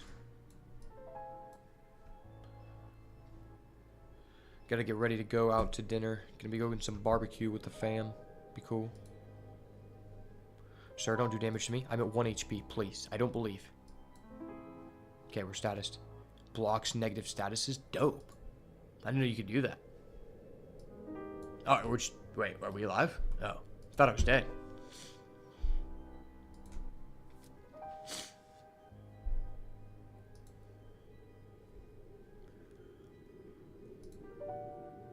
Alright, we're dead. Fuck.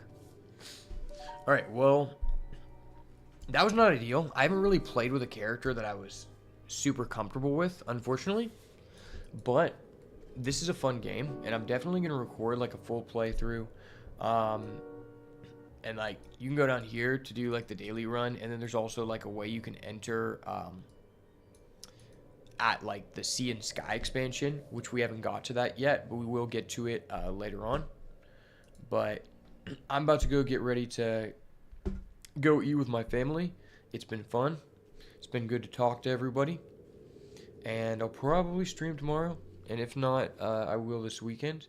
Thank you so much for everybody stopping by. I'm definitely gonna have to do, you know, like a full-on stream with this and just like mess around, showcase everything about the game, because it's definitely one of my favorites of all time. So thank you so much for everybody stopping by, and have a good rest of your day. As always, if it's not the goo, it's got to go. Peace.